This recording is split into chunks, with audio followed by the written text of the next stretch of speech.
Okay, I did forget to turn off the comments. Let me see if I can do it. No, fine. Hide all chat. Because that's not this kind of thing. You can just leave it on. We'll turn it on at a different time. When we start talking, maybe. Okay.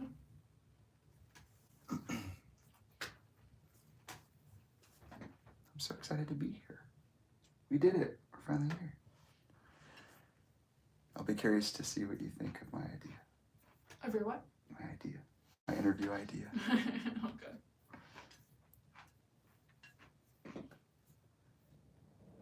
What are you doing? Taking a moment. We're already live. This is uncut, so I'm just taking a moment. Nice. I'm eating.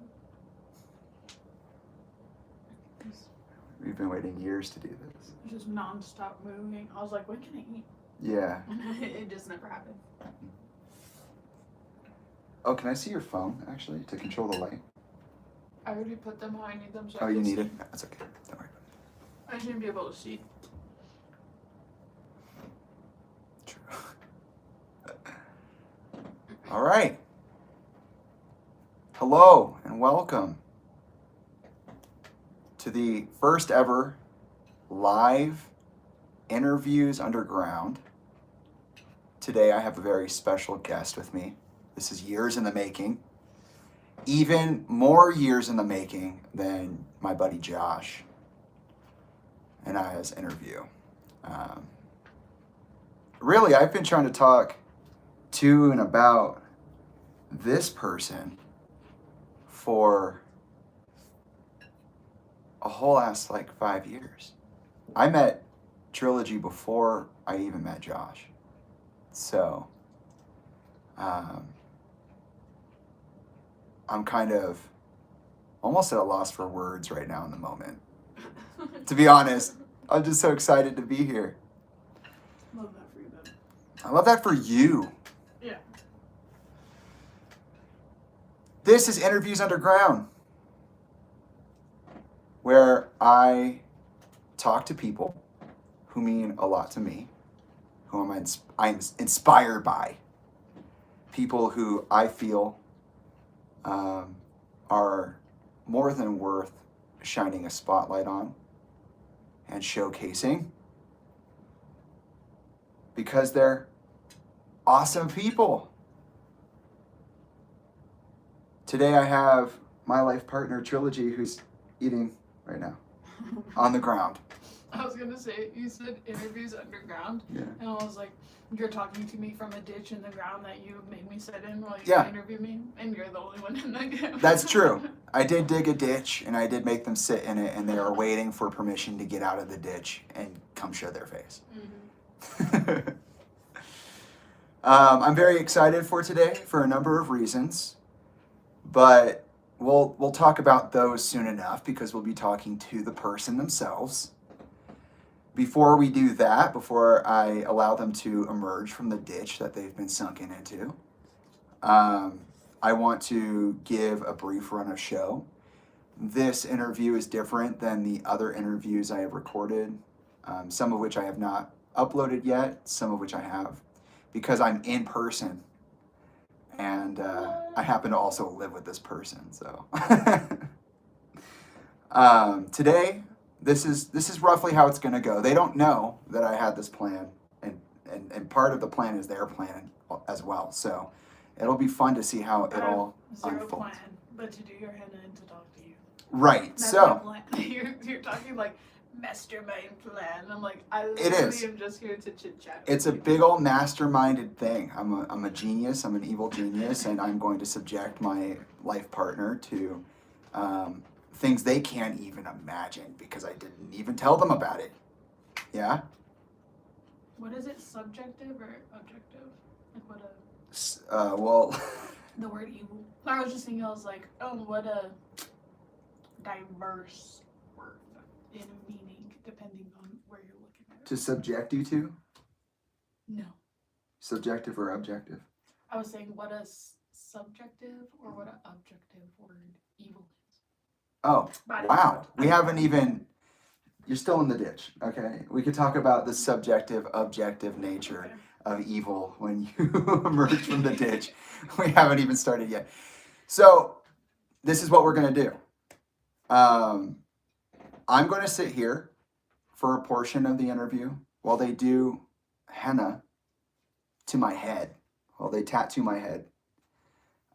This is a fun little ceremony / ritual that we engage in as often as we can. Today they cut my hair and help me shave my face. I don't like shaving my face very often, which is why I never do it, because my skin's super sensitive. So yes, I was unable to shave my face by myself, okay? I'm not patient enough or gentle enough, and it looks like a literal bloodbath when I'm done, and it sucks. So they helped me with that, so I'm all clean, I'm all fresh. And they're gonna tattoo my head with henna, which is awesome. Super excited about that. They always do some really cool art on my head, and then I get to live in it. After that, we will be moving to the area behind us and working on some art, playing some video games. If there's a conversation to be had still, we will continue the conversation. If not, then we're just going to mess around until we feel like jumping off. Now, for the part of the plan that is mine, because most of that was curated by Trilogy. This is the way the interview itself is going to go, okay? One of my favorite things in the world is talking to Trilogy. It's been like the #1 thing in our relationship that I love like the most, okay? There are a couple of things I love the most, but if there's like a list of the most, this would be the top, right? So if there's like a top 3 things. It's talking, then talking to Trilogy. And then Oh, right. No. I would say me talking and me talking to Trilogy are like 1 in 1. Okay, they're pretty equal. But I do love talking. I do love discussing and conversating, and also I literally talk to myself all day. So, thank you, love of my life, for throwing that one in there. But I decided that we already had a couple. We tried this a couple of times over the last couple of years. I would say a few years now, several years now. We've just been in different places, wanting to talk to each other. I've wanted to do these kinds of interviews for a long time, the same way that I've wanted to have the archive up and running for a long time. And it wasn't time. So now that we're here, I've decided the best way to talk to Trilogy, who is almost entirely averse to linear interaction, is to play a game of questions. And the number of questions that will be asked will be intuited as we go, or not the number. The questions asked will be intuited as we go. The number of questions will be. You're shaking it. Oh, am I? Yeah. Sorry, I have my feet up. I like putting my feet on things. The number of questions will be the number of years Trilogy has lived, and then we'll do one extra bonus question for their birthday, which is approaching, leading into that fresh new year for this little guy, entrenched in dirt and a little bit of water, because I dug a hole and I put them in it. The water was a little sadistic, but I don't know. Freezing cold. They literally just took a shower, and I thought the best thing to do was cover them in dirt and throw water on them. So that's what I did. Okay, don't judge me. And that's what's going to happen. So again, I'm going to ask questions. The number of questions are going to be decided on Trilogy's age. There'll be a bonus question for their upcoming birthday. The types of questions that will be asked will be intuited in the moment. And while we are having this discussion, we will be subjected, all of us in here will be subjected to henna. And if we finish that before the questions are over, then we'll just move back there and do some art and play some video games and hang out. If we finish before the henna, then we're going to do the same thing, but probably less talking. Cool? Sound good? Everything good? Do you want to get in a chair now? Do you want to emerge from your ditch? Yeah. What? Okay. Alright, so much food. So fast. Yeah, you really inhaled that food. It's really good. You like it? It smelled really good. We went and got Thai food today, and we both tried new things, and it was really good. So, yeah, be jealous if you want. Envious. Maybe not jealous. You can be a little green, a little envious. Okay. No comment. None. No comments. comment. All right. And then just to keep track of the questions and to keep myself occupied so I don't move too much, which I try to not move too much when they So do I henna. don't move too much. I brought something so I can move my arm and Yeah. it down. I'm gonna keep track of the questions on this big ass whiteboard, hopefully, and it'll probably be mostly like writing out of my peripheral, to be honest. Just because, you know, how old are you? 37? Turning 38? That's a lot of questions to keep in mind. I don't know if I can count that high. Good luck. Thank you. The chat is also active. I have it hidden right now so that I can't be distracted during this unconventional intro. But it is active and we will interact with it at different times. Nice. Do you want it running while you're doing henna? Yeah. Yeah? Well, then start doing henna and I'll run it. Oh, you mean like to see it? Sure. You can interact. Okay, I'm taking out this really cool skull shirt just for now.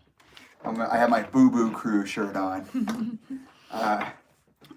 You can talk about that. You finally went and got yourself clothes. Yeah, in the New Year, Trilogy and I went to Goodwill. We went thrifting and bought like so many clothes. It was kind of ridiculous. Like standing in line, there's like people with like one thing, and I had like 6 piles of things.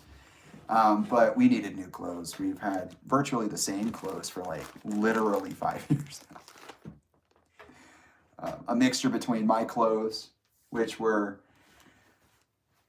things I wore ragged from college, and whatever I absorbed from my father's passing, and whatever cool shit they had. Because actually, Trilogy happens to be one of the most fashionable and creative people I've ever met. So, Okay. don't listen to them. They're modest. No comment.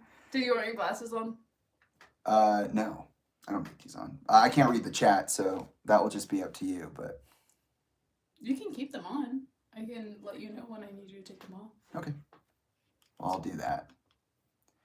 One of the things I like doing the most outside of talking to myself or talking about myself is looking at myself, because I'm vain. And love it or hate it, I just I think did you I missed it. you missed some hair there? That's just one. Can I pluck it out?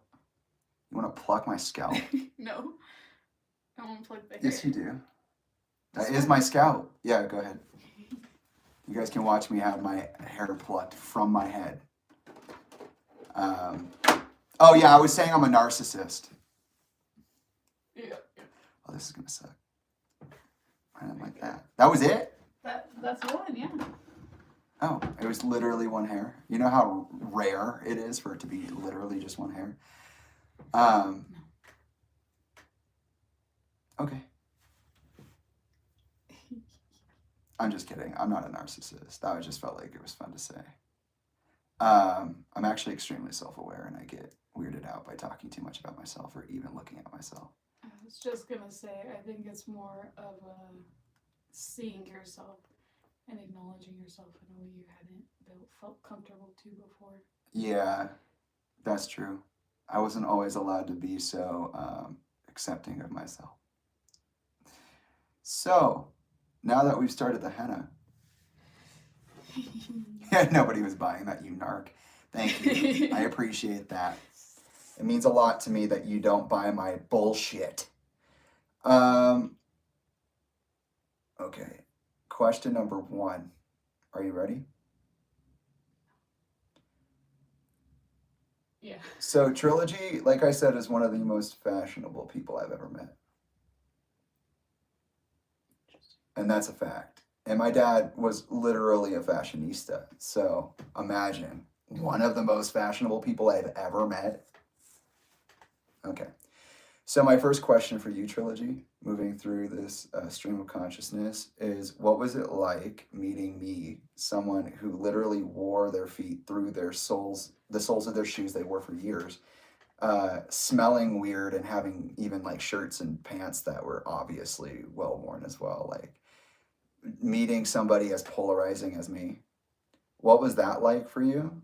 And what has it been like for you to teach me how to dress and how to, I guess, take chances? I would say it was very normal. Like, that's what I was looking at you, like, all funny because Say poor. Like, say how I'm you mean very it. poor, and I got all of like my mom's hand-me-downs, my tia's hand-me-downs, my cousins. Like, we all just shared clothes. We always got like hand-me-downs from other people's families, like friends of our family, or other teachers, because my mom worked at a school and so did my nana, and they would just give us like garbage bags of clothes once other people got new clothes. And so all of my stuff was just hand-me-downs for a long time. And Yeah, that's true actually. I forgot. and they were also worn down by the time we got them, so we wore them down as well. Um, by the time I had met you, I had gotten more like expressive for sure with what I liked, but I wouldn't say I'm like the most fashionable. That's insane. I think I also have a difference in acknowledgement of fashionable because like I like looking at different people's styles and like the way that they express themselves, and I with like my texture thing, I can't always necessarily embody a kind of style that I would like to because it's just too much sometimes. Like sometimes I used to get like so dressed up when I could, the way that I wanted to, but I could only wear it for like an hour or two because it was just so overwhelming. Can you explain that? Your texture thing? Like what do you mean by that? Because I know what you mean by that, but for those who may experience similar distress or not understand what you're talking about, what does it mean that you had a texture challenge? I feel like a lot of people understand. I think it's like, I don't know how to explain it now that you asked specifically, but I feel like it's like a common thing. Like, just certain things get overwhelming after a little too long, but mine kind of can be a little faster. It can happen a little faster. Like, if you have a certain texture of clothing that doesn't sit right on your skin and then it's just irritating the whole time, it can really affect my mood or my ability to move in a certain way or just being. And so I'll just go and change.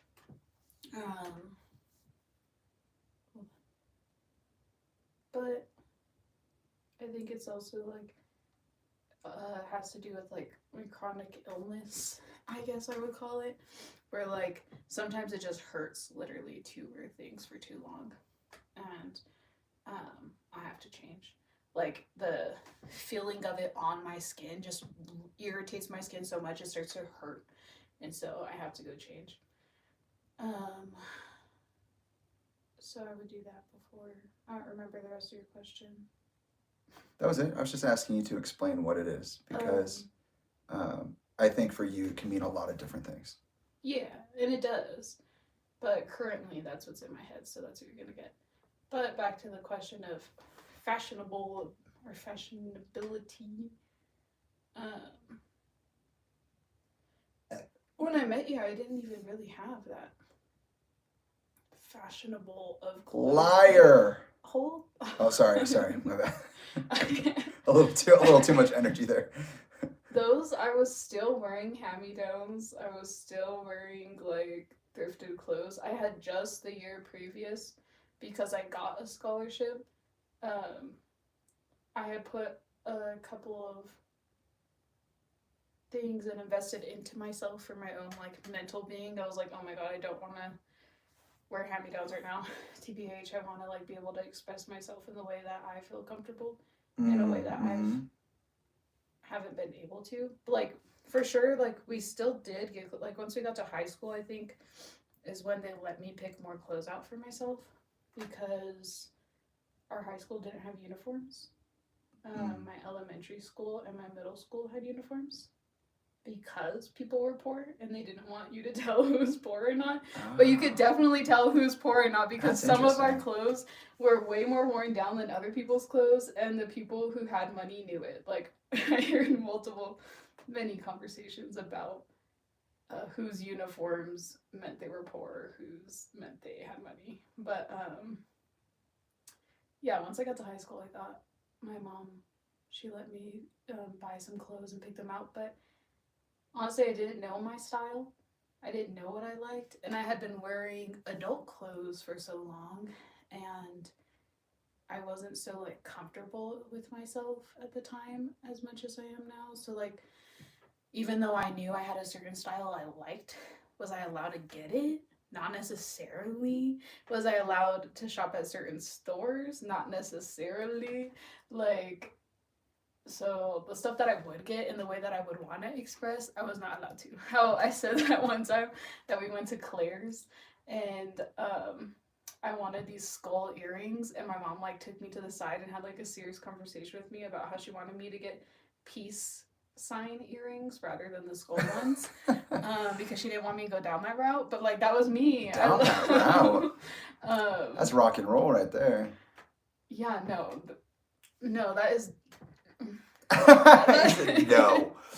That is that reminded me of a thing I was thinking about earlier about my father having a conversation with me to never get into like Hollywood aspects or anything like that because it's like devil's work and shit. So the skull's also associated to death and devils, and they didn't like that. So no, that's not a choice. Right. But yeah, I wasn't really allowed to do certain things or wear certain things. And maybe at one point they told me I was, but by then I was already like so self-conscious about it and what it meant, like what they perceived me to be thinking about myself by wearing certain things, or what they perceived me to be associated with or thinking about by wearing certain things.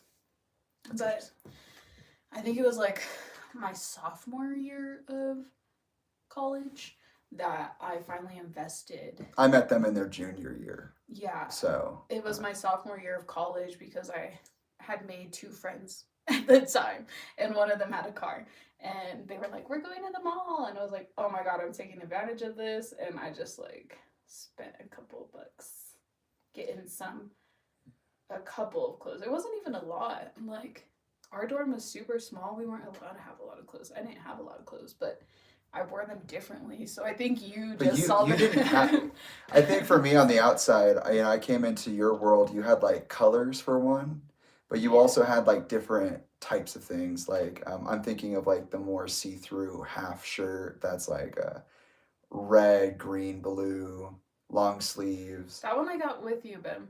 No, you didn't. Yes, I did. Okay, well, there are other ones. There's a lot of stuff that I got. There's a lot of like when I met you, there's like a lot of it almost looked like random bits of clothing, and I was like, how do you even put that together? And then you're like, you just wear it. Like when we went to Goodwill recently, you were just like, it doesn't matter if you like the way it looks, it'll just look good. Like you'll find a way. And I'm like, fair. But I could not perceive of that when Jamie's I like, you. What outfit would I make with this? And I was like, if you like the article of clothing, get it. I'm wearing like authentic Nepal made pants, like, and a Boo Boo Crew graphic tee right now. Like, I guarantee you, if I was shopping for myself and I was thinking, oh, what's gonna work? Like, this is not what would come to mind, right? But it actually looks kind of awesome. I wanted to kind of, we're staying on the same question. I think there's a little bit more to maybe explore. I still had more I was saying. Oh, you were? Yes. Okay, sorry. Yeah, go ahead. What were you gonna say? I'm trying to make this line speaking. Trying to remember where I was, but Just talking yeah, about like and phasing out of certain clothes. Your friends drove you to the mall, and yeah, I got it. yeah. In sophomore year, Mhm. I went to the Flagstaff Mall, which is very much a certain kind of look, certain vibe. Um, How very so nice of you. again, it wasn't really what I would particularly get, but it was what I was comfortable with at the time, um, expressing myself with, and what they had. So I just got a couple things, and I used those a lot. By the time I met you, my sister had moved in with me, and so um, I got to wear a lot of her stuff by the time you met me. A lot of the stuff, like, you'd be like, I like that shirt. Be like, yeah, I stole it from my sister because she doesn't wear it. Oh. Oh, okay. I'm Um, learning some stuff right now. and um, I'm remembering we were, yeah, we were like, me and my sister were able to shop at Ross. That was pretty much that. And love Ross, love her. Very certain kind of style, and it's not bad. Um, so we got really creative, just how we were able to express. And the stuff that she had was stuff I would get, but our parent or my father would buy her more clothes than I. Um, so she got more expressive with it, and so I would just take her clothes when she lived with me. That's what I used. By the time you met me, it was a mixture of both of our things, so it was really just kind of whatever we had, which was also pretty rundown clothes because we had them for a while. So it was funny that you're like, I came in with all these kinds of clothes, and I was like, okay. But also, what I was saying, like, when we were young, all our stuff was always run down. Like, you had to wear it till it fell apart. Like, you know how I have my um, feet disability. Even with that, like, my shoes on the sides would be falling apart within like 6 months, and I'd have to wear them till I couldn't wear them. I don't know what is stuck in my throat. I'd have to wear them till I couldn't wear them. Consciousness. Oh, Yeah. And it just was what it was, and that's fine. I kind of like the look, TBH. Like, wear your shit until you can't wear it. Don't just keep getting shit. That's probably something we resonated on more than we didn't, to be honest. Yeah, I think I didn't look down on you for you wearing the clothes the way that you did or whatever. I just knew I had also been in that state, and I wanted you to be able to express yourself the way that you wanted to, or to even find your style, be able and feel comfortable to experiment, to be able to find out what you like. Because you always think you like something, but then you might be like, wait, that was something someone else liked, and I actually like this thing. That was a big thing for me when I met you, was like learning what I liked, because I was so used to taking on other people's traits. Yeah. Or just being at the whim of other people. Like I said, most of my wardrobe is like my dad's clothes.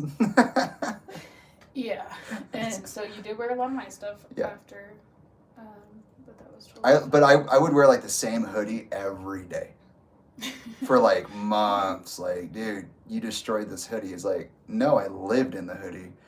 It's got character. Like we were talking earlier, you were like, look, that picture has our green rug and it's all stained. I'm like, no, it's colored. It's lived in. You know, it's got history. Yeah. I'm glad that you brought up shoes, because that's what I was actually going to explore a little bit, was that, like I said, when I met you, I just literally walked through the soles of my shoes. Like, I literally wouldn't get other shoes. I almost had like a paralysis around getting clothes and understanding my style and trying to dress myself. I remember like our first shopping experience together, and you had like a total breakdown, and you were so upset and grumpy the whole time, and I was just like, probably cried. Yes, and just yes, just acknowledging like, hey, it's okay, I know it's a lot, like, and then you having to look at yourself a lot, or I hate looking at. I used to hate looking at myself in the mirror and doing clothes and stuff, especially in public, like. You also have a texture thing, so you're like, I'm tired of changing. Yeah. I don't want to change anymore. I was like, well, you gotta try it on and see if you like it. Yeah, how are you gonna know you like it if you don't wear it? I was like, you gotta know what the texture is so you can see if, okay, you like the design, but how does it feel on your skin, kind of thing. Like, But I used to say I didn't even care about stuff like that. Yeah, you really taught me how to appreciate textures or appreciate just material in general, like.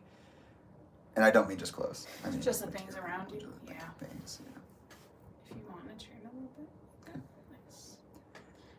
But yeah, that was a whole thing. Like, when we went and got our clothes this time, I was like, wow, good job. Like, we went to Goodwill. No tears. For a lot. There was no tears. I got so much. You even had like a hard day before and a hard morning, and I think you weren't thinking we were still going, but I encouraged us to still go, and you were okay. It's like, oh, we're still doing that? Okay. Yeah, it was great. You were still up for it. You still did it. You ate. I ate food. Wow.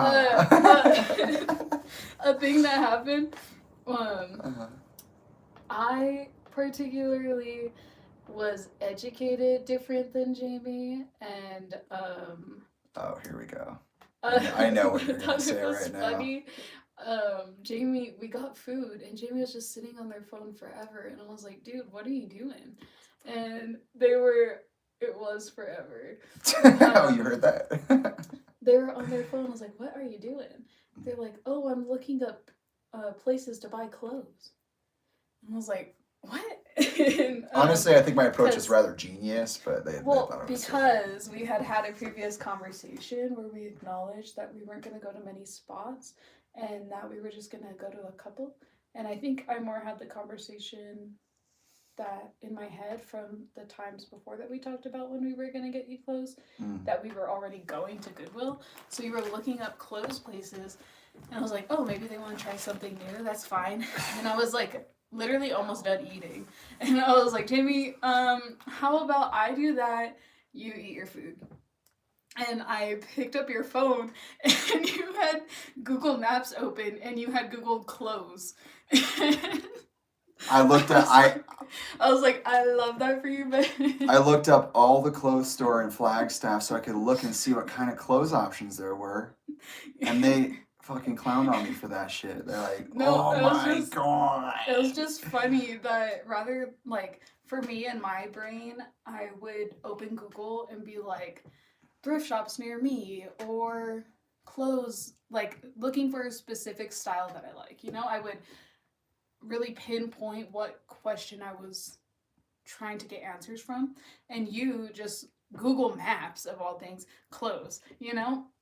Or even like if I was trying to look at what stores had different styles, I would look up clothing stores, which I did as well. I looked up clothing stores, and then I scrolled through their photos to see what kind of clothes they had instead of just clothes, which is fine. I just thought it was a fun little acknowledgement because we do look things up very differently. Ability to form questions that get you the answers you want is something that you are learning and practicing. Period.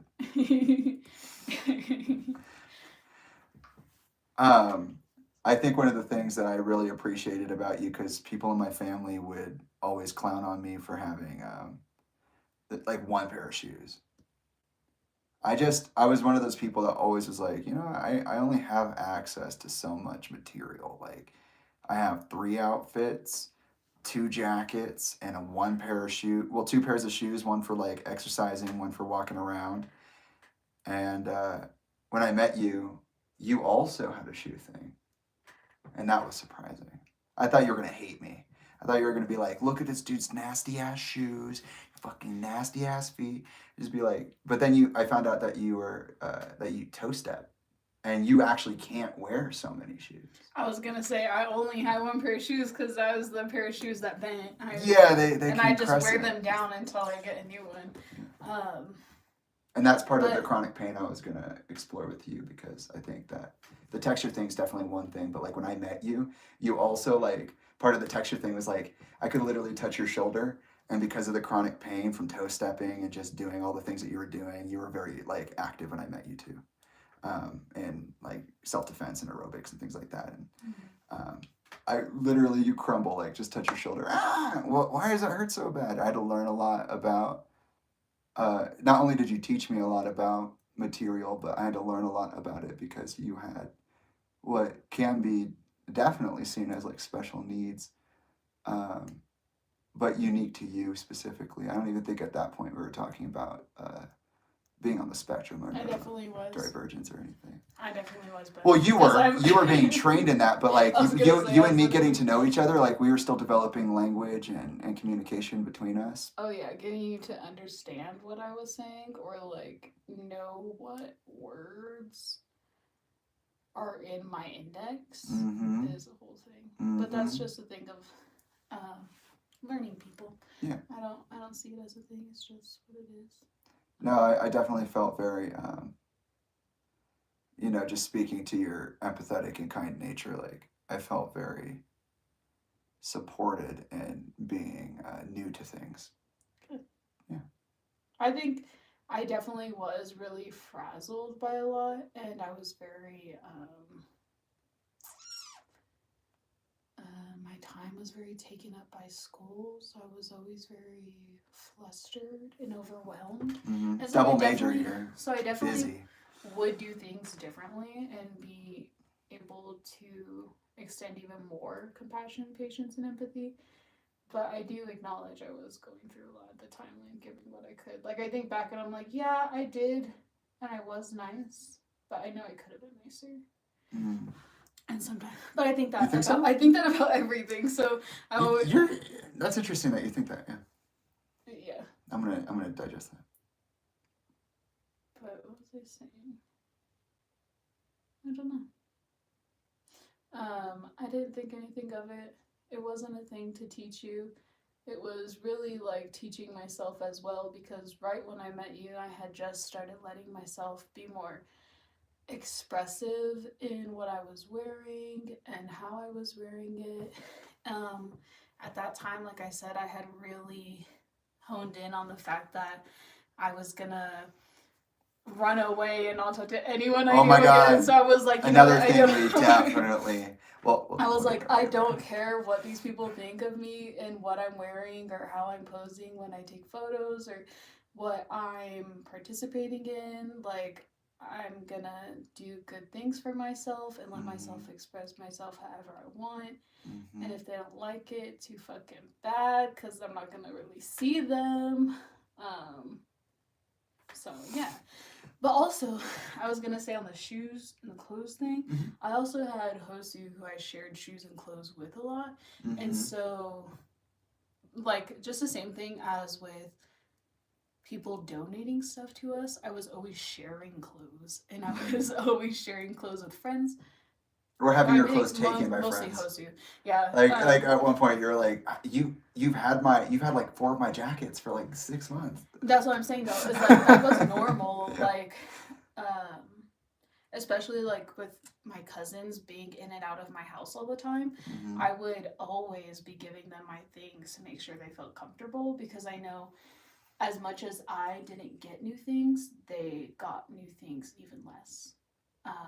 And I knew that they felt a way about getting my hand-me-downs. And my hand-me-downs were other people's hand-me-downs. So I always was trying to give them my new clothes or shoes, or when they, sometimes we lived next to each other, and mostly in high school, they lived a little bit further up than me. So they would stop at my house and I just wouldn't eat after I got home so that they could get food. And then I got in trouble for, I think I've said this already, but like I got in trouble for that. My mom was like, why is all our food disappearing? And I was like, yeah, I'm just eating a lot. And then she was like, are you really eating How that kind much? of you. And then she was like, are you really eating that much? No, And there I was are 4 like, people. no, they've been coming over and they'll just eat and then they leave. They don't even hang out with me. You know, it's fine. And she's like, don't do that. And I was like, all right. But I thought that was such a thing. I was upset with it because I also wanted people to hang out with me, just to hang out with me. But it was mostly at that time, unfortunately, for resources or because there was nobody else to hang out with. But I still, even though that hurt me, I was like, you know what? At least they're getting something that they need out of this, even if it's just like a second to themselves.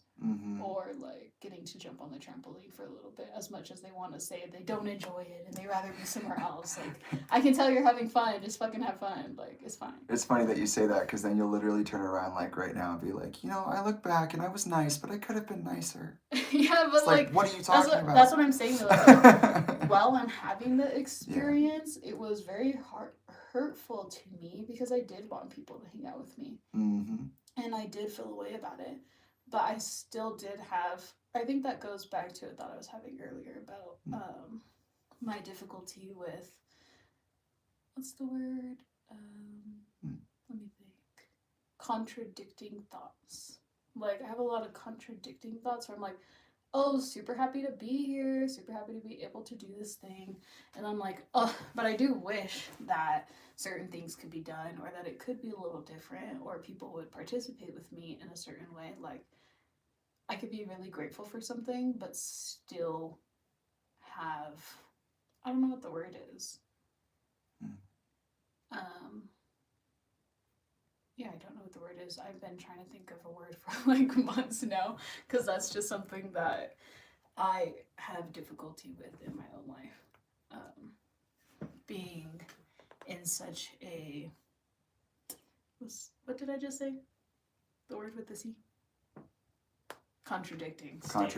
In my, I was like, in my which mind C a lot. word? Yeah. Are you ready for the next question? Sure. Or do you have more you'd like to offer? About your style? I'm really happy that you're now finding it. I think I was talking to my friend about how we got clothes and we finally finished putting together the house how we like it, and they were like, oh, I wish I could do that, I wish I knew my style, da da da. And I was like, you don't just know it, you know, like, you have to know yourself first in order to really know what you like and what you're comfortable with. You have to let yourself express that and try different things. And it took us a while, like, in between. I know we picked up articles of clothing. I know we did the same thing as before, like sharing clothes. Like when we lived in Yuma and we lived with my sister, like I definitely would take her clothes. And then she was pregnant, so she couldn't wear a lot, so she let me take some, so I got new clothes. So yeah, I'm glad we're at the position that we are, so comfortable in our skin and our mentalities that we're able to articulate ourselves very comprehensively to each other because we know our language. I feel like when I talk to other people, I am horrible, but we spend every second of every day for the last 5 years developing a way to understand each other. So, but also your thing about like style, I think you really like my style because it's so similar to yours currently, because we wear the same things and you just see me wear things differently than you would because we have the same things we're looking at all the time, and then you're putting certain things together a certain way, and then you see me and you're like, wait, I didn't think of doing that, or like, oh, I didn't know I could do that, and then you'll start trying new things and I see you experimenting a lot, and so it's just really cool to watch that unfold. You definitely been that for me in a lot of ways of like, you know, sometimes you just need, and I needed this when I met you for sure, people in your, or, you know, active systems in your environment that are aware of themselves, or at least aware of what they might want for themselves, so that you can see variation. Because really when I met you, like everything in my life was black and white, literally. You were like this weird color palette I'd never seen before in terms of your mind and your actions and the way you dressed and the way you know, spoke. So thanks for sharing that with me. I appreciate you. I think the last thing is that I definitely do have a different style. I think my style now is relative to what I'm able to get myself. Like I'm still unpacking it. I would definitely be dressing and expressing way differently in a different mindset and able to do so. Um, what was the word? Oh yeah, money. Um, Mm. I started learning how to sew, so that'll be nice because Oh yes, I'm so excited for that. I'll be able to form my No own pun intended. clothing. But I see like things online of like people expressing. I just like a lot of things, so I wouldn't be like a certain style or a certain core or whatever. Like just wear what you want to wear, whatever feels good that day. But whenever I see like these little shorts of what are you wearing today? It's like, yeah, these are my $300 pants and my $5,000 shirt. Like, I think money is also a big factor because I see a lot of things I like, These are my Yeezys. and it's very not everything is super expensive. No. You can make really nice expressions for cheap, and I think that just also comes with time, like being able to accumulate those things because it's not cheap if you're getting it all at once.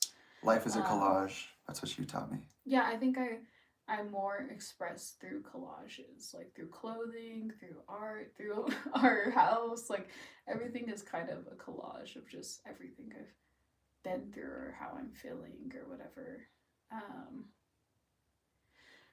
But I really lean towards styles that embrace that, and sometimes they can be looking a little more expensive. And so, like I said, super excited to sew. I think also, like, now that we have a little bit more money, even now, we're like going to Goodwill because, like, that's what we're used to being able to get, like, certain things that way. But I also really like it. Like, but also, like, sometimes there's no need to go beyond that. You can find amazing stuff. That's what I'm saying is, like, I really like participating in restoring and giving new life to things that once may look away to someone else, but you can totally own that and facilitate it in a whole different thing, give it a whole new life. Like, I think I just really admire that part of being.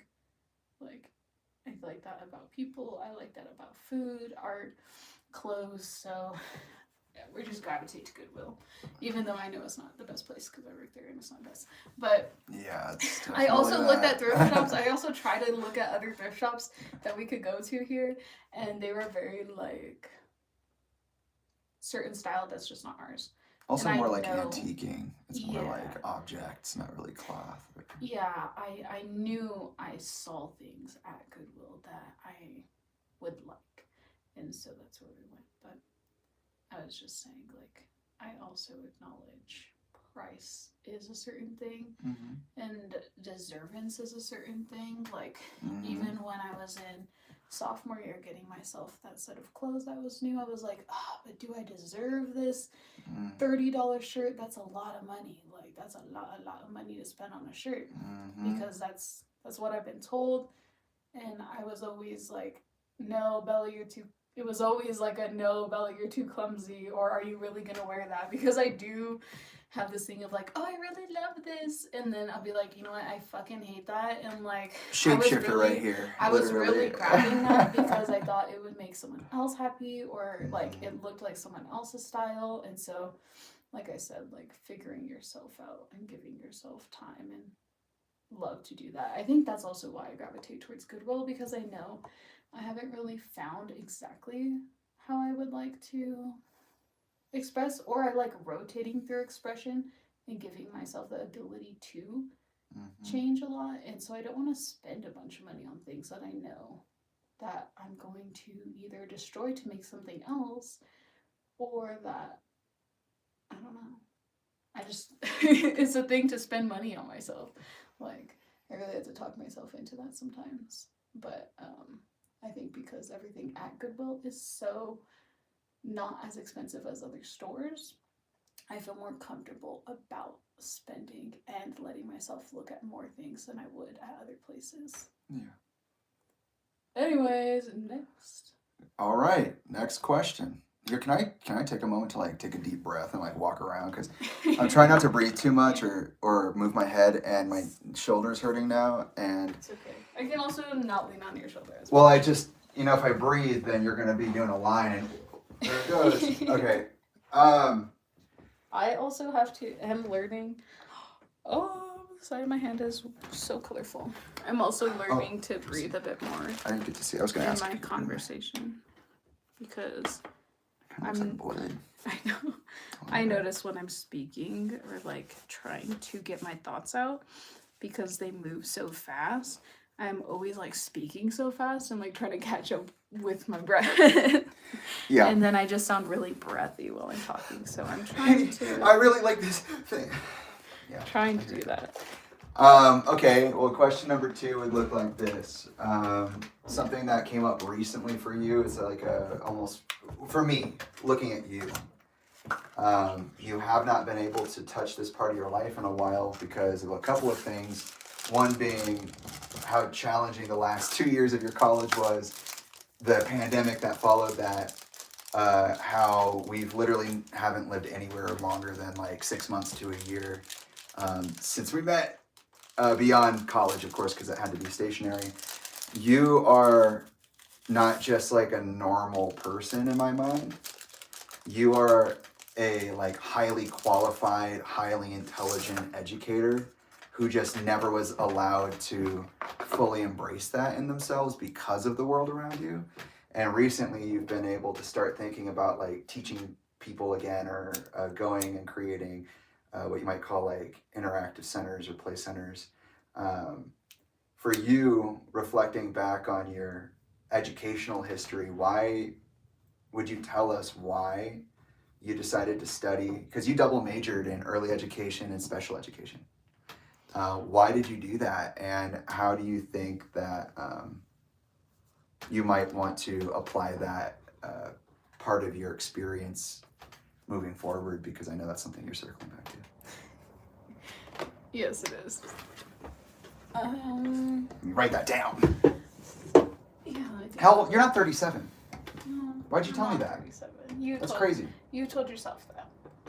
Then I just agreed with you. You're 25. Yes, correct. Okay.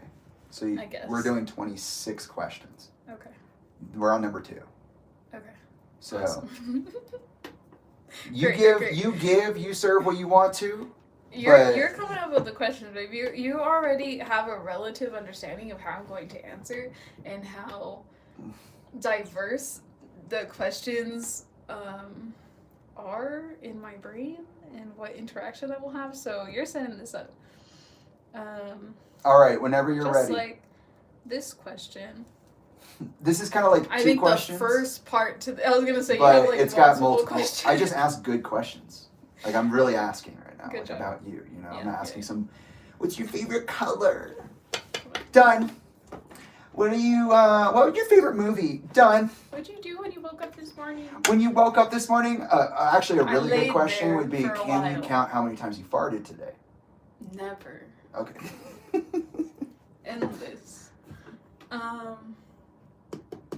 So yeah, I have to Sit write. down whenever you're ready.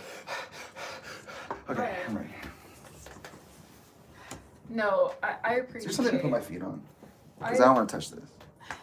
Yes, there is. Where are you going? You're not being real that. Alright, I'm not putting my feet on that. Just in case that wasn't clear, everybody. Alright, why did you gravitate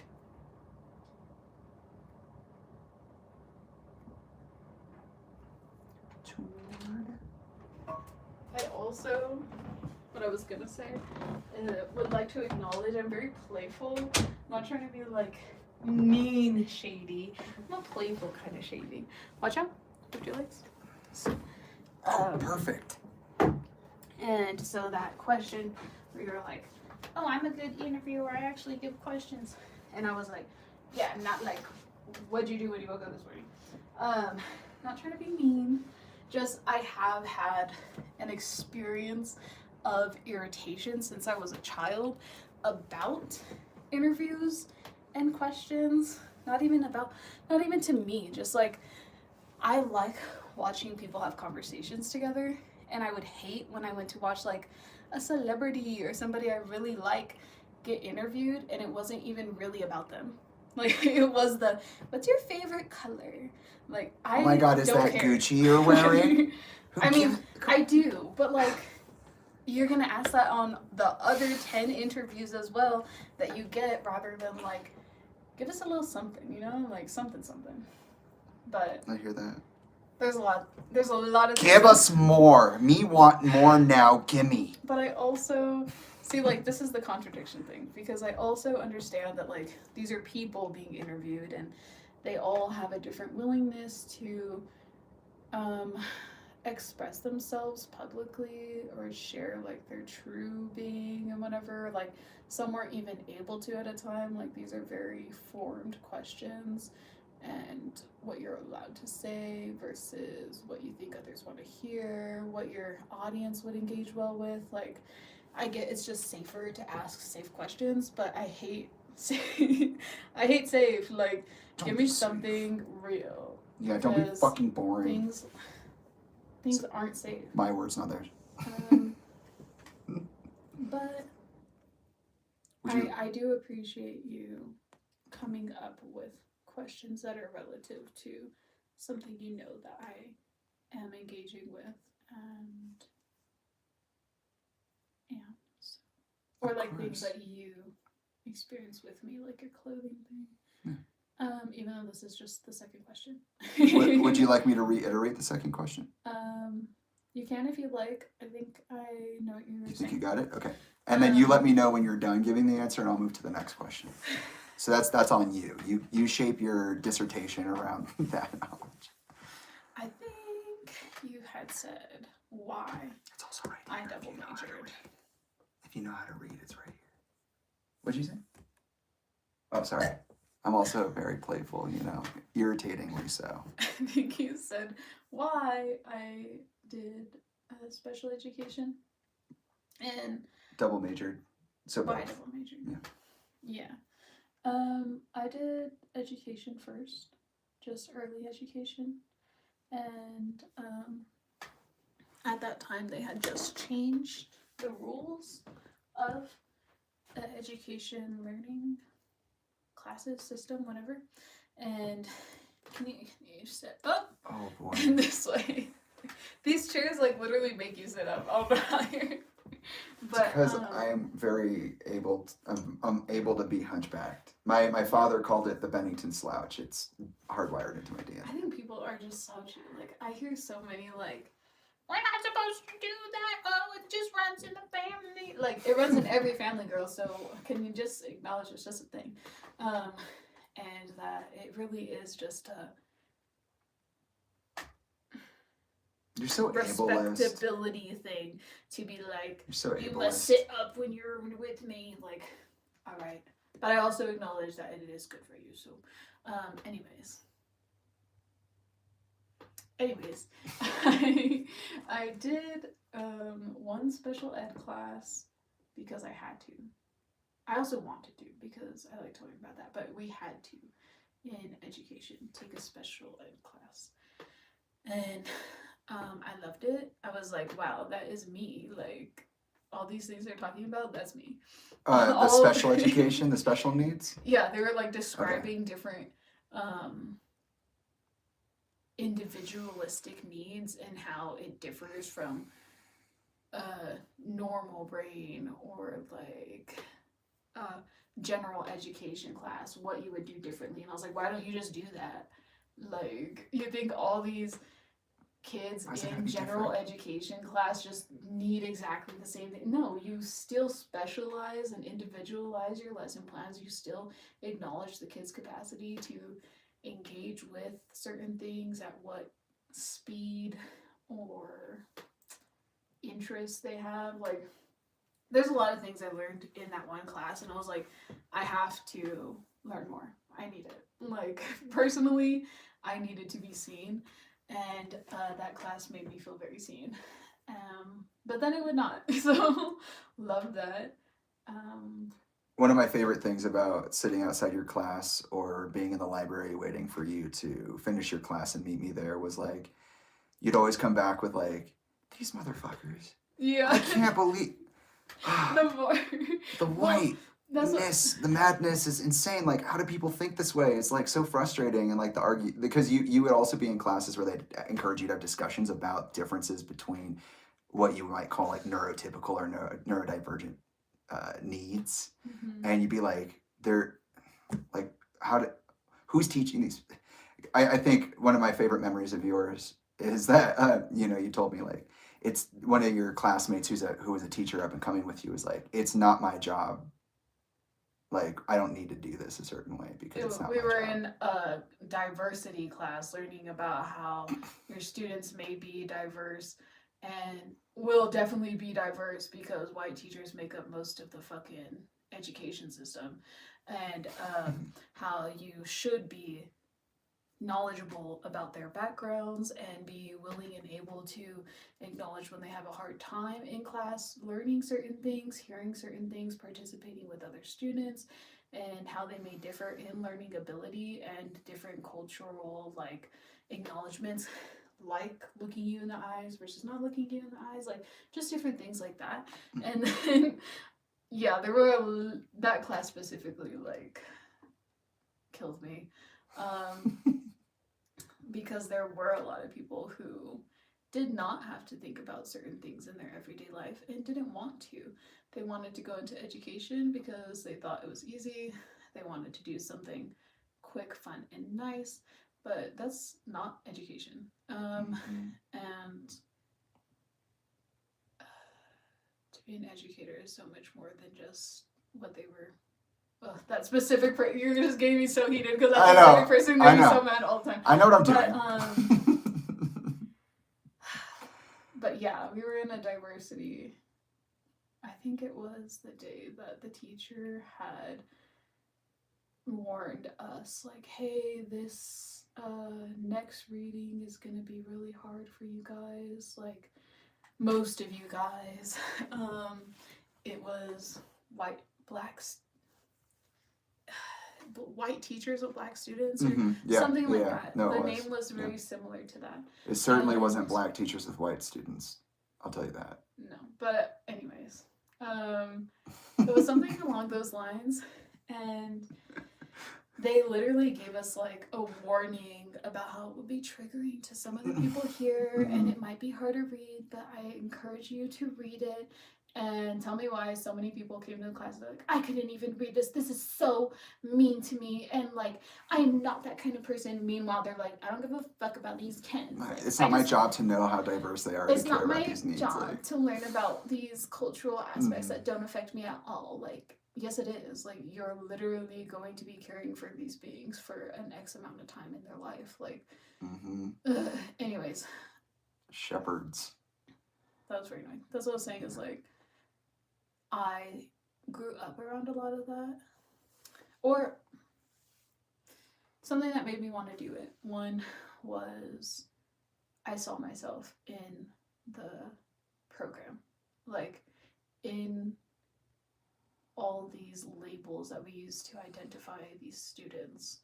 I was like, I relate to that one, I relate to that one, I relate to that one, I wonder what's going on. And I had always been told I was so special and like, oh, I wonder how you're gonna do in life because, you're just different. And I was like, what does that mean? Like, what? I was also in like gifted classes, and I'm really bad at reading. I really hated reading. And still does. Yeah. I was really good at math. So I made it into stuff for math and science. I made it into my higher education classes for math and science. And then once it came to reading, horrible. And they told me that. They took me out at one point and they were like, hey girl, like, what's going on? Because you're really bad at this. And we just want to make sure that... that I'm not laughing. I'm sorry. They're like, is something going on? Because you got like a really bad score and you keep getting really bad scores. And if you get a bad score next time, we're going to have to take you out of the advanced class and see if you should actually be in a special needs class. And I was like, what? Like, I was when so was this? flabbergasted. It was like 5th or 6th grade. Oh, you were really young. And I had just like, the kids who made it into GAP usually made it into GAP the next couple of years. And so I had just like I just knew everybody in GAP, and I was like, damn, if they take me out of GAP, like it's gonna be known why I got taken out. And then I'm gonna be posted up in the special ed class, like people are gonna make so much fun of me. And I was like, no, I got it. Like, I can't read. I can't. I was like, I don't think I need special ed classes. I'm totally normal and fine, guys. It is okay. Please keep me here. And they did. I stayed. I got my scores up. Not nearly as well as the other kids. I was definitely behind, but my scores are up enough for me to stay. And that really rocked my shit of like, oh damn, like I'm special. Because everyone would tell me I was special and then be like, needs, and like make it a joke. So like I always felt a way about myself. Yeah. And then once that came up, I was like, or being invited to GAP, I was like, oh, I'm special, like I'm really smart. And then once they were like, no, sweetheart, no, and then once they told me that, I was like, oh my god, like maybe it's not because I'm smart that I'm different than everyone and everyone notices I'm different. Like, should I be thinking about other things and doing other things? Which I was already so subconscious about. So that was the thing. But I also, my nana was a kindergarten teacher, and right next to her room was the special ed room. And they helped a lot in there, and so we helped a lot in there. And my mom worked at the same school, and so I was just always helping with various students of various needs. And I always really enjoyed seeing how different people interact with life. And I was thinking about it, and I was just like, damn, if I'm gonna do this with like the rest of my life, like, no, I want to be able to take care of people who maybe are overlooked or being talked about a certain way. Because I definitely have heard some teachers talk about certain needs or need to pay attention to every individual child a certain way, and it just made me uncomfortable. And I also, right when I was going to college, I would always help my nana. I would always volunteer in her classroom, and I would always make sure to focus on the kids that were being left out. Like my cousins and my nana was a good teacher. She focused on everybody, but like, of course, not at all times can you be focusing on all students. And what do you call it? Some kids would just be more left behind than others. Oh, I think I did that the wrong way. You fucked it up? No, I'm gonna just make it something else. That's a good answer. I think I would just notice what kids weren't getting as much attention, and I would want to make them feel as comfortable and as loved as the other children who were cute and got attention. Because my cousins also talked to me about that. They were like, oh my gosh, when we go help Nana, like, I love working with this kid. They're just so cute. Like, even if they don't need help, I'm gonna work with them. And I was like, yeah, feel that. Like, of course you want to be around like the little cute kids. Like, I don't know. They just have good energy usually, you know? Like, they're very, like the more energetic kids, the ones who already feel comfortable because they've been made to be comfortable because they're cute. Now we're getting into, what's it called? What's the word? You know the answer now. Pretty privilege. Yeah, that was definitely a thing. And, was definitely aware of that, and I wanted it to be comfy for everybody. And so I would really focus on them. And before I went to college, there was this one specific student who I worked a lot with, and a lot of people talked about her in such a way that I really did not like. And there were a lot of things going on for her and her family.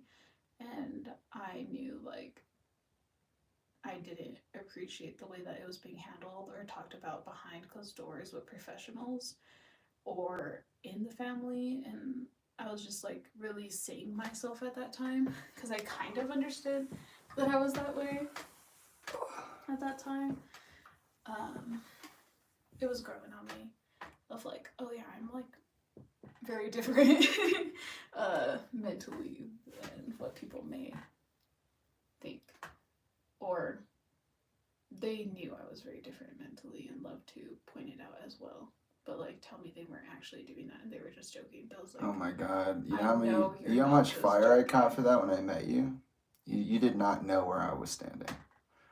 There were so many moments you were like, you're making fun of me. And I'm like, no, I'm like 100% serious. Well, because that's what I'm saying is that, like, it's really hard to differentiate when people are being serious or not, because I did have a lot of people using jokes as a cover up to their harshness. Double speak. Or, yeah, it was a lot of double speak around me, and I never knew where people were actually coming from because they say one thing and do another, or say one thing to your face and then you hear them talking about you a different way to other people. And, like, I was always just really confused by people's acknowledgments of me. And,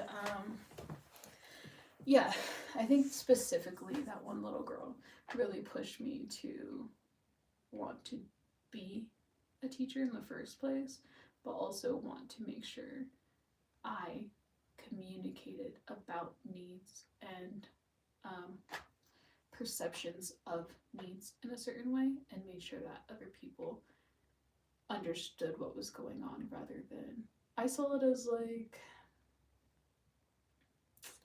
I always wanted to not think people were unwilling to educate themselves.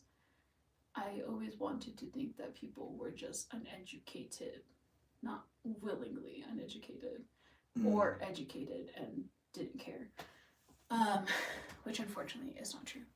But unfortunately, that is very untrue. Yeah, but I took the class and I was like, no, I resonate way too much with this. Like, I know I need to do something in this sphere. And I also know that it will help me understand myself way more, which I also did education to do that. Like, especially early education. Like, I wanted to learn how the brain was formed. I wanted to learn how we learned. I wanted to... Which is interesting because it was a lot of, like, philosophy, and I thought certain things were more certain than they were. But a lot of things are philosophy based on, like, people in old times. Oh, this one person thought this way before, so memorize how they learn, memorize their name and what they thought about the world. And because that's how a lot of people base the world off of this one person's thought. And I was like, damn, like, really? Like, I didn't understand that. Whole world's based off of one person's thought. It was a couple different people, but it was only a handful of people that I kept learning about. And I was like, why? Well, like, even in, like, sciences, you're right. Like, you know, who doesn't talk about Einstein, right? Like, just in institution, you're totally right. Like, it does seem to be that when somebody has a good idea, they teach that idea and then kind of frown on the rest. Or you begin to become too dependent on a way of thinking. I thought it was really funny because we're learning all of these things and basing it off of certain people's philosophies of life. Mm-hmm. But then whenever they would present something new, they're like, some people think this, but it really hasn't been proven or studied, so we can't really talk about it that way. And I was like, okay, neither has that other thing. Y'all just, like, acknowledged it and accepted it as a social truth, and then people started living that way, so it became the reality. So you can see it, so many things. Sorry, I just wanted to clarify on that point because that's something we talk about a lot, and we often find frustration in just in living. Is like, how did this one area of life become dominated by like literally two, three people, and we don't even know them. We'll never meet them. The history was a long time ago. Or like it was very much based off of what they were going through, yeah, what they were able to understand, and like. but yeah, I just wanted to bring that up. It is something to think about for sure, but do I need to have 6 classes around these 5 people? Like, that's kind of insane to me at the time. And yeah, I just wanted to know what other people thought about people and how people thought people learned. And I thought that going through special education would give me a higher insight to that, because it would be also relative to people that weren't seen as normal, or maybe in some spaces were seen as like impeding on your own ability to live, like an inconvenience kind of thing. Like, these people are saying they're so compassionate, like these teachers and professors in X, Y, and Z, like, yes, they very much were, but I can also tell in certain language and what they were saying that they really didn't understand certain things, because they didn't experience life that way. They kind of had more like pity for certain people's expressions, and they didn't really understand where it was coming from or how to help, because again, they didn't experience it. And I always think any way that anyone talks about literally anything is fascinating. I think it tells a lot of where you're coming from. I think it tells a lot of what you know or how you're able to articulate yourself at the time. And so, yeah, I wanted to make sure that I was able to articulate myself in a way that I felt comfortable, and that just entailed taking on a double major rather than a major. And it also aligned with, I wanted to have a side course in like diversity / like philosophy. So that fit right into both of those. Just as much life as I could be observing, and as much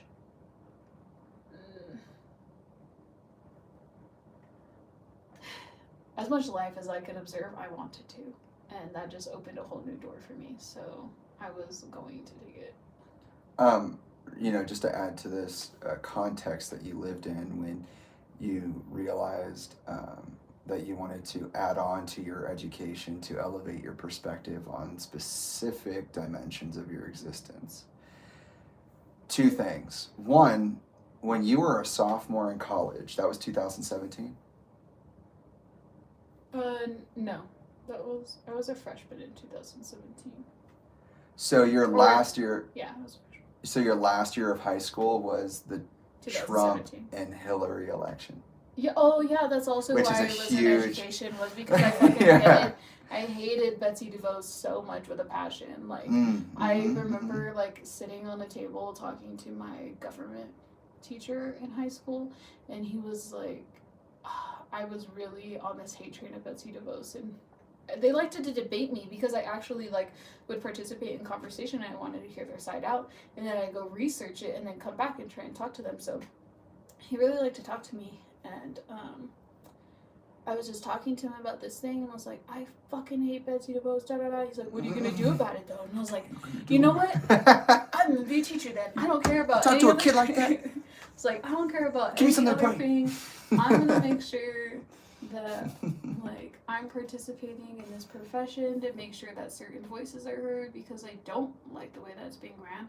I don't like that this person can just come in and it put whoever they fucking want to run things that they have no fucking capability of running, and it even escalated the next time they became president, like insane.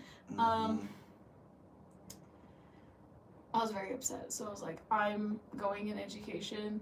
I also knew I liked it because my mom worked in it and my nana worked in it. I just spent my whole life in a school and helping children and working with children, and I love their like curiosity.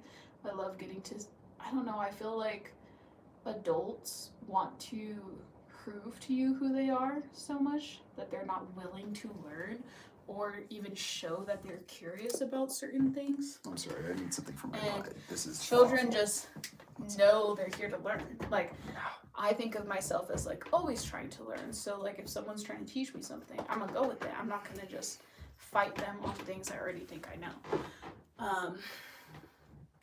So I just like learning from kids too. Like I didn't ever want to ferment myself as one thing. I wanted to let myself continuously be and continuously learn and express in a more authentic way to myself. As like a little, I love you to myself. Like I didn't want to limit myself. So that's that. Jamie left the room. Do I know why? No. So, I'm taking a break off my feet.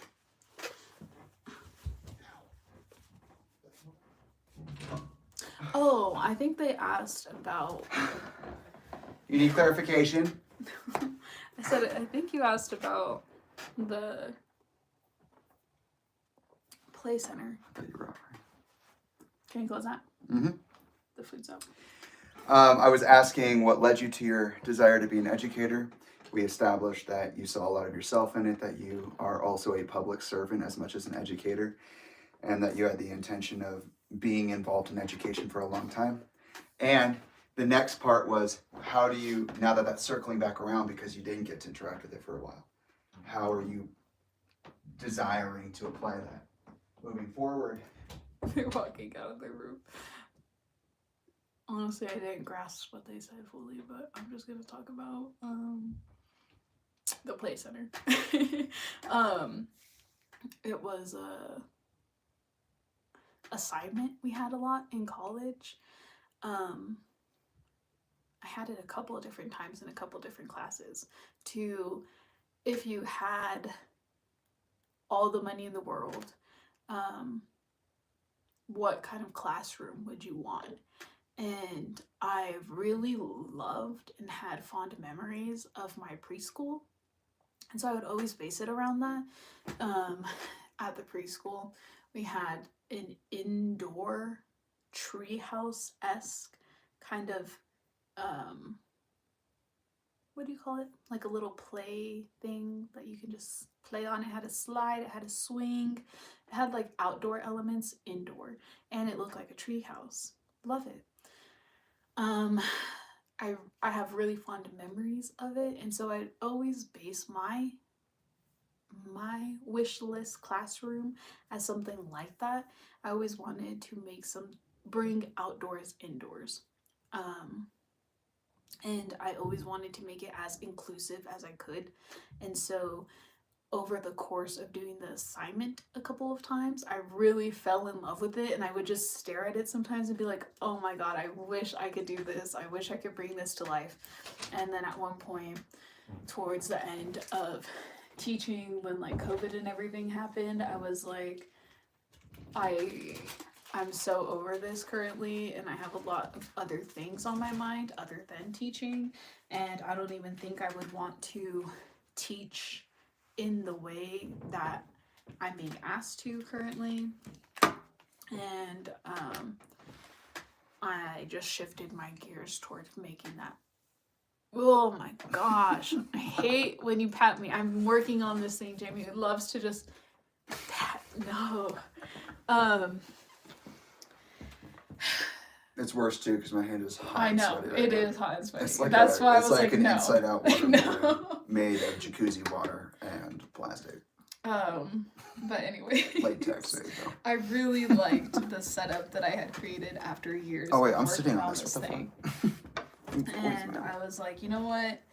I want this to be a reality for sure. Even if I get into education, even if I get into other things and not education, like I want some kind of facility for people of all needs to feel safe and able to be, because that's something that I really missed out in life on, of feeling like I had a certain community that was safe for me to be myself in, or like even a facility. Like towards the end of high school, I started going to our local library, and I actually really loved it.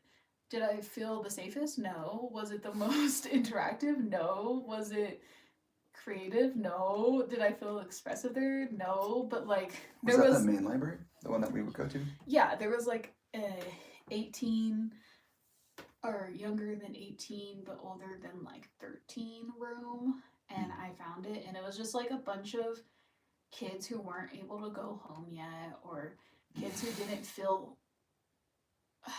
they didn't have friends, so we just all ended up at the library, and I just would go there all the time.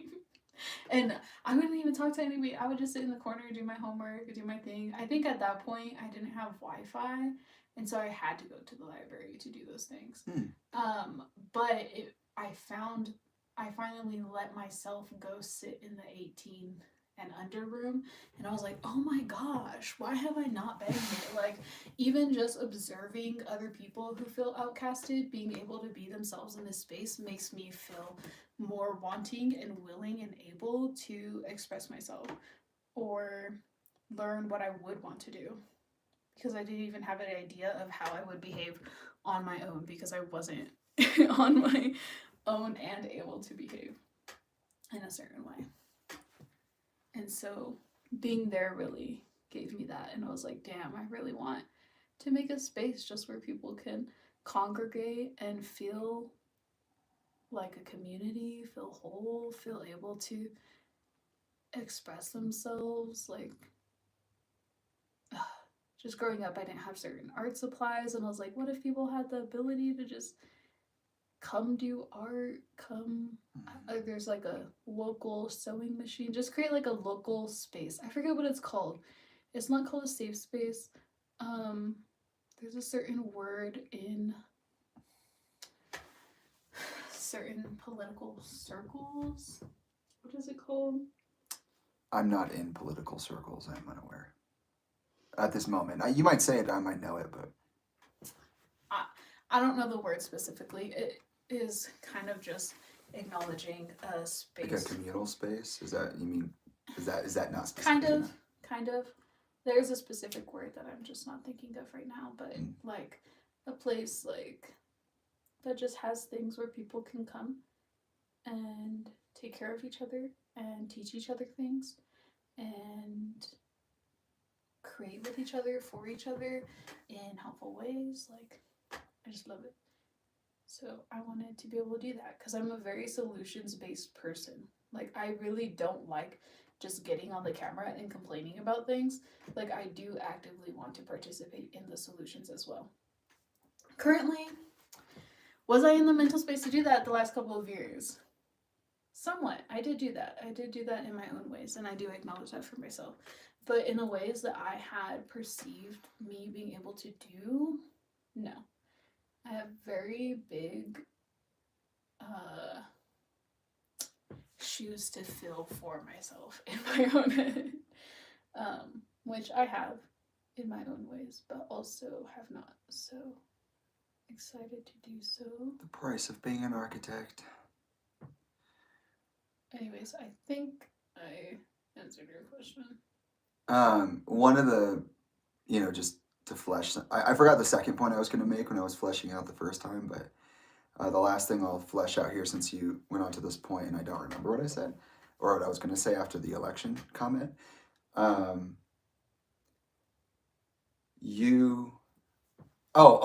second, okay, so the second question I was going to ask, I'll ask both of them at the same time. Or I'll bring up the thing and ask the second thing I was going to ask for clarification. So one of the reasons that I kept the cabin for as long as I did was because we actually had plans to turn that into the communal space. Not the A. Or some arm of it. And we even, when I was running the Airbnb, you were very instrumental in helping me do that, and also cleaning and supporting the house in a certain way. Yeah. And what was I going to say? So many memories just went, what? But yes, that was supposed to be an arm. You were very instrumental in that. And one of the ways that we were trying to do that to make it a communal space as an Airbnb was keep the price as low as possible. We actually got a lot of pushback on that because essentially we'd be making no money at all. It would actually kind of be like under. And our property management company, which did us dirty, but definitely was right in this aspect, was like, you guys have to keep in mind there's like a fluctuating market and the amount of money you'll make, which you'll need to survive because we were thriving off that income. You'll need to Living make, off that income. sorry, not thriving. We were surviving off that income. You guys can't go lower than this. And so we tried to make it, I think our one of our projections was like, can we make it like $100 a night, $50 a night? They're like, what the fuck? In fucking No. Sedona, No. in a gated community, You could never. right on the creek. Like, we're like, how about free? I don't know. Yeah, what I about feel that? weird Because we about just want people. The whole point of the space was to allow people, um, well, space, an environment to disconnect. Like we didn't have a TV at the house. That's one of the ways we started disconnecting from technology, or distancing from technology in a certain way together just over not the being years. so reliant and Yeah, dependent on we had like Wi-Fi. We had comfortability. our like iPad or phone or whatever, but like we didn't have a TV. We rarely were like watching things anyways. Like we went through a period where we weren't really watching things, and I just wasn't able to. I get so, that too. I get That too. so overwhelmed and upset Yeah. at like listening to music This and programming watching is things. stupid. No, I just like For me, I guess. But that was one of the ways that we would do that. We never got to turn it into that safe space or that play space or interactive area that we wanted to, but we tried, and we tried in different ways. We even held space for people to live there for a period of time, rent free. That did not go well, and that was a bad decision. But that was one of the ways I wanted to try to pay it forward. We tried to keep the price low at the Airbnb when it was active. So that's something I wanted to bring up just briefly. And then the second thing I was bringing up, and the 2 point I was going to make in clarification was, when did you decide to take on special education in terms of the like trajectory of your career in college? Like, is that your sophomore year, earlier or later? Like, was it when I met you? Because I met you like, we met in September, so I met you literally like a month into your junior year. I think I did it sometime in freshman year, like Okay. maybe towards the end of freshman year. After I took the SPED class, I Where's my immediately Wi-Fi? went to one of the directors and I was like, hey, I don't know how to do this, but like I want to take more special ed classes and I want to add that. And they were like, you know what? Perfect timing. We just got this new thing we're trying out. Like, we are just opening up this new sector of education. It's early education and special education, but it will be more of like a test of the classes. Like we already did these classes in other places, but this will be the first time we're doing it at NAU. And would you like to be a part of that?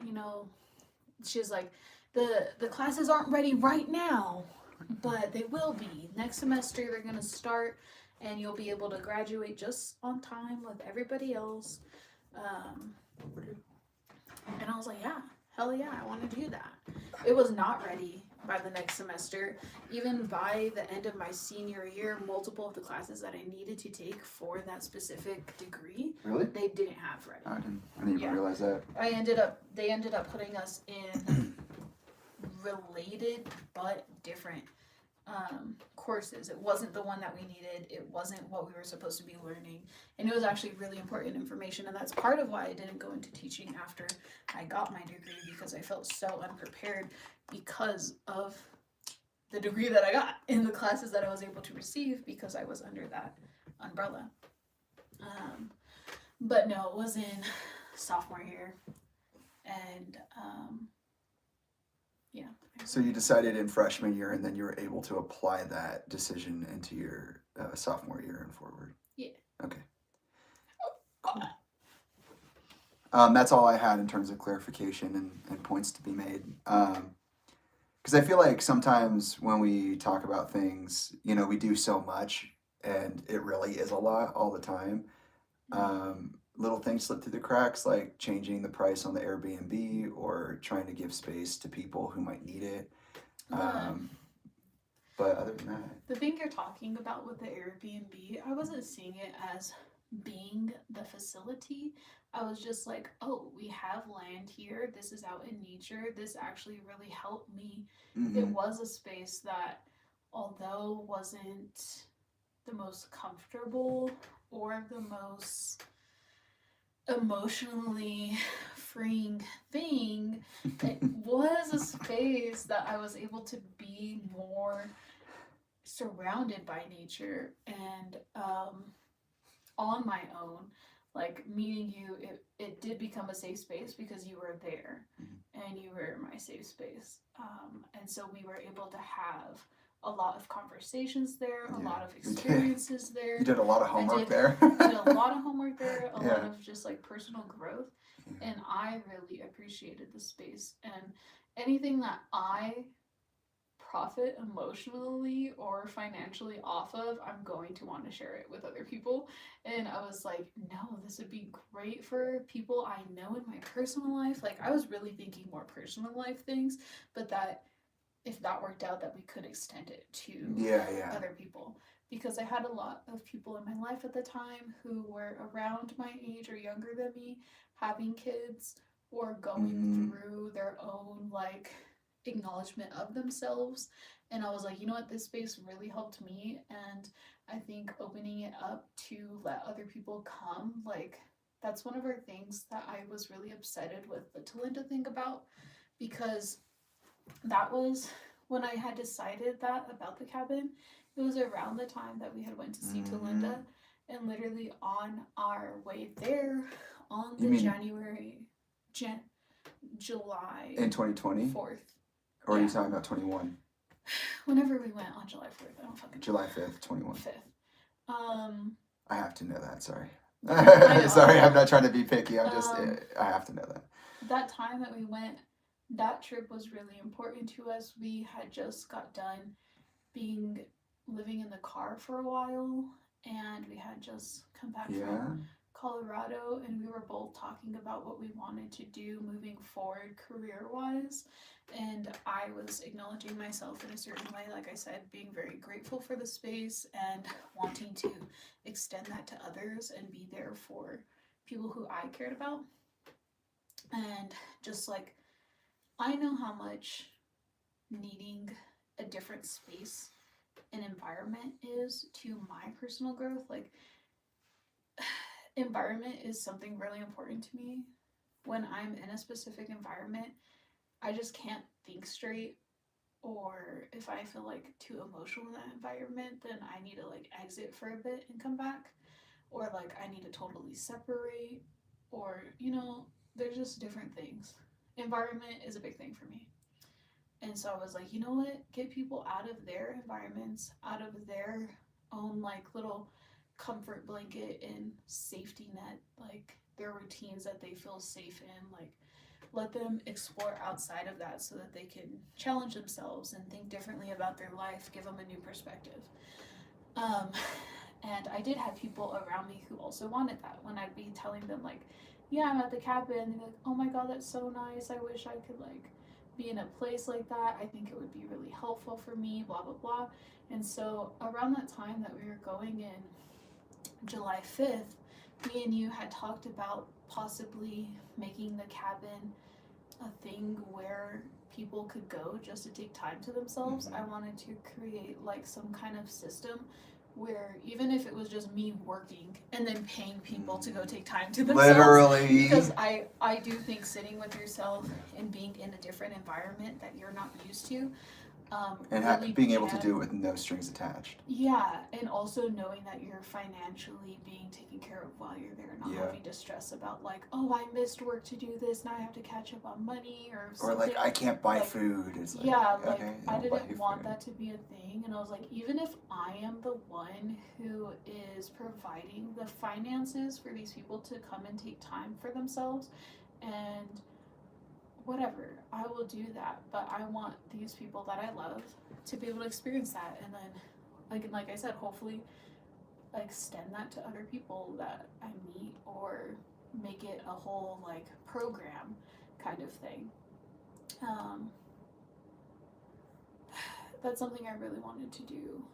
And we had just talked about how we could do that. We were talking more seriously about it, about like creating online content and maybe even getting help funding those people to be able to take time for themselves, or finding people who did need that kind of experience, rather than just having it people who we know. Yep.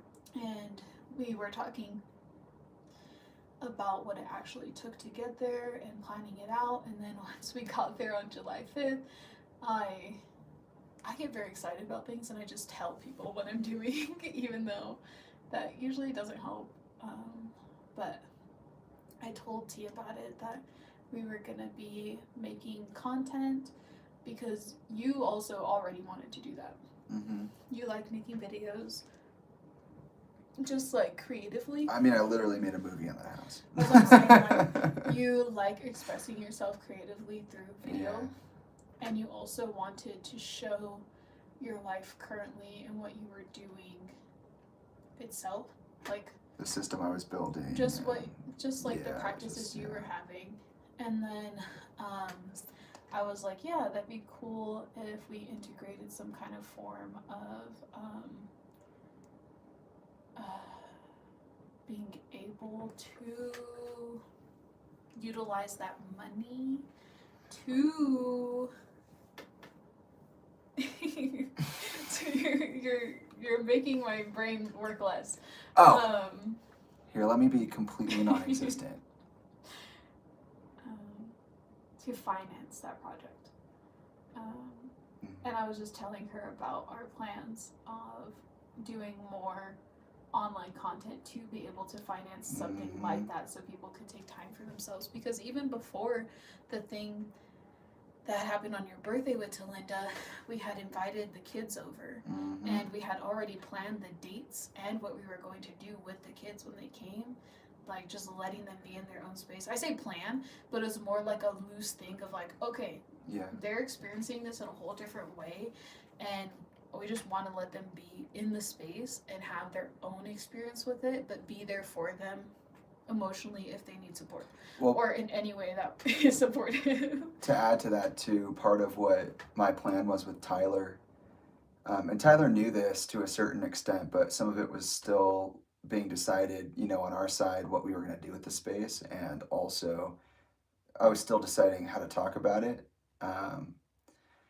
I've said that he was supposed to come out that summer and help build the house back, because I got the house in the middle of a bunch of remodels. Like, they never got finished. So I'm sorry, I shouldn't shake my head. Yeah. But I got the house in the middle of unfinished remodels, and they were never finished, and Talinda never helped facilitate the completion of those things. So, like, for example, the outside of the house is old concrete, and the front door is paved in cobblestone, and the back patio is largely paved in cobblestone. There's the back deck below the deck, which is cobblestone, the deck but was it's also halfway made. yeah, Like, it's very old and temporary rickety, deck. and also the cobblestone was never finished. So big portions of the outside of the cabin were just slab concrete that was breaking apart, and basically only served to house the what do you call it, the septic. And so that was a big thing, and part of what Tyler and I were going to do, and Tyler knew this part, was that we were going to put the house back together. We were going to like work out the cobblestone. I started researching how to lay the foundation and all that. And so, like, even with the girls, when I said the twins were going to come out too, like, that was part of it. Like, we were all going to build back the space and then utilize it for pretty much just like goodwill purposes. Giving back to the community, and working towards solutions to challenges in our society that we had identified through experience and through theoretical projection, and so that was a big part of that too. Since you brought up Talinda, I thought it was important to tie the kids back in, because that was like the whole thing. And also to tie into the Talinda thing real quick, about July 5th, I literally told her, that's why I say everybody knew for years that I was going to come out and do the Picture Pieces archive the way I'm doing it. It's because I literally told everybody. And she literally she was told this, you know? It's the same night that they debated G out the house and then uh, gave me that call telling me that they had talked to these people that we were around who seemed to have no problem with us. That, you know, They did have no problem with You're us. a We problem. went and asked them. Go where, away. And they were like, no, I did not care that you were there. it's like, okay, so you heard we were going to be doing nonprofit based work, that we were actually working towards societal solutions that you were also supposed to be working toward, and you knew we were going to involve the kids, and you knew that it included all sorts of different elements, but you know, also the Picture Pieces archive, which was unnamed at the time, and the interactive play center and things like that. And so she knew, and I think that that's important to say just outright. Like, no, she knew. She's known this entire time And what we were going to do and what kind of people we were trying to be. I Period. think that made me think of when you were reading the thing. She had said something about cult-like mentality. Yeah. And I think that's Cult-like what she beliefs. got from that conversation about like wanting to share spaces and the way that we're perceiving things. Like, I think she thought we were trying to get people to think exactly like us. But like, my whole thought on the world is, I like when people think differently. I like when we challenge each other. I like when we learn from each other. I'm not trying to teach nobody how to be like me. Like, I'm trying to teach me how to be me. And you couldn't. Like, you're too special. I'm just, it was so taken out of context. Like, when she started saying that we had like cult-like mentality or whatever, or like trying to make a cult, I was so like, taken I aback. really did not know what she was talking about. I was Yeah. like, do you think what I'm saying by building a facility for people with special needs or creating safe spaces within the cabin where people can come and explore themselves on their own terms and being paid for it is me trying to create a cult? Like, I'm not gonna be there telling them what to think every second. That's so I might strange. just be taking care of their kids so that they can go and have that time on their own in the first place and not have to think about if their kids are being And we did hurt. think about But also making it a place for the kids. Like, even if the parent wanted to stay at their own I was going to say home daycare. and take care of themselves at their own home, I could facilitate the cabin as a space for children, because I thought that was so, like, it was such an amazing space, like a little treasure to have, that I was like, oh my gosh, like, bringing a kid here and letting them just explore outside in a safe environment and like getting to hear the creek and the birds, and it was just a beautiful space. And I knew that like people like me and my family, we didn't really get to see stuff like that all the time. And I thought how cool it would be to be able to give people a different experience. Like, I never seen Sedona. I saw it one time. I drove through it, right? Yeah, I only drove through it. We rented a place in Cottonwood and then drove over to Sedona. Cottonwood. Hey. Oh, sorry. We rented a place in Cottonwood and then drove over through Sedona just like to eat and then drive through. But at that time I was very like dissociative, and I honestly didn't even remember a lot of like what it looked like around, or like I didn't really get to like be in my body experiencing the energy of just being outside or around the spaces that were around. And I was like, damn, like if I was a kid and I was able to do this, that'd be awesome. Like, I loved, we had a place next to Yuma called Picacho that we would go outside, and I loved any second that I got to go outside and be. It's literally just dirt. It's dirt and rocks and dunes, and I loved it. And it's like, pretty rocky. Yeah, you're right. I really thrived when I was able to go, and I knew that it was helpful to child development to get a good experience with nature, and to even be able to be curious about being outside with nature. Because I know a lot of parents are really focused on like safety or maybe they have like a germ thing and they don't want their kid being dirty, but around me, like they could be safe and be dirty. Like I like just letting the child be curious about whatever they're curious about, and instead of like being like, do this thing, we're doing this activity now, we're doing this activity. Like for sure I'll have little activities here and there, but that just means like going to a specific spot and then letting them free explore. Or like if I do have an activity, I make sure they also have time to be curious on their own right about whatever they want to be curious about. And I ended up being able to do that for my nephew and one of my friend's children, one of my friends' child, and that was a beautiful experience. I loved it. I loved taking Dimitri to the cabin, and I loved having my friend over with her baby and Dimitri. Like it was just a beautiful experience, and I wish we would have been able to share that with other people and give them the opportunity to do so. Unfortunately, after leaving Talinda's on July 5th, mentality and mental capability was limited for me and for you. There were impediments. And yeah, we definitely were impaired by the way that people were perceiving, interacting, and casting judgment onto us. Especially me, like, ugh, I was just so affected. But that was the question you asked. You're done? Yeah. Oh my god, finally. Okay. I'm like, Okay. I figured we could do a couple of like smaller questions and break up the pace a little bit. Because the first two were just like very well thought out, like explorations. My favorite color. No, but I do have a similar question, which is more meaningful. Move your head when you talk, please. Than the one that you're asking about color. Silly. Yeah.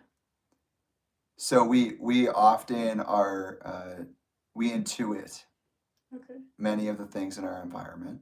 Yeah. Whether we are drawn to them or draw them to us, and so we have a lot of really cool stuff around the house. We've also had a history of learning how to dive deep emotionally and mentally into the things that we are drawn to and toward, or draw to us and are drawn toward. Is there anything in the house in specific that you are really drawn to right now? Something that you love having around, like a favorite object or something? And what's the story behind that? That one shouldn't be too crazy. That is very crazy, girl. What do you mean? Okay, fine. What's your favorite color? No, it's this very crazy, girl. Because I love kind of all the things here. Like they're all here for a reason. They're all have meaning to me. And like I said, like I make collages with all our things. So like it's not just the thing, it's also the placement and the energy it's bringing to a space, or the geometry it's bringing to a space, the thoughts I have about it being surrounded by other objects that give it a whole different story.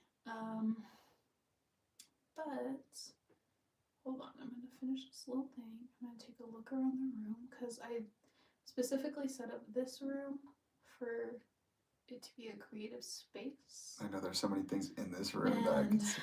I really do love all the things in this room.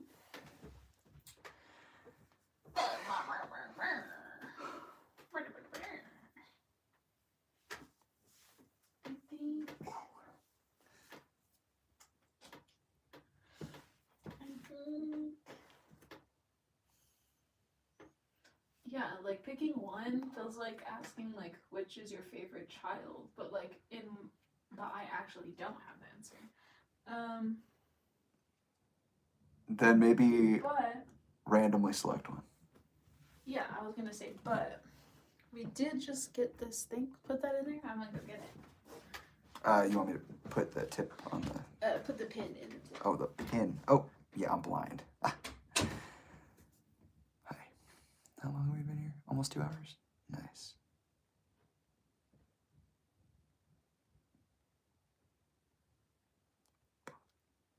go in the hole. God damn it. Ready? Can I get it in before they get back? Did it. Yeah, I'm not good. Let's see, what did they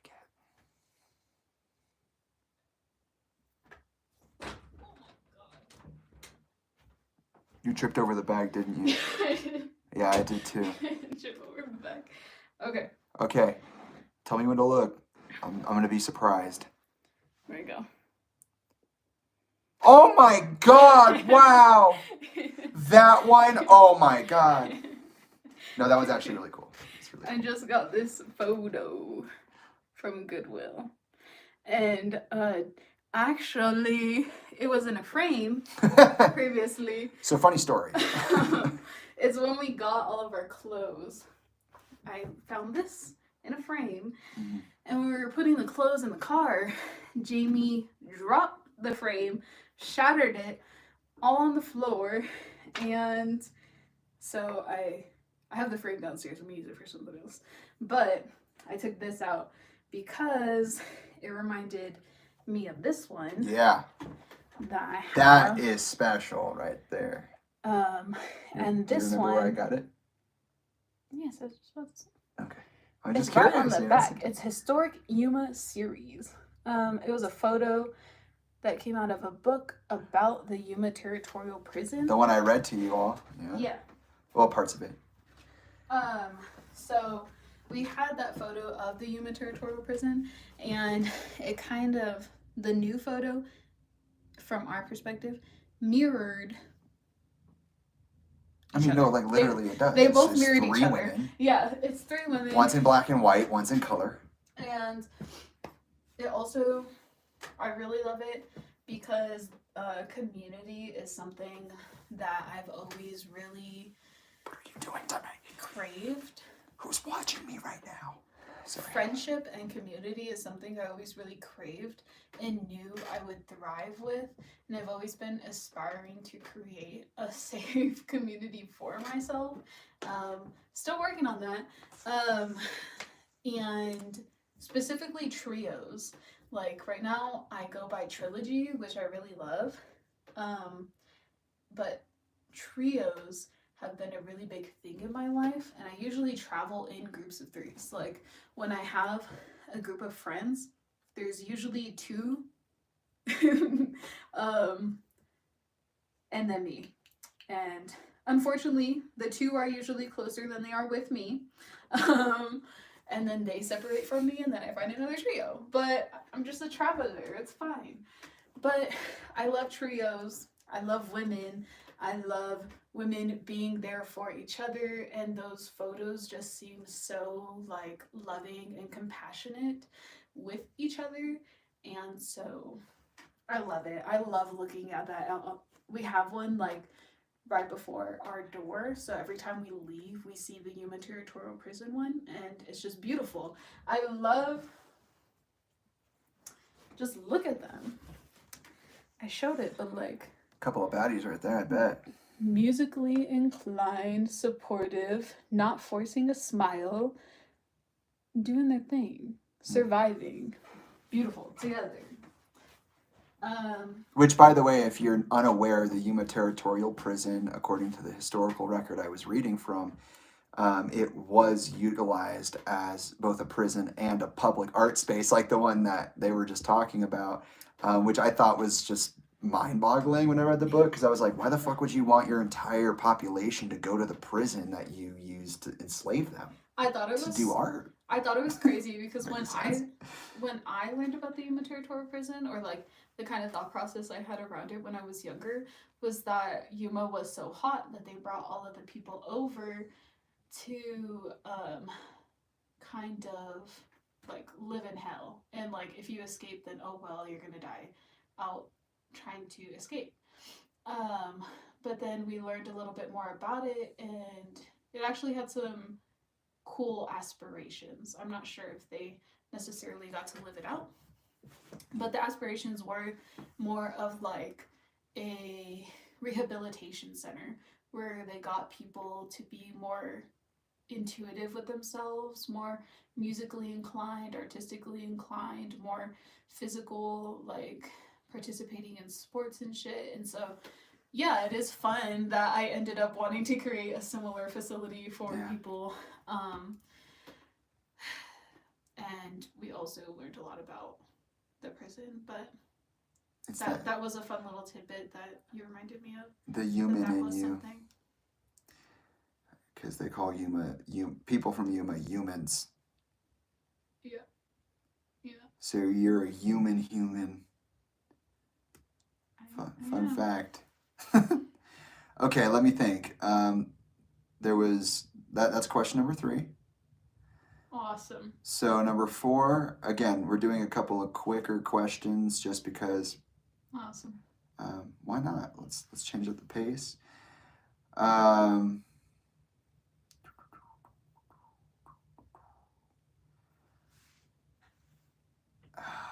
have so many little things I could ask. Okay, ask them. I'm like, I have a lot of questions to get through. I know.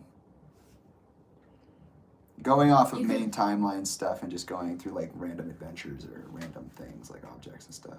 You can also stop me if I'm going too much off base, because I know I do get a lot of... No. Like the second one took like an hour, but it was pretty like spot on. And yeah, we're almost 2 hours now. What time it is? The last, I think the first question ended after like 45, 50 minutes. The second question ended like 5 minutes before 2 hours. Yeah, those both seem like 20 minutes maybe.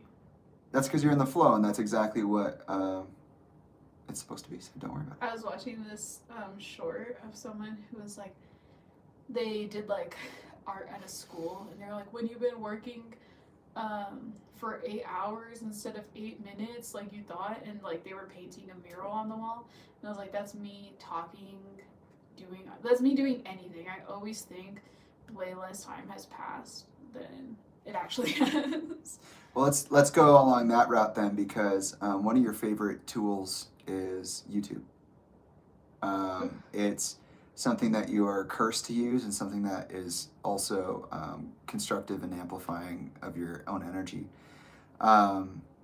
Constructive in the sense that it helps you realize states that you'd like to achieve, and amplifying in the sense that you also end up finding people who resonate with you, or seem to, artistically, socially, mentally. Yeah. So my question is, you shared last year, no, that's a long time ago now, way back when I had to go to the police and give those family heirlooms up. It was a year ago though.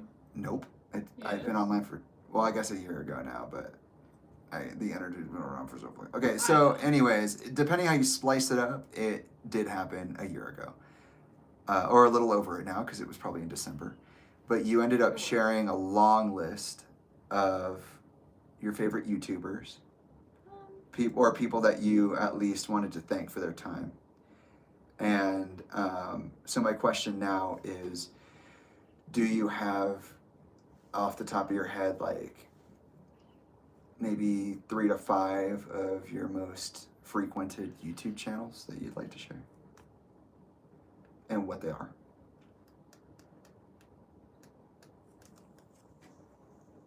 For those out there who might want to use it as a resource.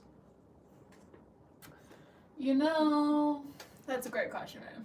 That's a great question. Do I know them off the top of my head? No, not at all. I do not know a single name of anyone's channel at the top of my head. Because that's just how my brain works. You like... knowing the names... Do you want me to walk through them? No. Because I know a couple. No. There was a person I specifically do enjoy their shorts. They make like little shorts with their mom. And... The cooking ones? No. Oh. No. It's Wolf something. It's Wolf something. He's like 16. He's autistic, and you just get to like see them interact, and then she found out she's autistic, and like she's going through acknowledging herself as a person while having a son, and just like looking back on life, um, thinking about how she didn't know she was autistic and now she does, and like she talks about her shame she feels, um, and just like, oh, Torin Wolf, yeah, I like their stuff. Torin Wolf. I really enjoy their conversations together and acknowledgments of themselves. Um, I just, the environment is very nice. It's very loving. Oh, I love this person right now. Who's he? This one, Melanie Hamlet. Yeah. Oh yeah, she's funny. Yeah. Awesome. Her energy is wild. Yeah. Yes, I love it. In the best way. Yeah. Just all the things that she talks about are like things that I'm thinking about, and I just love people participating in conversations like that. Like, she's not like pointing things out to be shameful of people. She's pointing them out to acknowledge where they come from, and being like people's behaviors or acknowledgments of themselves or of others, and that stems from something, and just like how much we need to focus on certain things versus like judgment. So I love her. One of my favorite videos that you recently played for me by her is her just being like, men are babies, men are children. And it's just so funny because she's so high energy, like all the time. Like she's never not high energy. There's never like, she's never talking like I am. She's always like up here, like yelling and moving around. But that one was really funny. She went through like bad male habits. Mm-hmm. And like, they spend your money. Baby. They don't want to talk about things. Baby, you're their mom. I love it. It's fucking amazing. She's so fun. And I just love how them they are. You know? Like, yeah, she's definitely her person. Yeah. And that's wonderful. That's what we always But they're also very honest about their own experience. Like, I'm seeing Amber and Ben right now. Oh yeah. Because they're pretty funny. I like Amber and Ben. They got a good back and forth energy. I love it. Yeah, I do send you a lot of their things. So Amber that could be my third one. I think that's her name. Waylon. We very much relate. We very much relate to their dynamic. They're both so funny, but sometimes, and more often than not, I'm rolling my eyes at Ben. Girl, you're rolling your eyes because you relate They say, they're like, you're like Ben. They'll literally send me videos and be like, oh, you, LOL. And I watch it and I'm like, that's ridiculous. But it's true. It's fine. We can be ridiculous. Yes. Well, I mean, he's funny though. Like some of the stuff he does is fucking hilarious. No, I mean, as people, we can be ridiculous. As people. We do ridiculous things all the time. Yeah, I think that's part of the joy of their channel is just like, yeah, that's what it is basically for me. Like people just are. It's fine. Yeah. Okay. I think I also really appreciate Ben's approach, or how they show how they approach parenting. He has a very like, that is, let her be, let her express, like let her get hurt sometimes, let her be a little messy, like you let her get that paint on that carpet, bro. Like, come on. Yes. It's all good. That reminds me of the movie we watched, Night Bitch. Night Bitch? Yeah, that was good. I always love a good Amy Adams performance. Where they're like painting and the kid starts like running away and whatever. I just see Ben like, all right. And then Amber being like, you let them eat out of a dog bowl? yes, I did. Why are they wearing a collar? Because they said they wanted to be a dog. I could totally see Ben doing that. Like, yeah, it's funny. Okay, next question.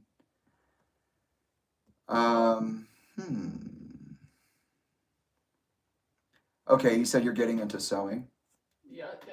What is your intended first sewing project? Because you do have a couple of fabrics put aside. What do you mean? I've already made my first sewing project, and it was a star bag for my sister. That's right. Okay, well, I guess I mean, and it was the hardest thing ever. So making so many stars.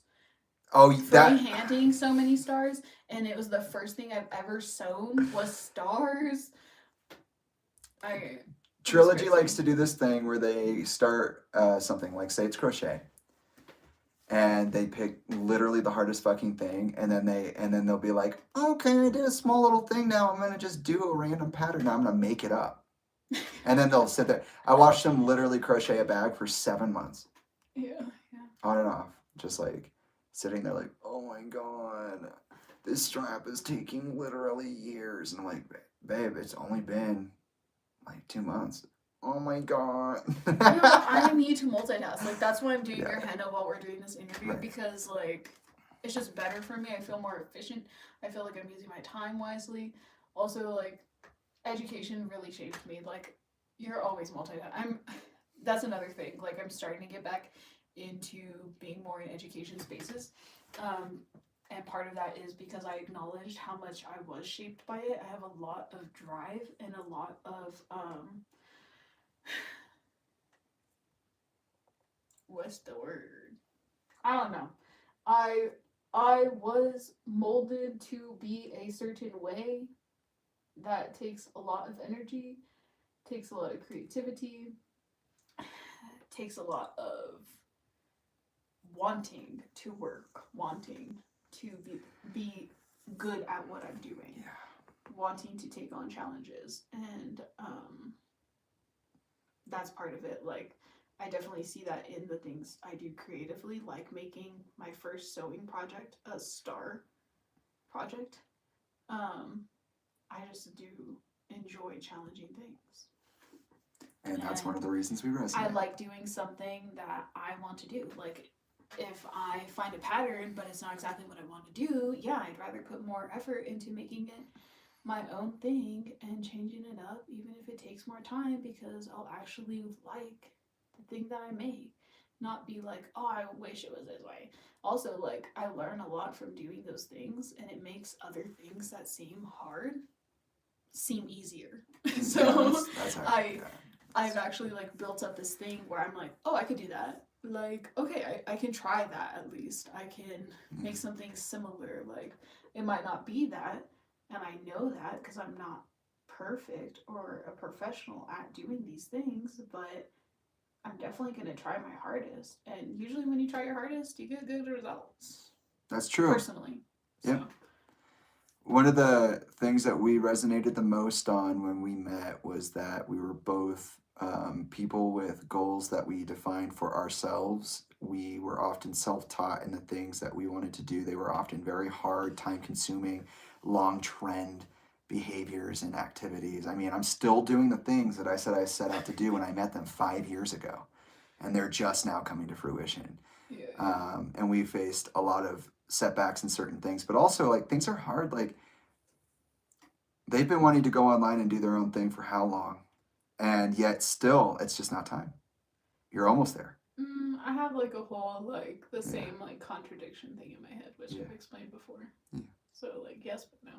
Yes but no, and it's I think, you know, to circle back to what you said, like, it is really good to be able to teach yourself something, to identify something you want to do, and then teach yourself how to do it. Like, I've never seen anybody crochet the way that they crochet, even the people that they watch for inspiration, or, you know, like, I've never met anybody who starts crocheting and is like, you know what, I'm going to make my own pattern.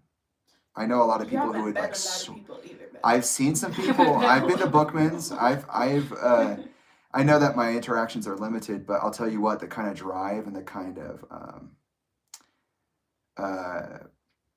actuation that you always aim to achieve is unheard of amongst most people that I've ever met. And I know that because I am you in that way. I think I talk about myself the way that I talk about myself currently because I've been in multiple jobs where people are like, even like you, like sometimes they're like, yeah, I am doing the best. And I'm like, okay, I'm comprehending that, like, that is your best, you know? Like, and I'm not being mean about that at all. Like,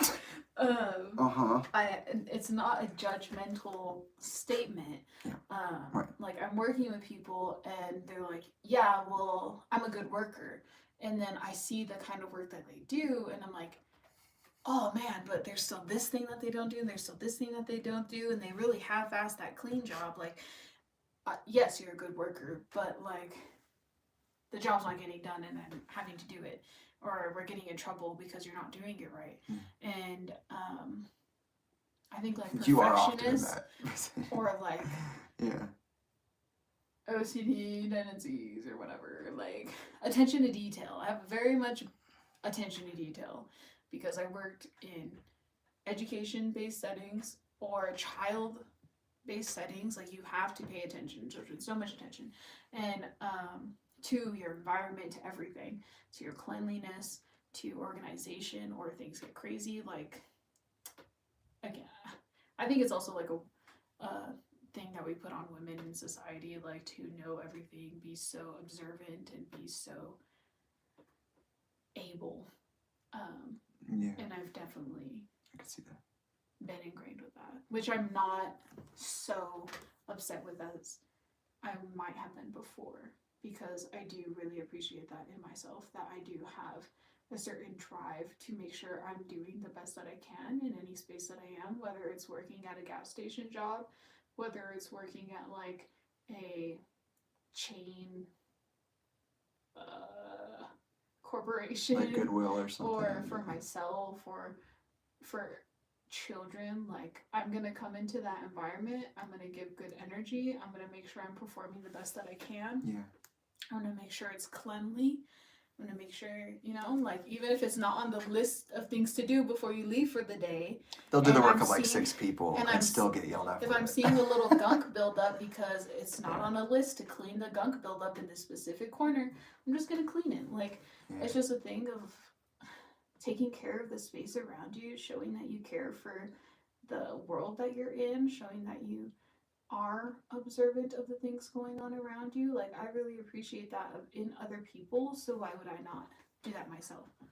Right. And yeah, I don't know. I think I appreciate it in other people because I have that in myself, but also because I saw that in the people around me.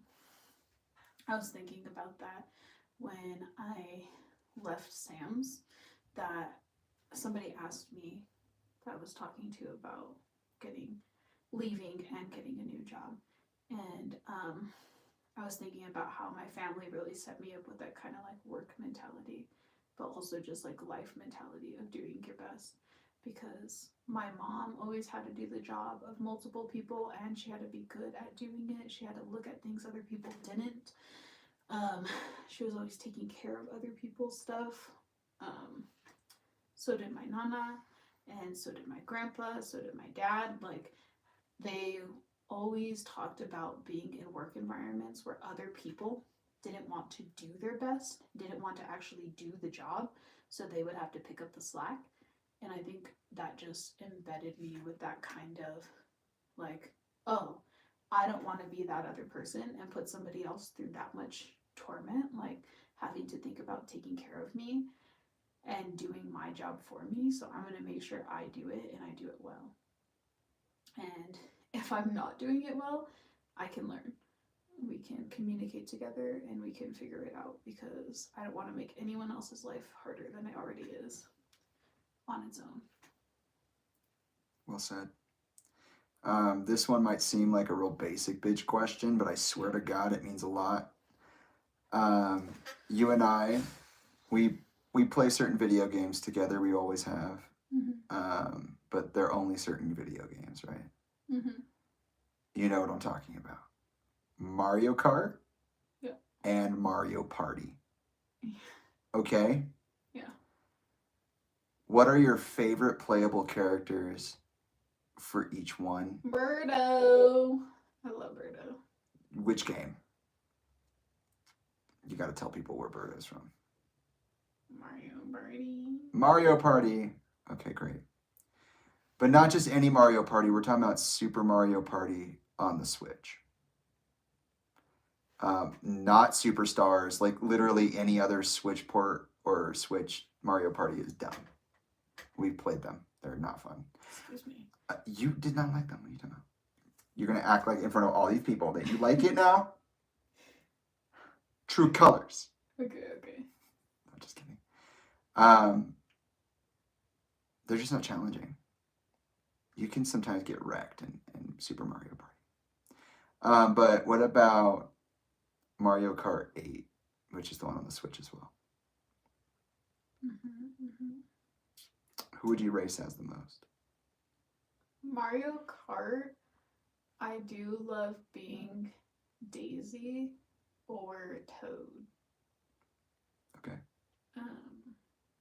Period. I'm not sure if they're on that specific one, but I know I like being those two. Well, I just caught you being a liar. Okay. And in specific on Mario Okay. Party. Because you literally will get into like a fist fight with somebody for playing Shy Guy. It's not I just also for- like Shy Guy. But You once they like introduced... Shy... No. I love Shy Guy. I was always Shy Guy. But then they introduced Birdo into the mix, and I was like, I'm Birdo. So, there you go. Great job. They're literally... I'm exacerbated. That's crazy. You're doing great at not moving, by the way. By the way, it's almost been 2 hours. I'm just curious. What's going on with the side of the head? Is it like amazing? It's because like I'm drawing more like caricature things. Oh, you and, are? Like I'm looking at your head to see what's there, and then I'm making it. That's rather cool. than just like doing a pattern. But I think I'm gonna fill in the rest with just pattern. So You do what you want to. My neck is feeling a little something, so you could come back to it. we could do one side today. And Sure, we'll yeah. Do the next one. Why not? We could do a little during the interview and a little on our own. But no, yeah, you definitely are downplaying your Shy Guy addiction, and I think said I love that's... Shy Guy. Yeah, I just forgot because. Did they say that? They said they love Shy Guy. They brought up Shy Guy on their own. After you brought up Shy Guy, I acknowledge that I do love Shy Guy. I just had Caught you on the small shit. So.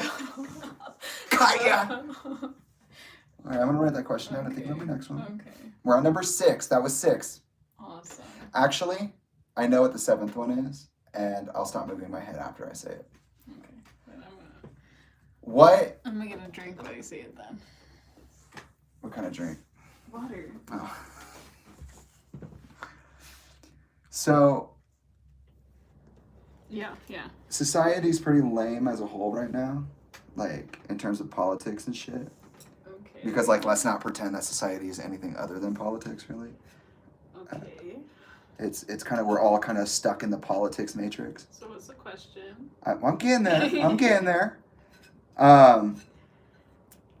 What is your biggest pet peeve when looking at society right now? Whether it's on YouTube or in the news or just like in this, like I say YouTube, I mean like the stuff you might see in terms of content or in terms of expressions. Because sometimes you'll come to me and you'll be like, I am so over this. And I'm just curious what right now that over this, might look like. You mean what I'm most over this about right now? Over this, like a pet peeve, like when you see it, you're like, ugh. I get really saddened by our stigma or inability to acknowledge ourselves and what is going on in the world. Like, there's such a, oh my god, that's so negative, or like, oh, you just think too much, or like, if you focus on that, you're not going to be happy. It's like, it's not a happy place to be. Like, alive is not the safest, happiest, funnest, most rainbow sunshine place to be. And that's just facts. And if we made it okay to talk about that, I think we could get a lot more done than if we continue this whole, why are we talking about this? Like, we don't even need to be talking about this. Be like, maybe if you listen to why I'm talking about this, you would know, and you'd be more willing to understand than having your guard up the whole time. Like, I think it really just frustrates me, people not being willing to educate themselves or having a stigma against people who want to educate themselves and participate in understanding the world that they live in. Period. I think it's really sad to see people get bullied or talked down on just because they are curious about their world or themselves. I really appreciate you looking out for me like that. Yeah. And I also see that. I was actually eyeballing your tofu. Because it's so good. You were So saying? good. Thank you for sharing that. Yeah. I agree with you personally. I feel the need to say that. And no, I did not know they were going to say that. Ah! I think that's at the root I of a dropped lot the of what my grievances are with people. Yeah. I would agree. Okay. Another softball. Mm-hmm. Is there any physical piece of art in this room that you are drawn to as being like something that's on your mind that you think of immediately, like, oh, I love this piece?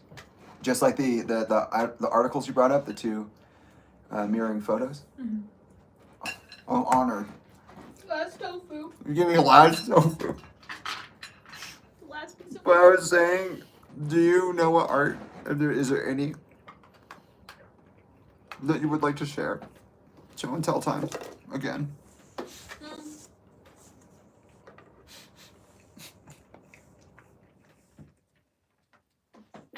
Like I said, I brought in a lot of pieces that I like into this room. Where did you put this? I think we'll show this one because we just got her. I think you wanted me to talk about our art piece that we're doing, but I don't want you to talk about nothing. I'm asking you exactly what I asked you. Actually, I'm not going to show this one yet. Okay. All right. Okay. I personally really adore this one. This one right here. It's like a little mirror door in the middle. And I don't know, if you get it, you get it. It's like if you get it, you get it. I love that for you. It reminds me of Alice in Wonderland, but like dark Alice in Wonderland. It reminds me of portals, of doors, movement, just self-expression. It reminds me of Soul Eater. Really? What aspect of Soul Eater? What do you mean? It literally. Because I would say Madoka Magica over that. Madoka Magica as well. Because of the rings and the colors. Yes. But Soul Eater, because it reminds me of like when Soul gets trapped in that box.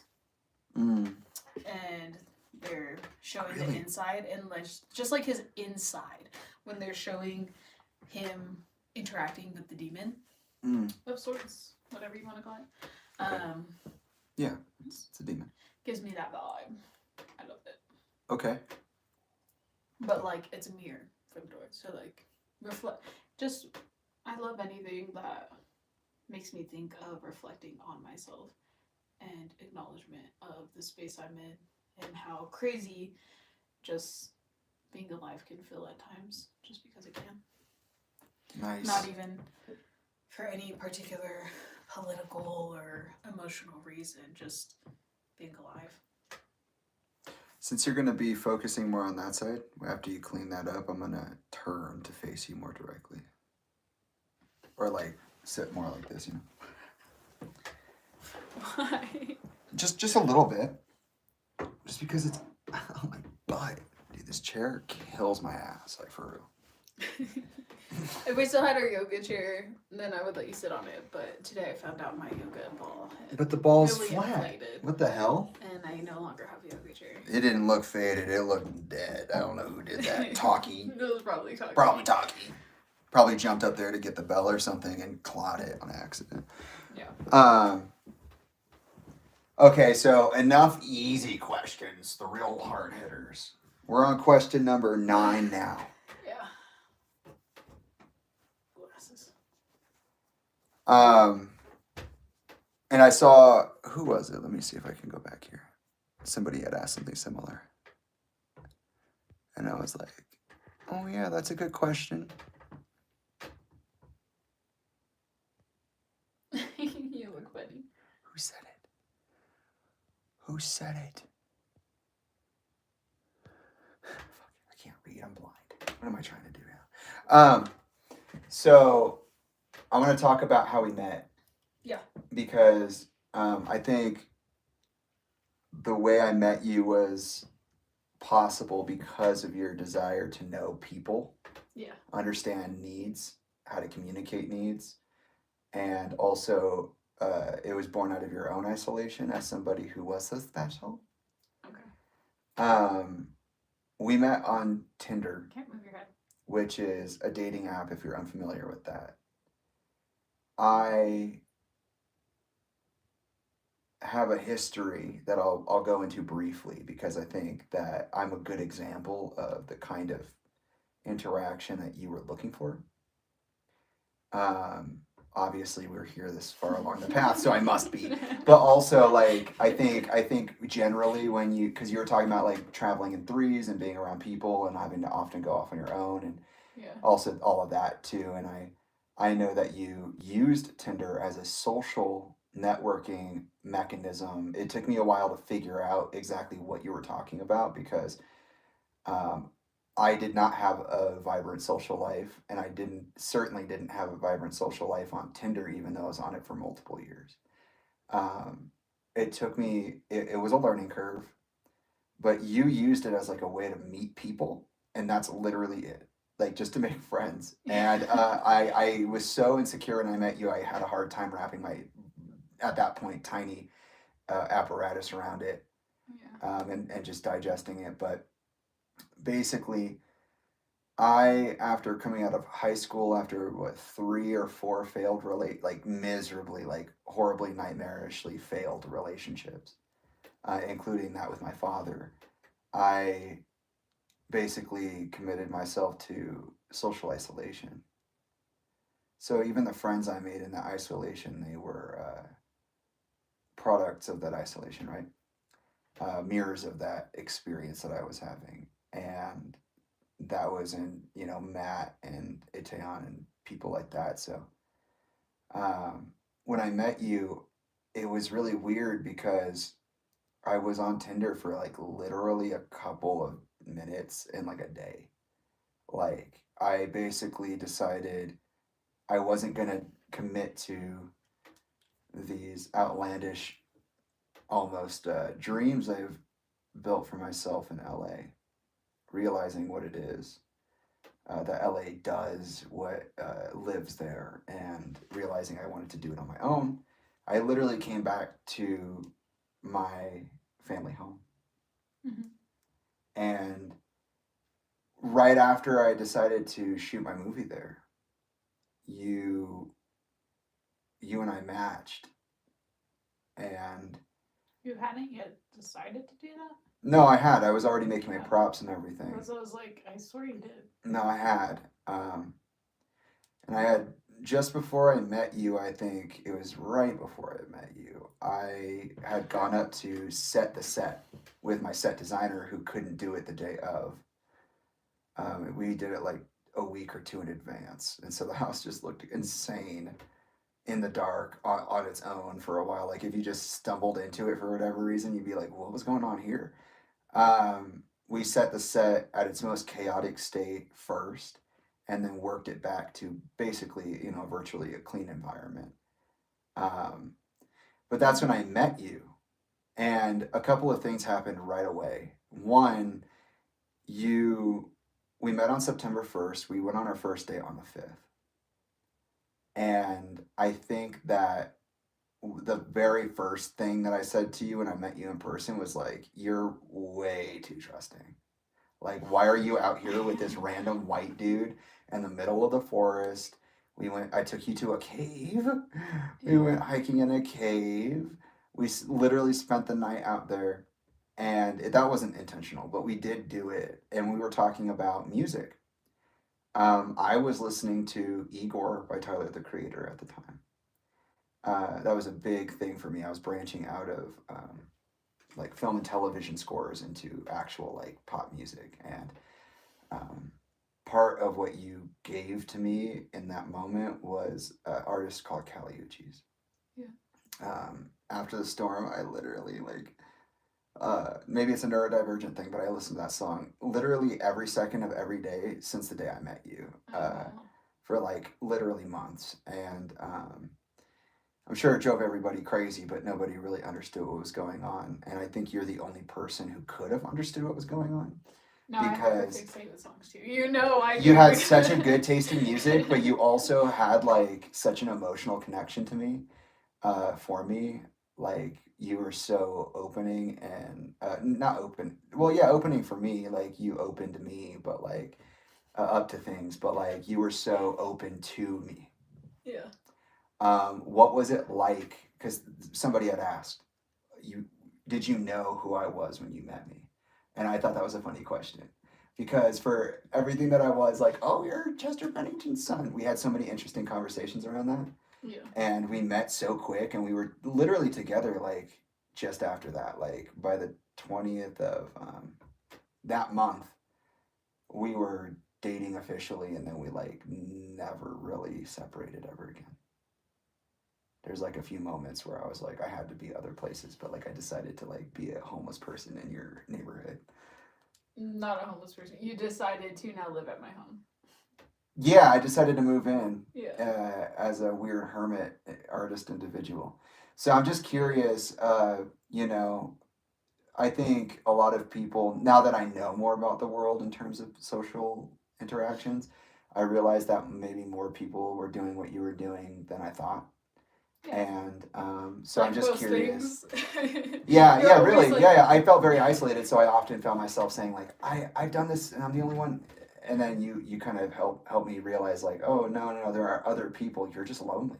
I And I was think like, you oh, took that away when we first I met did. because I would always be like, It felt very Jamie, weird. it's not like it's not just you going through that though. Yeah. A lot of people go through these things in a certain But I never way, met them. and you were like, but mine is different. And I was like, I never yeah, met them. I only met yes, you. but no. I know. That's what I was I like. was around horrible people for that, and consistently like all my life. So like yeah, if you could run through that and just talk about how you used social media, I think that what I do now often reminds me of how you utilized it when I met you, and so maybe you rubbed off on me in spirit in that way and opened me up to the potential of what I do now. So the reason I'm bringing up so much of my history when talking about this is because of the fact that like it has the way we met, how that unfolded. You're grappling with celebrity and all these other things on top of just normal people stuff that people go through when they meet each other and start a relationship. Like you really went through this like almost cosmic happening that just like it's like you hit the lottery of like the best, worst, good luck, bad luck situation. Like That is just life. yeah, you would For say me, that. yeah. You would say that. But yeah, if you could run through that, that would be great. I know that's not a small question, but like I said, heavy hitter. I think nothing good happens without a little bit of strife, or a lot of it, but maybe that is where I come from, as well. You have to work really hard to get something good, and even when you get something good, it's probably going to come with its downfalls, and you're probably going to have to learn a lot through the process because you've never had that before.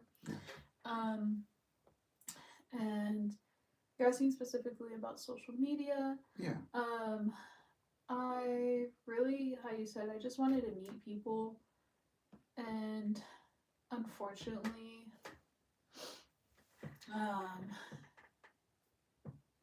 yeah, the place to find guys, to like just I wanted to meet people, but like more understand people too. So Because it wasn't just men. no, that's what I'm saying. Is like, or that's what I was getting to, is that the place where I knew I could talk to people was on dating apps. And I would say that. I wouldn't like be like, I'm looking for a committed relationship right now. And like just get people to talk to me and then stop talking to them. Yeah. I just like wanted to talk to people. And I like hearing how people think. I like learning from different environments. I realized so young that I was being socialized in such a specific way and around such specific people. I knew that I didn't know a lot, and I knew I socialized in a way that not many people did. And I knew I didn't understand a lot of social cues and stuff that other people did. So Tinder was really helpful because I could meet people and even just see them. Like, I could see a bunch of different people and I could hear how they would talk about themselves. Or I could read how they talk about Yeah. themselves Yeah. and how they would answer certain questions 'Cause- in hopes of finding a person to talk to as well. Like, I thought that was so interesting of what people would be willing to say or how they would be willing to make jokes or talk about themselves when trying to court somebody else. Yeah. But yeah, it was more of just like a socializing thing. I really, I didn't have, I wasn't allowed to have social media like for myself as a child or in high school and stuff like that. Like, I definitely know I could have made it for myself and just been like, whatever. I did that with Snapchat because a lot of my other friends had Snapchat and I could see that they were messaging each other and I was like, oh damn, like, you guys already text each other and don't text me. Like, we can at least send pictures to each other. Because I had like an iPod for a while. I didn't have a phone for my first year of high school. And so I was like, I could do Snapchat, sure. And that let me talk to people, but I talked through them through images and small amounts of words. So Tinder was kind of relatively the same, but also like you get to see local people. I didn't know how like Instagram and all that worked like that. I think I made one, but I never like actually used it. I didn't know how that was, and I wanted to meet more people locally. I wanted to like actually make a group of friends and stuff. So I was just trying to see who was around and what they listen to, what they talk about, like kind of like a case study of like people around me. That's what I was thinking. I was gonna say, it's like the educator educates themselves. Yeah, it may sound like weird, but like educating myself on social cues and like studying people because like I said, like I did not know how to be a person really, or what that meant for myself or how other people saw being a person. I knew a specific way to be a person and I knew that people didn't really like that. The people I was socializing with would always say that I was really smart and they loved me, like how creative I was or expressive I was, but at the end of the day, like they weren't gonna want to hang out with me because I gave mom energy or like I don't know. I think I have oldest daughter syndrome of like having to take care of everyone around me. So I'm always trying to take care of people around me. I'm always trying to engage in conversations that are more exploring how the people around me are doing, that I want to talk to them about. Like how I said I'm a solutions based person, I'm always like, oh, you're having this problem, like we can talk about a way that something that would help you, we can talk about these things. And like, I want to talk about that. I would just want to like go drinking, or I just want to play this video game and be like, oh, okay. And like, yeah, I was very interested in certain things a lot of people weren't around me. I know that a lot of people are interested in these things, but around me, not so much. It was very much when they wanted to, how they wanted to, which is fine. Everyone can do their own thing. But social media, I also really liked Tinder because then I would have to do that for myself. Be like, oh, how am I thinking about myself right now? How do I want to be perceived? Yeah, because you're using this kind of language. Yeah, and I'd also have to think about then like, okay, I'm on a dating app. I'm not on a friends app. So am I willing to date people? Am I able to date people? Am I being as truthful as I can? Because like I said, like I always want to show up as me. Or at that time, I was really getting into like, if I'm meeting people and I'm trying to be their friend, I'm trying to be as authentic to myself as I can because I want people to like me for me, not this image that they have of me. And then someday they get upset with that image being broken and just leave. have very much abandonment issues. So, like, I just always wanted to be as truthful as I can with people and truthful with myself about myself. And as much as I am, I also mimic so hard. And so I definitely did take on certain music taste, or which I think is just a part of like growing and learning about different things, because I only had so many outlets to find new music and to find new shows or way to dress or way to act or talk. And so when I was talking to these people, like I'd be like, "Oh, I really love how they express this way," or "I really love that kind of music," or "I really love this mentality," and like just picking up things that I more resonated with and really loved other people for expressing, you know? So I use social media as a way to gauge understanding of my peers while I was going to school, and engaging understanding of myself and how adolescent thought processes are. Because also in early childhood education, they really do emphasize that like we have different sectors of how to learn how to educate for a reason. Like the people who are teaching high schoolers are not going to get taught the same at all similar techniques as kindergarten, because people take things personally, or you just really engage differently at those ages. You have a whole different, how I said, like, I find that adults can take things more personally or want to prove to you who they are rather than be curious about what they can learn from you or with you or by your environment. Whereas kids are really more trusting that you're there to help them, and that you're there just to be with them. So that's how I use social media. I also would use Snapchat a lot. Like, I didn't really like being on the Tinder app. I liked looking at like the different people and the different ways that they live their life. I really loved looking at other people's photos because I could see like whatever they're showing, like people going outside, or I really noticed how much I didn't take pictures outside. I really learned a lot about myself while looking at others, which is just something that happens in my life. Like, I learn a lot about myself by looking outwards and looking at what other people do, so that's why I'm always doing that.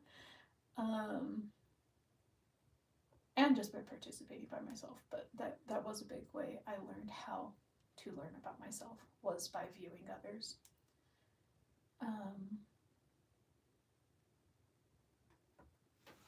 So I didn't like being on the app. I would always give people like my Snapchat to talk to me through, because I didn't want to give them my number. That's too personable. But I could give them my Snapchat. Also a little more dangerous. Yeah. Yeah. And in that way too, a lot of people would post like when they're with friends, or just like a little random thing that they saw. And I really love that. I think photos are a really good way to observe our human experience and what people think is photo worthy, what people think they want to capture together. I really enjoyed just seeing what other people enjoy. So even if I wasn't going to talk to them again, or if we didn't really have a romantic bond or anything, like they could live vicariously observing my reality while I vicariously observe theirs. Like, that's totally fine too. And sometimes it would overlap. Like, people would not talk to me, but then like see something I'm posting and be like, "Oh wow, I really loved this," or "Thanks for sharing this thing," or "This is actually really cute. Where'd you get it?" Or like, "Where'd you go in this place?" Like, I just like little human interaction sometimes. So that is my social media experience. And all of that led to you meeting me. And what a bizarre Twilight Zone episode you've been in since. Yeah. It's just nonstop. What was that like, meeting me? Did you know who I was? Was I a first choice? What was the pathway leading into that? Because I'm, in a lot of ways, I'm kind of the embodiment of those things. Like, I am curious about what I have to learn from others, but I also am also trying to prove myself. Yeah, and you can tell by your. You can tell. Wow, you were supposed to say yes all the way. Yes, by your profile, you could definitely tell that you were also pretty. I think I enjoyed that you had put pictures of things, not just of you, because I Mm-hmm. relate to that a lot. Like that's on my Pinterest, I have like that POV thing, and that's like things that I interact with or see in my life that I just have a lot of love for, Yeah. and just like things that make me happy just to see. And Yeah. or it reminds me of it, it's tied to a different memory or feeling, and each one of those I can tell you specifically what I was feeling, what I'm going through. Yeah. And just seeing those things, I knew that you had that as well.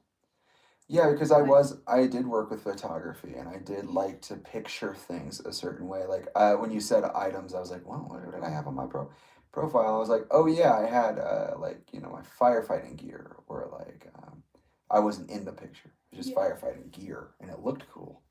It was like I knew how to frame it. I knew what it was supposed to like. I knew how to capture that on a camera Yeah. without demeaning its worth or taking away from what its function is. And but then there was also like me in the strange '80s outfit, like smoking a vape on a bus, like Yes. which by the way, you guys don't really know this, but when they saw that profile, that was like my main photo, was that strange '80s 3D charity benefit performance photo, and they that profile that I had wasn't the exact same one, because I met G in September of 2019, and I moved into to Linda's house after college for a few months while I waited for Matt to come out to LA with me, where I was for less than a year before transitioning out of LA. That was like summer of 2018. So in the summer of 2018, like July, May, June, July, that's when I kind of broke down, and I'd been told by Linda and Alyssa that like your profile makes you look like a family guy. Like you look so basically disinteresting. Like nobody's gonna want to interact with that the way you want them to. You need to like basically fluff who you are, like it was a resume or something. No, And it I was was like, that's how I that's how I what? took. And I did, but by the time I met G, I had gotten out of that like self-hatred mode a little bit, where I was like, I'll change myself to be someone else so that I can be appeasing to people. So like I had this really interesting balance of like, now that I'm remembering it too, like I had this interesting balance of like I'm trying to prove and I'm trying to learn. So I had this like, oh, this is who I am. I this is my like core belief system in photos, but also this is what I am achieving in real time through the actualizing of my internal states. And so you kind of got like the better part of the Tinder profile, because I was so over it at that point. Like I even lied to you when I met you.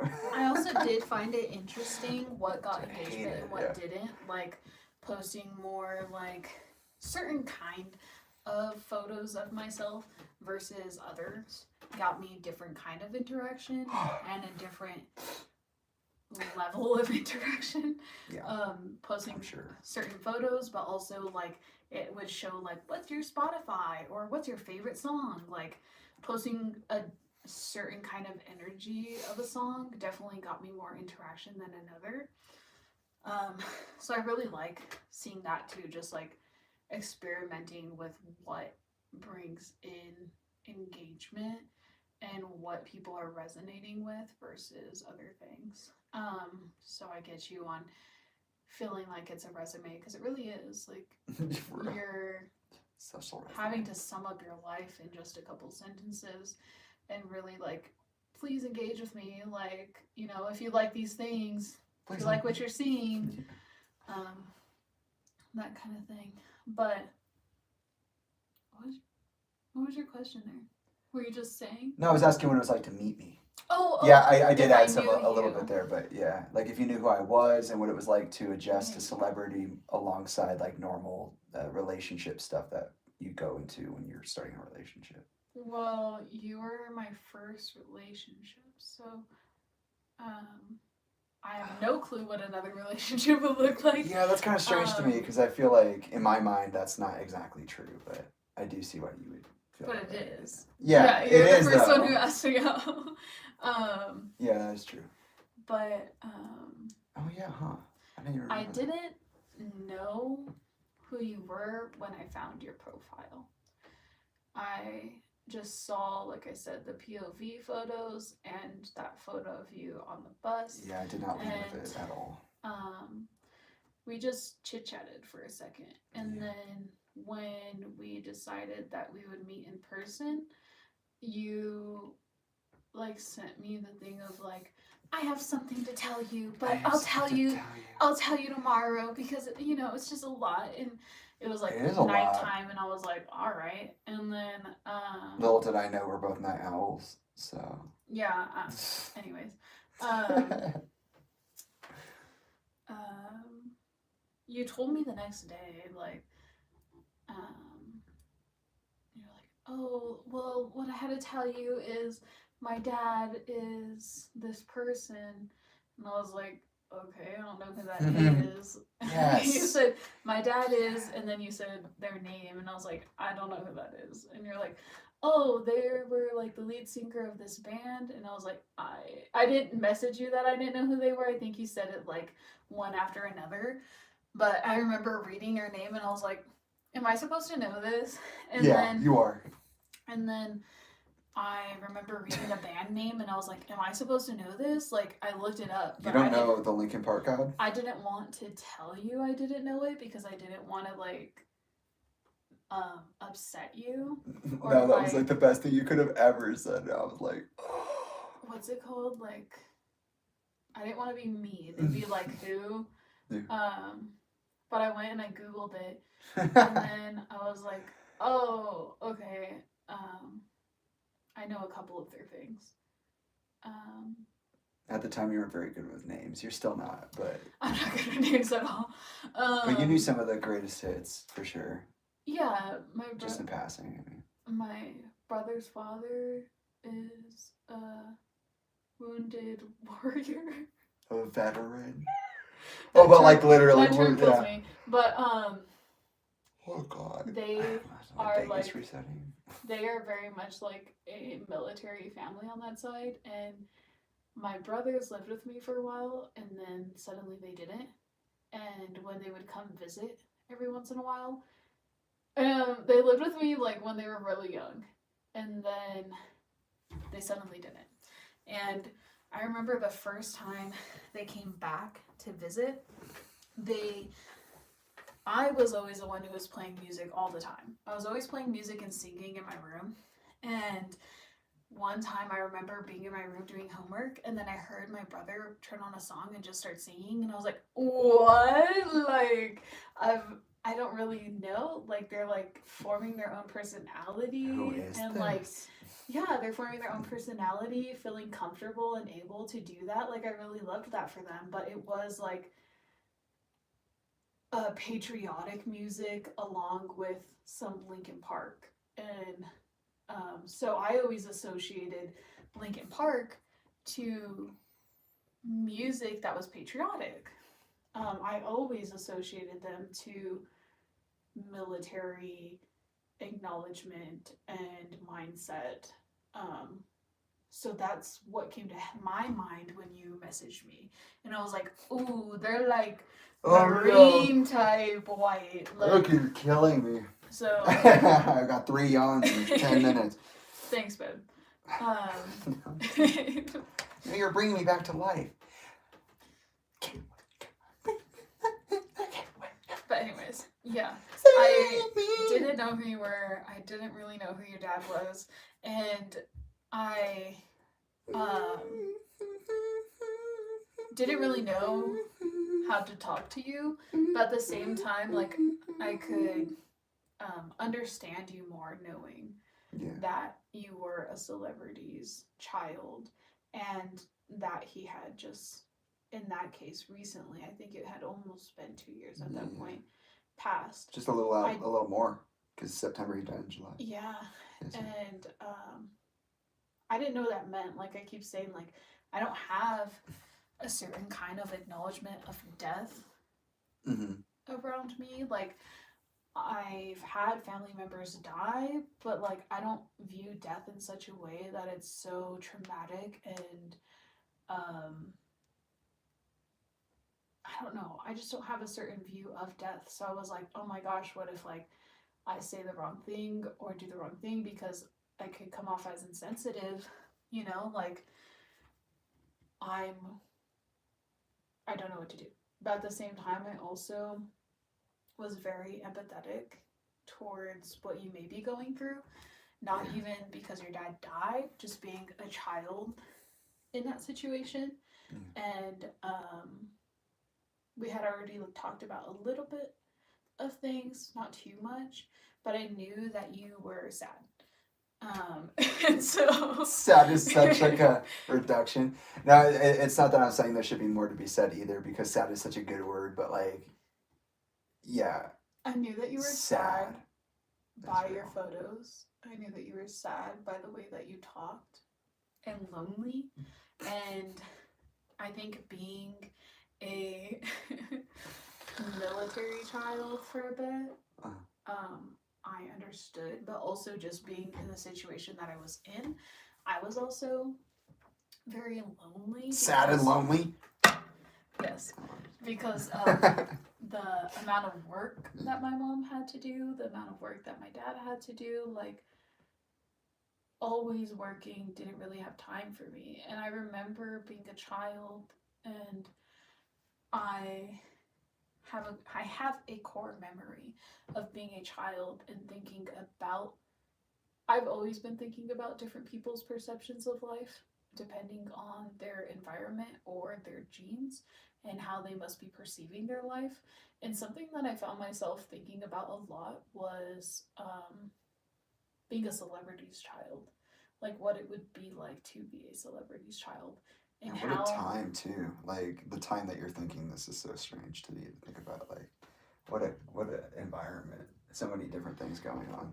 Yeah, no, the memory where I have a memory of really getting into this thought and like divulging into what I thought about it was at my dad's house, which was a trailer in an elderly trailer park kind of thing, because he lived at my stepmom's dad's home. When he died, they inherited the trailer, so we all lived there, and it was a lot of kids and very little space, and so we were outside a lot. And I just remember like standing on my porch, or like I say porch, but it's just stairs that lead into the trailer.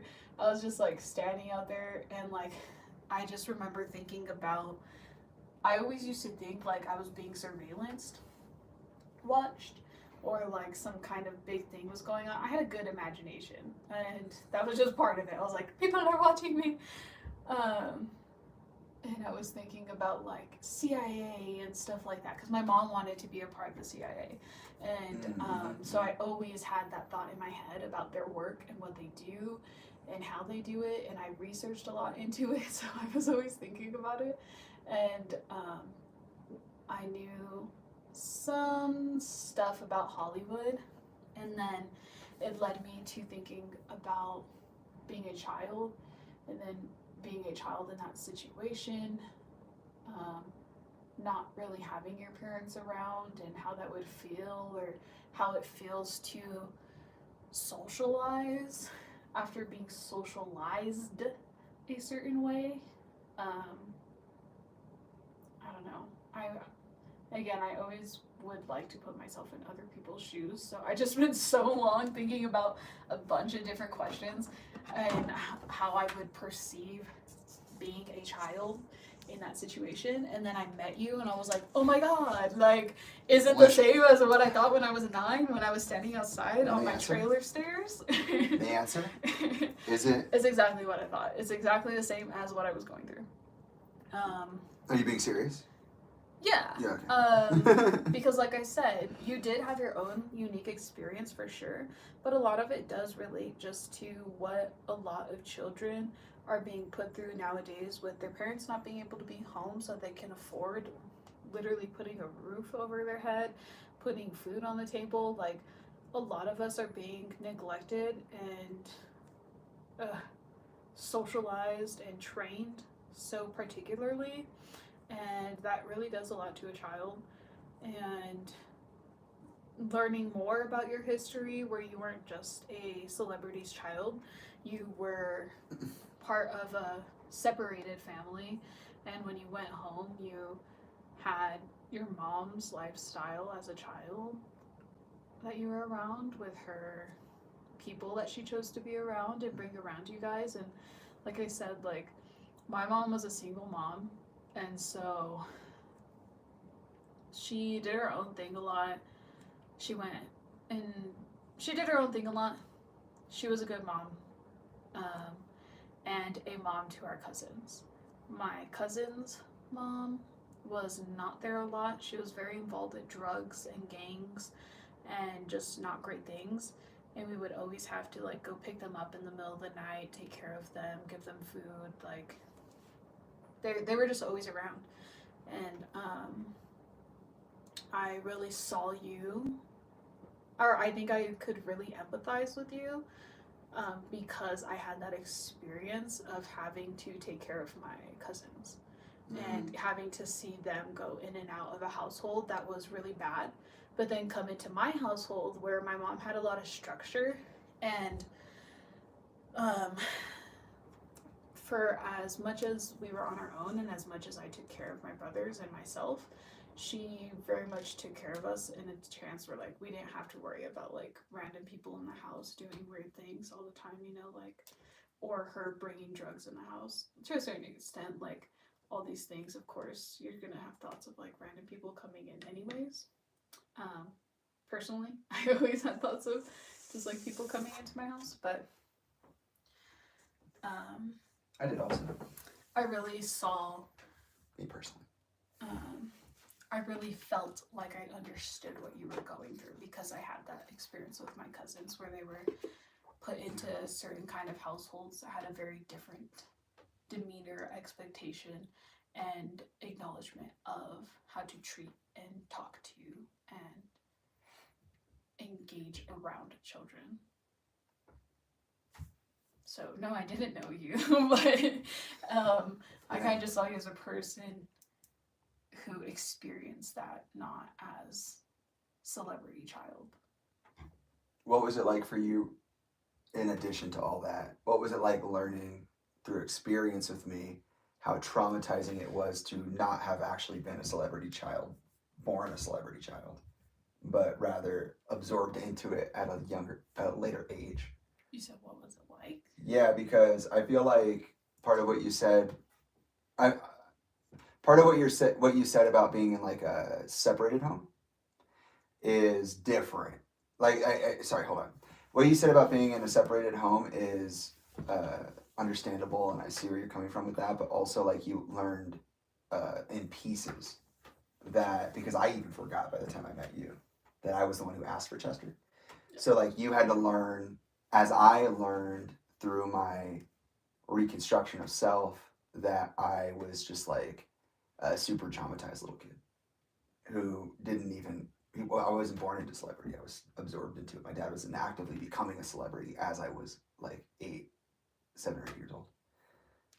I know that has had a lot of. You dealt with someone with severe, I would say like PTSD and things like that, and you didn't know that that's something that you were going to be dealing with necessarily in that way when you met me and started getting to know me, because I didn't even know that I had that 100%. Or is that not? Is that not the way it is for you? No, I definitely didn't know. You did? Yeah. Oh yeah, right. That's right. You could tell I was sad by my pictures.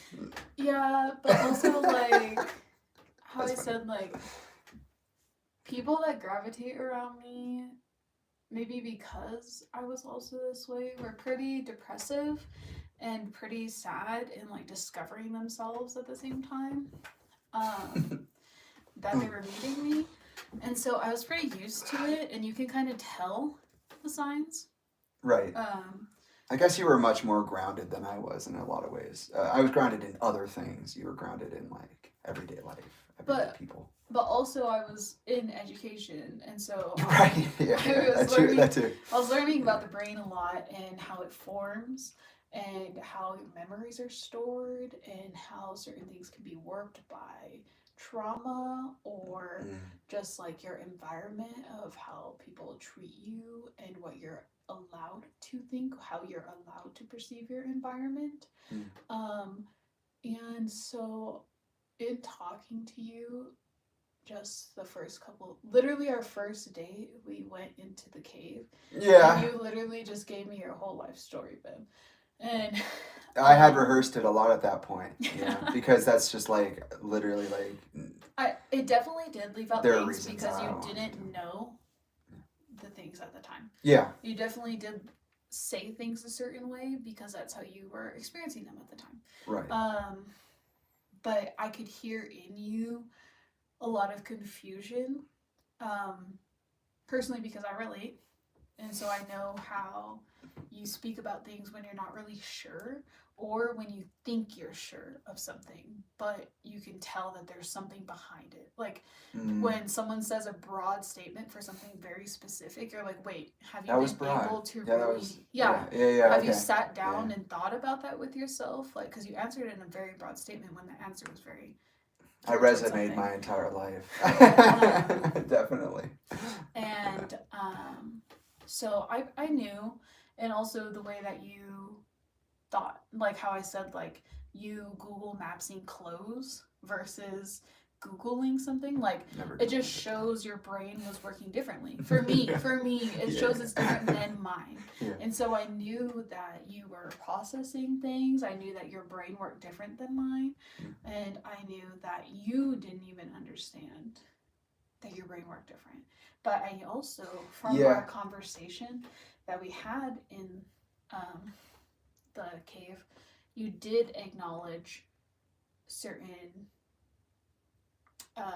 overlooking of labels that you had done to yourself, because you're like, wait, I do resonate with that thing that you're saying. And I'm like, yeah, well, people label this as this. If you resonate with that, then you might want to think about thinking about yourself in this way. Yeah. That's what I also mean when I say like you opened me up to a lot of things. It was like, huh. I can be in that category. That's interesting. Or that's the same thing. Oh, I thought it was different because I had been told, or so told myself, or was told, or whatever. I definitely knew that things were gonna happen, but I also knew you were young too. I was. You were 23. I was 23 when I met you. You said that you really hadn't had time on your own. Nope. That you were really taking care of your family. Mm-hmm. And that even before that like you just didn't know how to perceive your own self as yourself. And you were just doing that for yourself. Yeah. And so I knew that comes with a lot of self-discovery in language, in behavior, in every single form of life, every facet of life. So I was like, okay, this is definitely a thing. But I also think that about everybody. Like, I think everybody is going through that at all times. So any one person you engage with, this is something I thought about when I was like, how you're like, oh, but how did you see Tinder? Like, I thought about this before then. I was like, just like talking to people. Because like I said, I would get a lot more people in weird spots and people who are really depressive.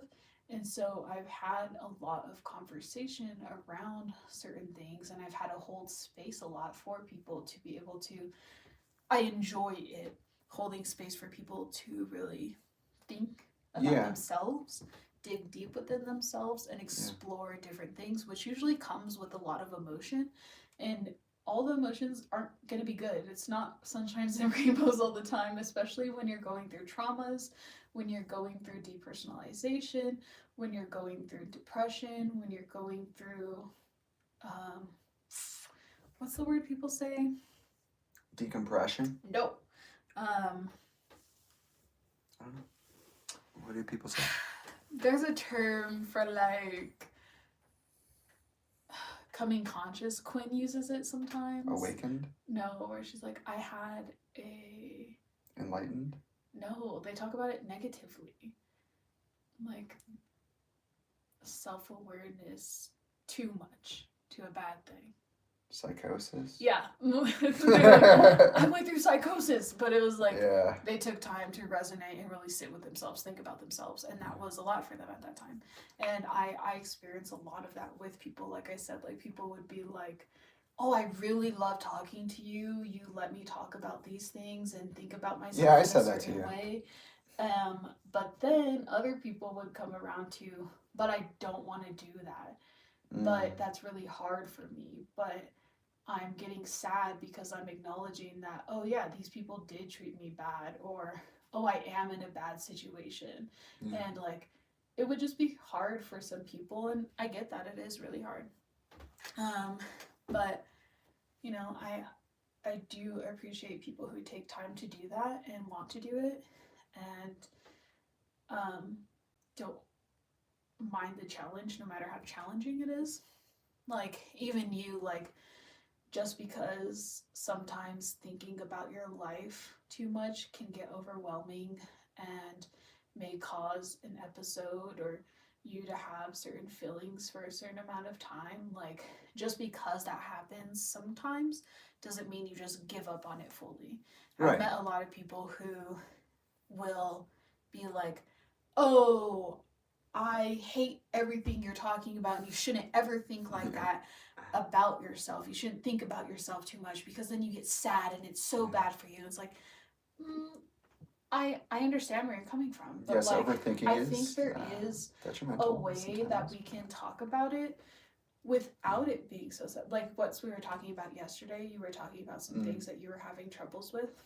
Yeah. And I was acknowledging your troubles and trying to reassure you that I understood what you were saying and why you would be feeling that way, but also, again, solution-based thinking, provide a positive outlook and how that can be a learning moment, a teaching moment, how there are still good things in your life, even if there are bad things or things that cause strife and emotion. I was like, like what happened yesterday? Oh yeah, I remember.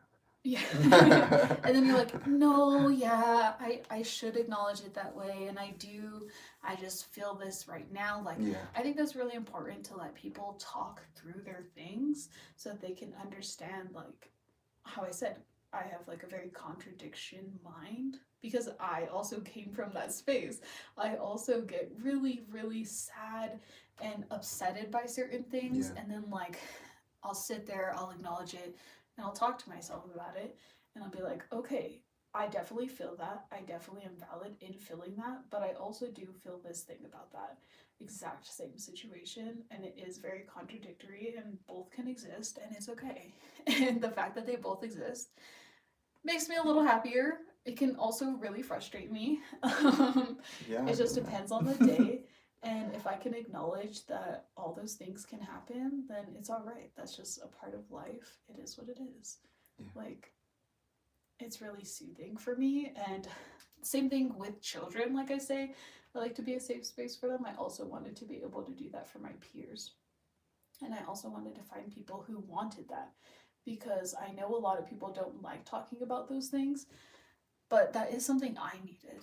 I needed a peer who I could talk that way with. Yeah. And I did, but I didn't find that. And it was helpful, and it wasn't.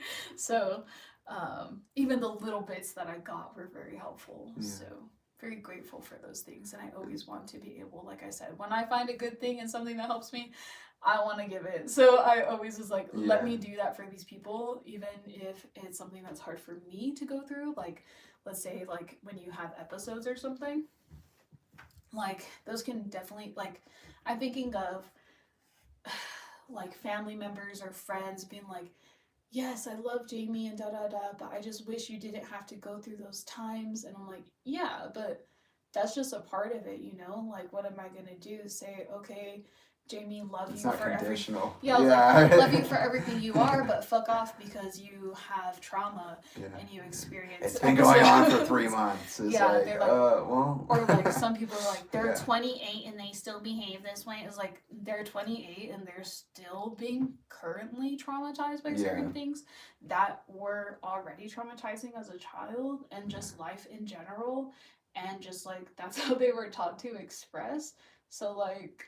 Okay. Well, also, I find that when people have said that to you, they also aren't there for any of the other times at all. Like, they're not there for the good things, the achievements, the hard work.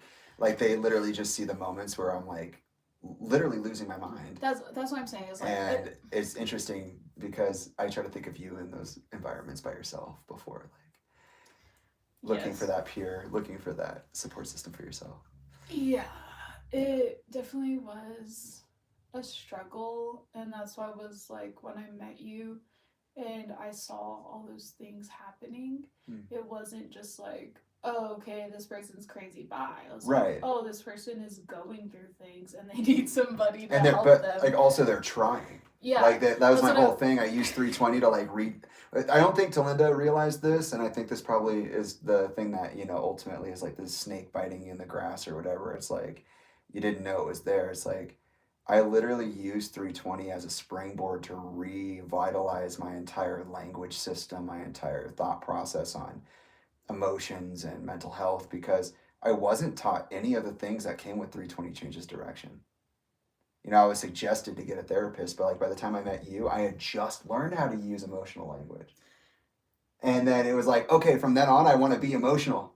I don't want to be unemotional anymore. I already went through like 4 years of saying I'm never going to cry for anybody again. It's like, all I want to do now is cry.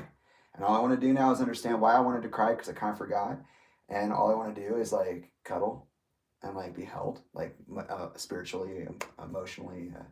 And I think that's one of the reasons I clung so hard to what we had, because you really were somebody who was able to give that or wanted that too. I had a lot of people in my life, for example, right before I met you, that were like, they gave me the understanding, and maybe it was a false understanding. I'm not sure, actually, this far along, but maybe I told myself and they didn't tell me. You know what I mean? Yeah. But like, they didn't want to do the work. They didn't want to walk. Like, I was listening to Tyler the Creator last night because I was just like, I'm gonna put on some Flower Boy, and there's something in here I need to hear. And he said, I gave my friends my location, but they don't want to walk. And I was like, oh, that's literally me for like the last 7 years. I told them where I was. I told them what I'm doing. And every one of them said, nah, I don't want to do that. And you were literally the only one who was like, I do want to do that. I'm also getting an education in that. And I want to spread that. And I was like, me too.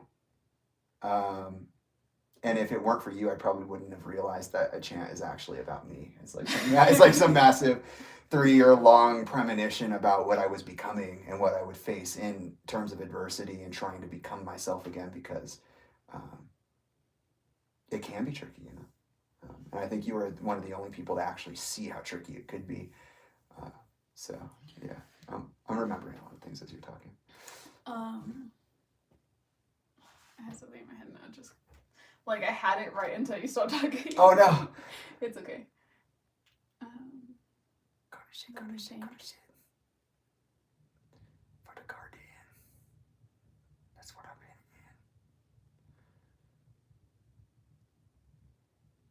been in. No, yeah, that is something that I really appreciated from you, was how I said your willingness to still continue even though it could bring you grief. Oh yeah. And strife. You're like, this is horrible and I hate this and you're making me think about these things and it's really making me sad, but I really appreciate that you're doing it, because I know that these things and this mentality is holding me back and making me worse and making me feel a type of way that I don't need to be feeling right now, and you don't want to be feeling. Well, also, I was helping to raise children too. I was like, I don't want to pass this on to them. Yeah. I don't want to give this to my friends. I don't want to make art that's only going to be problematic. Like, a chant doesn't give solutions. It's literally all just, and that's it.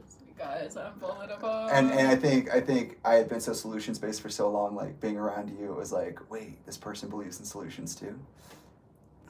maybe I shouldn't just be sad because it's what it is and I'll always be that way. Maybe I should try to maybe I should try to understand it and move beyond it. You were. I really appreciated that you were a part of 320, that you were trying to make an impact in the mental health space, that you were working towards creating different content like music and movies for that. That's something that I really admired. And like I've said before, like Hosu, when I met you, was like, oh, this is just some rich kid, fucking celebrity dad who would say that. grew up with no fucking, like, he did feel that way. Strife in their life, and you're gonna give up everything and all these things that you want to do, and like all these changes that you and want I'm like, well, in no, people's lives. I want You're them gonna to do everything they want to do. You're gonna give it up for this person. And I was Yeah. like, what are you talking about? Like, they literally did not have a cushion life. They didn't have resources. Yeah. And what they're participating in and what their family, like, because I was still under the impression 320 was legitimately trying to help. Yeah. Yeah. And whether it is or not, I'm not able to say, but from my personal experience, where it did not legitimately help me, I was still under the impression that they were, and I was really excited about having the kind of connections, but ability to also engage in conversation in certain spaces that held actual importance, because I remember going to their house and they had that award for mental health, whatever, and I was like, oh, to Talinda's, and I was like, oh, I really want to work in the mental health aspect and really pinpoint on those with special needs or with more chronic illness or depressive or like just all the things of the people who are like pushed to the side kind of in society looking, and like more, I feel like it's very shame-based currently, and I was really over that. Yeah. And I really wanted to change that, or at least be a part of the conversation, dip my toes in. And I was like, what do you mean? Like, their whole thing is about this thing, and I will be able to do these things even more. And you both did interact with it. You guys, I tested out the submission rhetoric for the film festival, for 320 Festival, on both of you. I was like, you're a social worker and you're an educator. You guys tell me, does this sound reasonable? Is this covering the correct grounds? Like, let's make something that's actually helpful. We're also people I was like tapped into the youth. Like, let's go. You guys are all going to be in the field with me, right? We're people dealing with the illnesses that other people are making these movies about, or that they make these programs for. Like, we were experiencing those things, and we are POCs, and we did come from both poverty-stricken environments and families. Meaning you and Josue. I'm white. That's not me. I'm not a POC. That is a fact. Just so you all know. You're moving so much. I'm sorry. But I don't remember what your question was. That was it. Just asking you how it was to adapt to the relationship and step into. I think you had said like, oh, because you weren't expecting this and da da da. I definitely wasn't expecting your family to interact the way that they did with me. Yeah. Oddly enough, like before parents and I got along so well. Like, people really appreciated my communication. And you met my family. Yeah. I really vibed with oh my God. children and adults. People my age, I had a hard time socializing with. But if I was in a room, I was either hanging out with the kids and playing with them, or I was sitting at the adults' table listening to their conversation and participating in certain things. What do you call it? So I wasn't ready for how your family interacted with me, but I was acknowledgeable that you had certain things that you were going to have to experience for yourself, and different mentalities that you were possibly going to go through, and strife that you're going to face just by facing yourself. Yeah, and learning yourself. So, you probably saw that way more than I did. I was like, oh, they'll get it. don't worry, I'll be so charming that when it happens, they'll love it. And then you were like, I don't know how to tell you this, but they literally don't care at all. No, that is not what I was saying. No, I'm generalizing. It was just more of like as a POC female from a border town in Arizona, you're like, I'm seeing things that you're not seeing here, and there's really no way you're going to be able to see this until it happens to you, or you become learned enough before it happens to you to spot it before it happens. But you're like in the middle of like going through it, and you're trying to do everything at once. Like I was trying to do everything at once. In my opinion, that's how I saw it. When it comes to me making observations about things, like I said, like I think I now would articulate things in such a different way, and I was really trying when I was younger. Yeah, you did. That like I would try and tell you like, hey, I'm seeing this thing, and you're like, you're seeing this thing, so that means that I need to go tell it. And I'm like, no, I'm just telling you. I was an extremely confrontational person. Yeah. I'm observing this happening. I think interaction happened. I think necessarily like you were over people treating you a certain way. Yeah. And so once you saw that I was observing people treating you a certain way, you were like, okay. Confirmation. Oh, really? You're like, wait, this isn't just in my head. I'm not crazy. Okay. And I need to talk about this right now. Like you were very much in your stage of like, I need to stand up for myself because I hadn't been able to before. Which I totally get, and I've been there. Yeah. We are there, but not the fed up level. We're more mature about it, but I hate the word mature, but yeah. No, I'll say it has matured. We are not necessarily mature, but the way in which that we just choose to handle things and choose to ingest things or are able to even has changed. Absolutely, 100%. Yeah. But yeah, no, I definitely didn't understand or grasp how deeply you were affected by certain terminology or perceptions that you were perceiving me to be in or your family members to be in. Just how I said, like, I would say, hey, I'm observing this in people around you, and be like, oh, okay, so I have to go talk about it, or that's something I should bring up with them, or you had always like an action based mentality, like you're gonna take action, you know, or like if someone was treating me away, you'd be like, oh, okay, so I should acknowledge that and go talk to them about treating you away, instead of like just acknowledging it. Right now we're watching Modern Family. Yeah, I'm gonna break it. Yeah, still funny as fuck, man.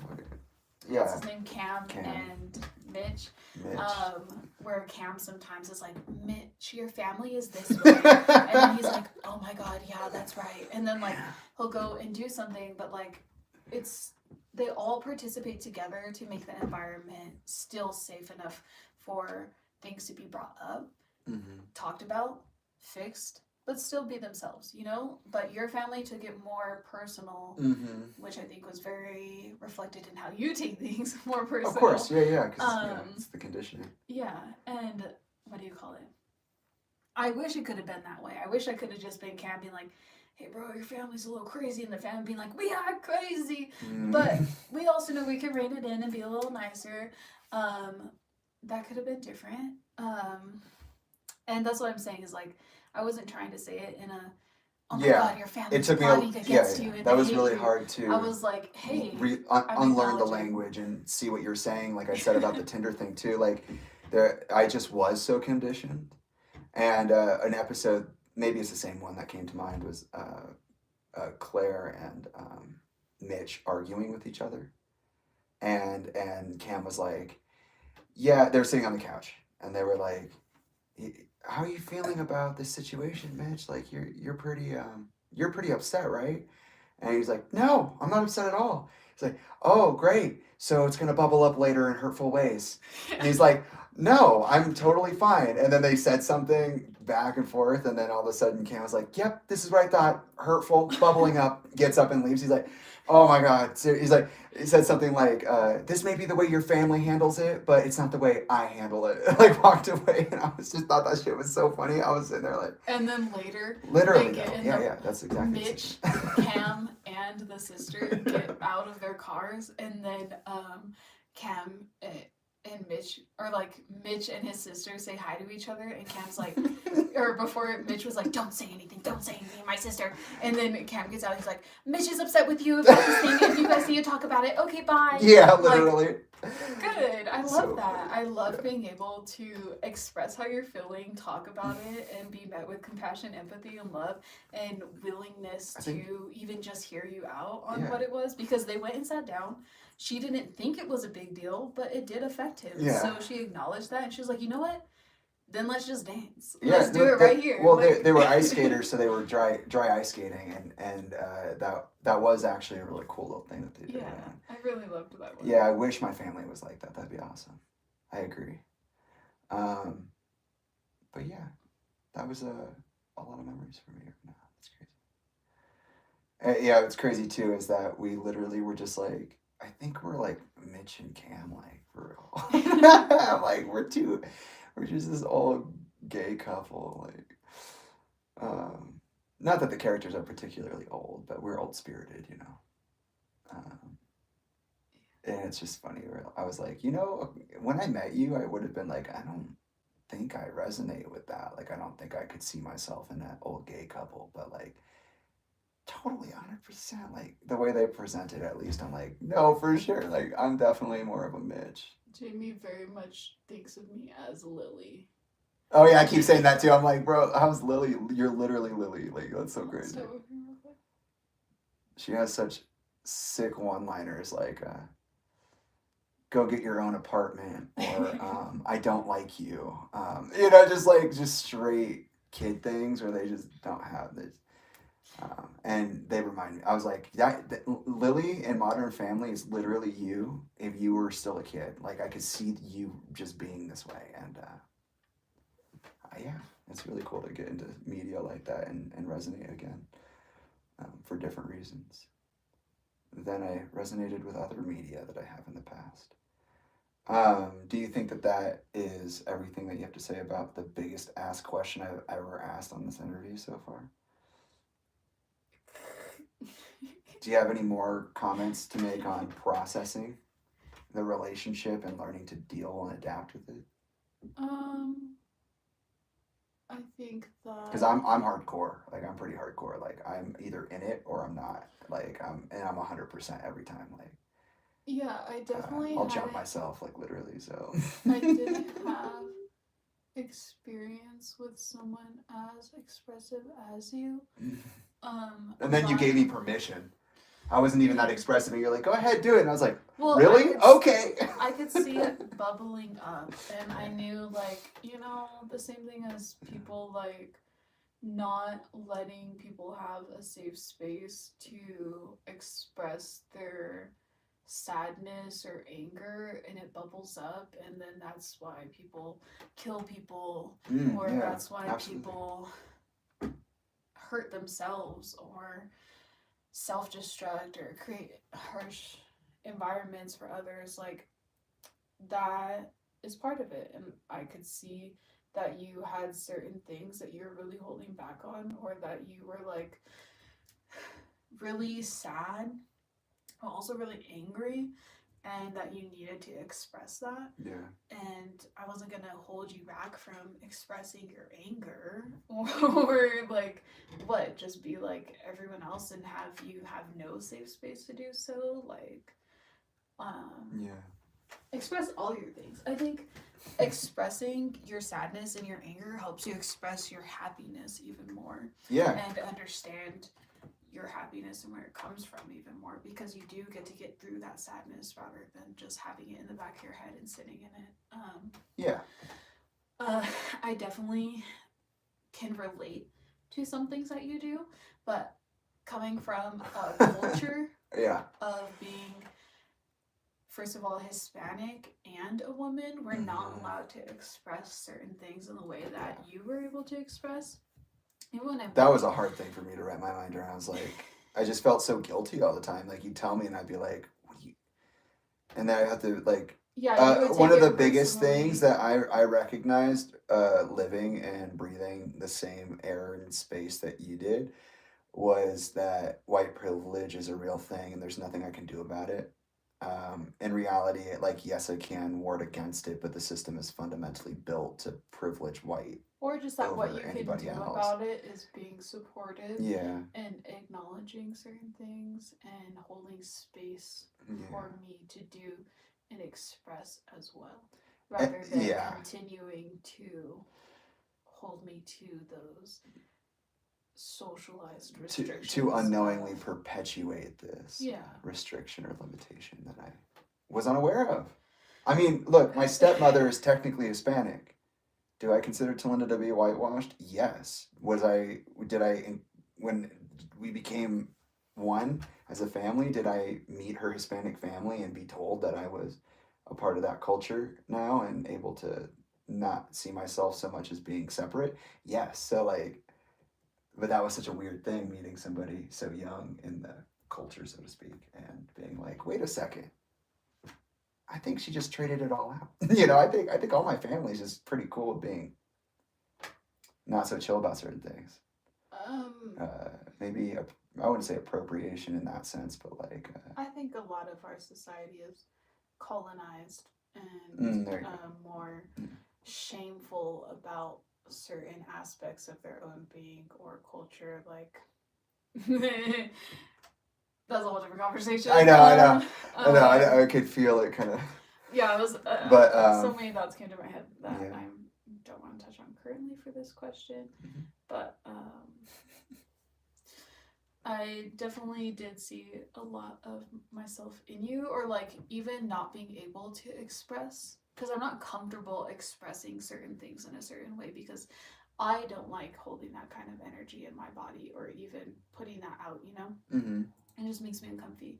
But I do acknowledge that that's something you need to get out and that it's not something you necessarily have control over, and that it just does come out a certain way sometimes, and that we will talk about it later when you are okay and able to, and that not all things need to be right at that moment, and that or can it be. kind of was also like another reflective thing for me of like, I can't do that, but I can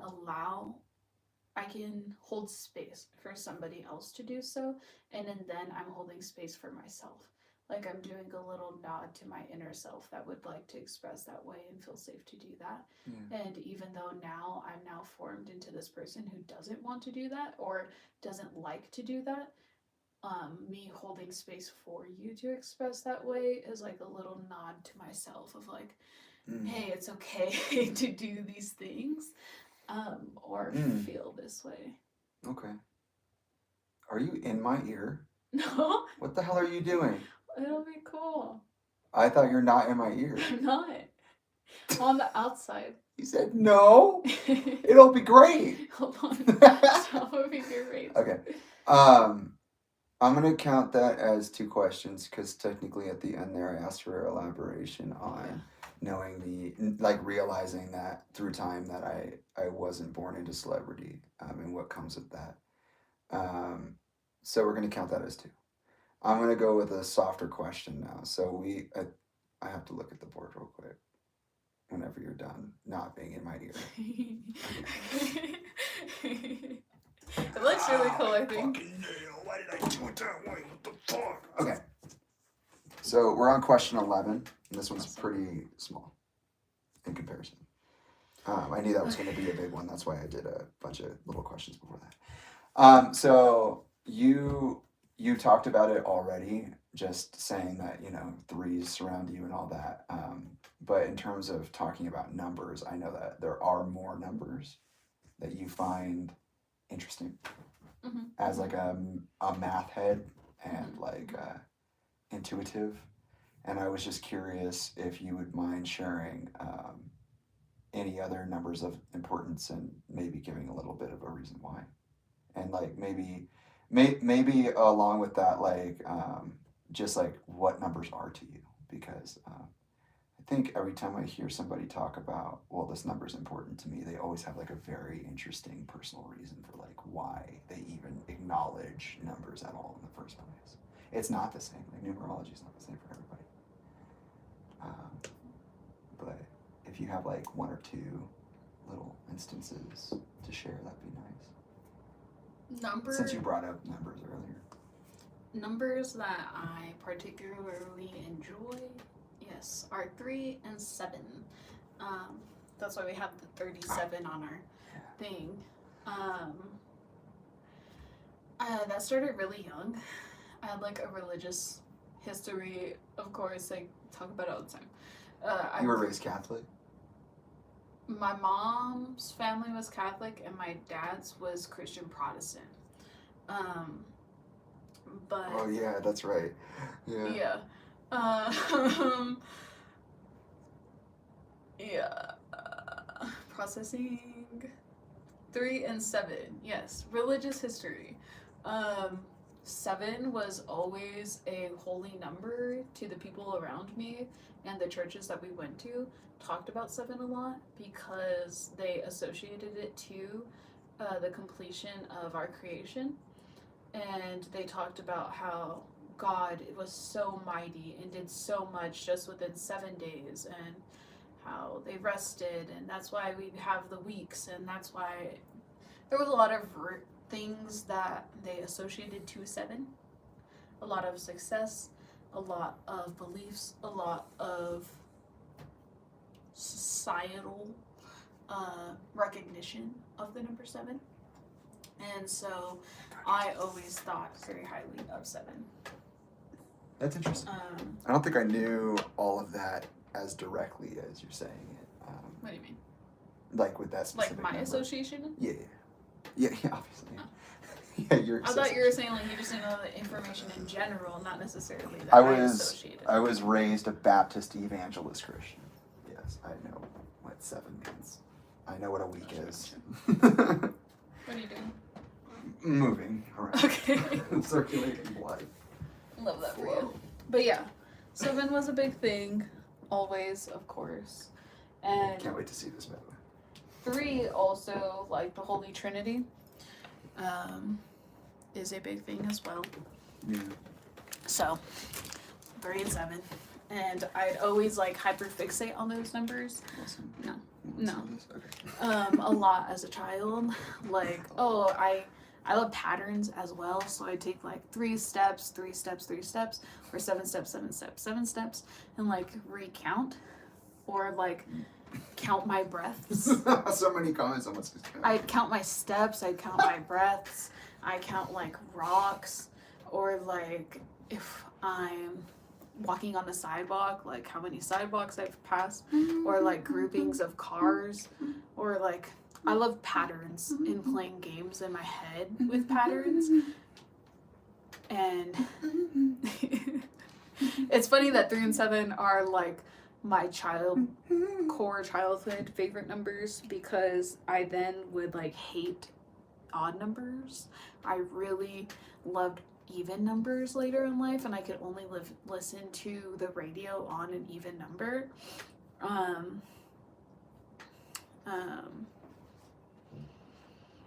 But yeah, I really loved 3 and 7, and then I would think about, because people would be like, what's your favorite color, what's your favorite number, and I could never choose between 3 or 7. And I also really loved 4, and 4 is a difference of 3 and 7, so that was just perfect. And that is funny because those are the only numbers we have: 3 and 7, 3 and 7, 3 and 7, and then 4, 4, 4. So we have 3 3s, 3 7s, and 3 4s into our tattoo, and they just always have so much meaning in things, completion kind of things. I didn't realize that you had such like a full articulate understand. Sometimes I ask you things and you're like, nah. I'm like, okay. What do you mean? Like sometimes I you don't just even don't feel really like- want to explain it. Or Yeah, I was like gonna- have like a structure around it. You're just like, I just feel that. Or I was gonna say I don't even feel like I'm really articulating it the way that I could be right now, but things just travel a lot around me in 3s and 7s. And there was a lot when I was a child, recognition of 3 and 7. Oh, okay. Question number. oh, and math. I love math. Yeah. Because it is patterns. I loved Ooh, patterns. yeah. I got really quick at it because patterns. Also, it's like its own language. And also, I love that people think that they like math because it's definite and it has answers, but it doesn't, and it's not definite. And we made these things up to signify certain things, but it doesn't actually mean that that is the thing it is. Like, once you get into higher math, there's not just one answer. I really love that about math. It being so people being so certain that it was certain, but it's so uncertain and based off of an uncertain reality that is ever changing. And people are really trying to structure and know definites about this realm. About imaginary structures. Yeah. They use imaginary structures to produce real world, I guess, like outcomes, but also like math is so weird because by definition it's an imaginary structure. Yeah. It's just made up, but it's consistent in its made upness. It's So just is kind of like language. humanity. So is language, which I think it's so funny that people are like, but that wasn't a word before blah blah blah. Okay, and it wasn't a word before then. Like, or you're not using that properly. Like, I really don't care. I honestly don't. Like, I just like with collages and stuff, language is a collage to me, and so is math and anything else. So having structure is not my thing like that. It's really not. You're like one of the most watery people I've ever met. One of the hardest things that I ever had to go through with you was like, I early on I'd be like, what do you think about this? I don't know. Do you care about this? I have No. a lot of thoughts. Why? Like, It doesn't matter. Okay, well I'm just trying to understand why. What? Do you like this color? Colors don't exist. But if you are talking about the color spectrum, what color do you like? I don't. I What? like all of them. No, I mean I like purple, for example, but I don't even consider it real, so I don't even want to talk about it. What?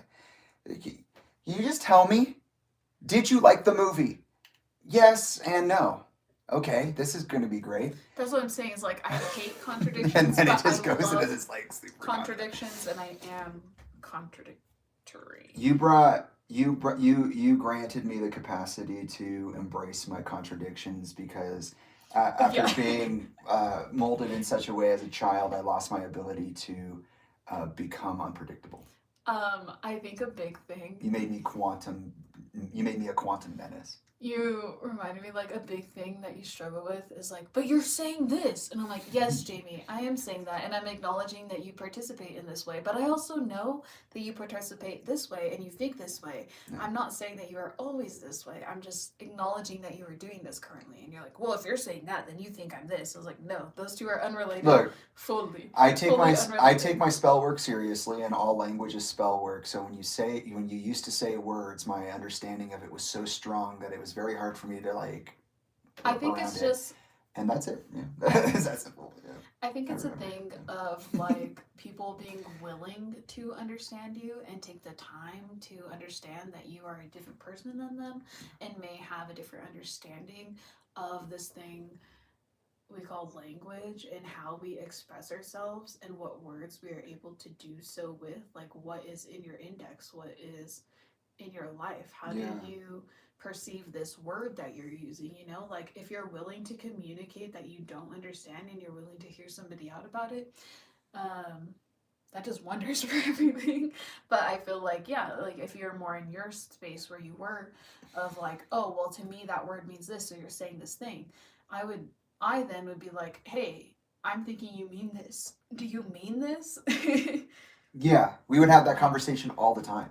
That's why we got like, okay, to so talking you so said much. square, and I said square. What did you mean by square? Yeah. Because I think we're yelling at each other right now about nothing.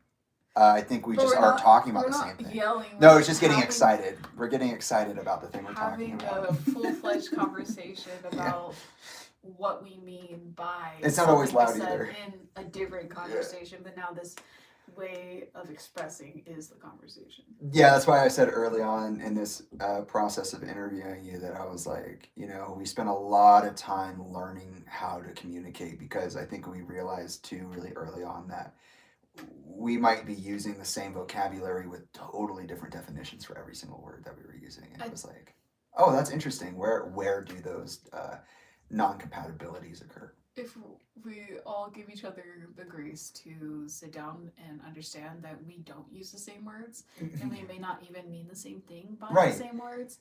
I think also, like, being surrounded by Spanish when I was young really taught me that. Like, I don't know what you're saying, and I have to ask you what you're saying. And I'm not trying to be mean by asking you what you're saying or to clarify. I'm really trying to understand you.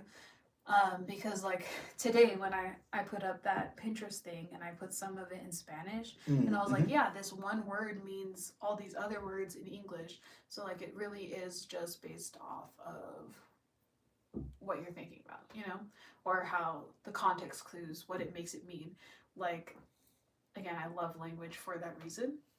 Some of the most infuriated I've ever been talking to you.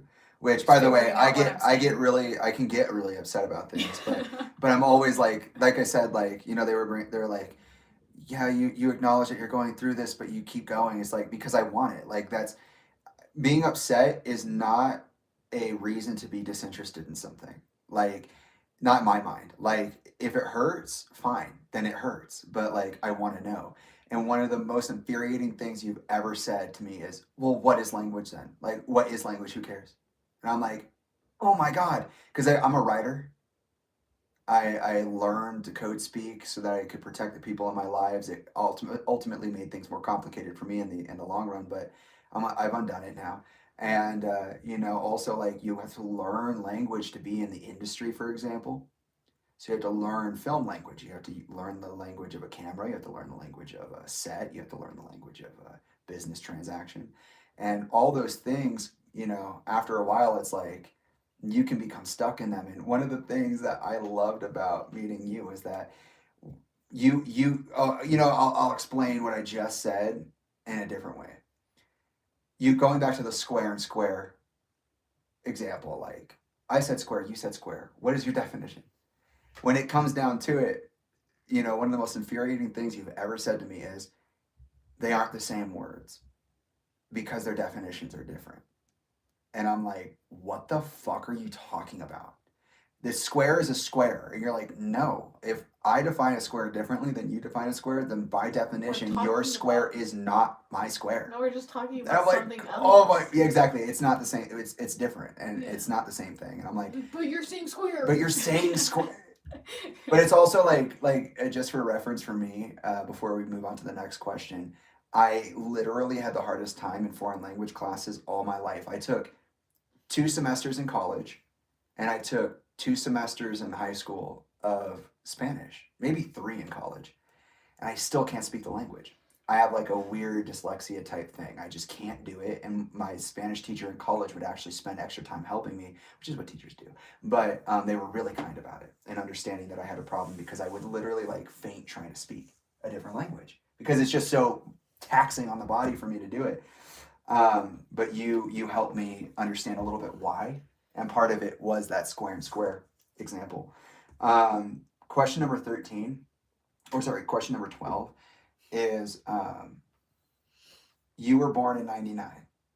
So you were at this weird cusp of time where you weren't in the 90s because the 90s were ending, and you weren't in the 2000s because they were just beginning. So from a media perspective, in terms of like digesting film or television or Disney Channel, for example, you would have grown up to experience a very different world, because like you would start understanding things at like 3 or 4 years old. Like what's the age like a kid normally like starts to engage with movies and TV in like a fully comprehensive way, like understanding all the words and like depending on the child. I know that, but like on average. Depending on the child. I'm gonna say like depending on the child, that you would still take a few years to like start to be able to understand any of that or comprehend it or interact with it. understanding and comprehending are basically the I same. think that also is relative to what you think comprehension and understanding is, because I Yeah. wouldn't even say that I understand and comprehend movies till a way later age. Like, I would agree when I with was a that for myself child, as I well. would not be comprehending and understanding movies. Then emotionally resonating to the point where you think that you might. Because if you're 4 or 5, it's 2003, right? If you're born in 99, and you're born at the beginning of the year in February. So, like, that's way different. Like, by the time that you were born, I was starting to get it, like, an understanding, or at least an emotional understanding of certain things just from the vibes. So, what I grew up on is not what you grew up on. Yes, it is. You always say that, and then we Not compare, entirely. and we're like, A lot of it's the same, but it's not exactly the same. So, my question to you is, what are a few pieces of media from your childhood that had a long-term impact on you and the way that you saw the world, or interacted Hannah with your Montana, imagination? Yeah. VeggieTales. Uh-huh. Hannah Montana and VeggieTales had a very big part in my being. Development, I guess. In my being, like, in who I am, in why I do certain things, and how I feel able to express. They're very, like, morally based things. Or I saw Hannah Montana as a very morally based thing, because I was always coming from it from that perspective of trying to see what was the moral of the day that they were trying to give, you know. What should I be taking away from this thing? Because I caught on that there's a pattern in all these shows. They're trying to teach you something. So what are they trying to teach me? So Hannah Montana, VeggieTales, and as a child, just like youth. It doesn't have to be really young, just whatever made an impact on you. I'm trying to think. Yeah. Care Bears. Mm-hmm. I really loved the old Care Bears. I had all the plushies, and I watched it like every single night. At my dad's house, we were only allowed to watch VeggieTales for a while. At my mom's house, I was allowed to watch a little bit more, but it was still very, like, morally empathetic shows like Hannah Montana or Care Bears. So I was very much formed to be empathetic, caring, and XYZ. So, if you could meet Miley Cyrus, you would? Sure. Like, that was so neutral. if I could meet anybody, I would, like. That was more of like a laugh for me, because like one of the first musical influences you ever shared with me of yours, like when I really got to know you, was like, I'm a huge Miley Cyrus, Hannah Montana fan. Like, I listened to the music. Oh yeah, I didn't just like Hannah Montana. I loved Miley Cyrus. Like, I liked the Miley Cyrus stuff more than the Hannah Montana stuff. And so I watched. Which, talk about a work ethic, my God. Which is funny because, you're like, oh, how is it being dating a celebrity's child? Yeah. And I think Hannah Montana actually started that for me, thinking about being a celebrity's child, because I knew that Billy Ray Cyrus was a celebrity. Yeah, and that's I like, also, that was widely known, yeah. While watching Hannah Montana, I would always think how actual Miley felt playing this person, and just how ironic their music was, of the, like, I'm living a double life, you guys only like me when I'm blonde kind of stuff, like, because that was her life, and I could see that happening in every show, in every occurrence where she was meeting people. She'd be like, I'm Miley Cyrus from Hannah Montana, like, not I'm Miley Cyrus, you know, like, or I'm Billy Ray's child, like, people who were around me would talk about it like that, because they all the adults know. Yeah, the adults know who Billy Ray is, and so they talk about it like she was the child, a star's child. And so I'd always, like I said, anything I'm watching, I'm trying to think of everybody's perspective and what they're thinking and how they're feeling in the environment that they're thinking, or in the environment that they're in. And so I would try and think about how Miley, This. and Miley the character was feeling, Yeah. but how Miley the actual person was feeling, and how it felt to be Hannah Montana, and then X, Y, and Z. So once I met you, I was like, I know Hannah Montana, okay? Like, I know who you are. I got it. And then she had already done her bangers thing, and I still loved that era of her. How controversial it was, I still enjoyed seeing her express herself in a way that that's totally. I was gonna say, like, just the same way that you showing your emotions and being as emotional as you may need to or want to be.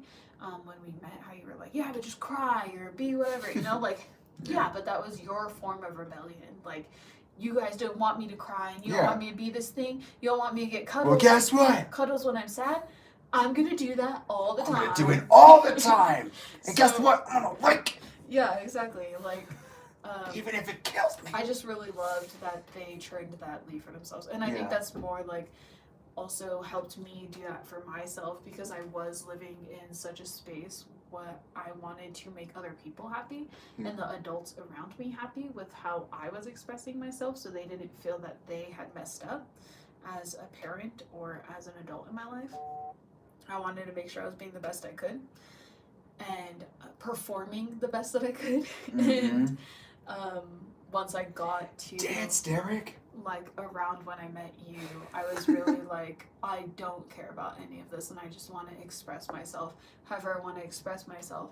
And that probably means the opposite of being so polite and so timid and not thinking of myself.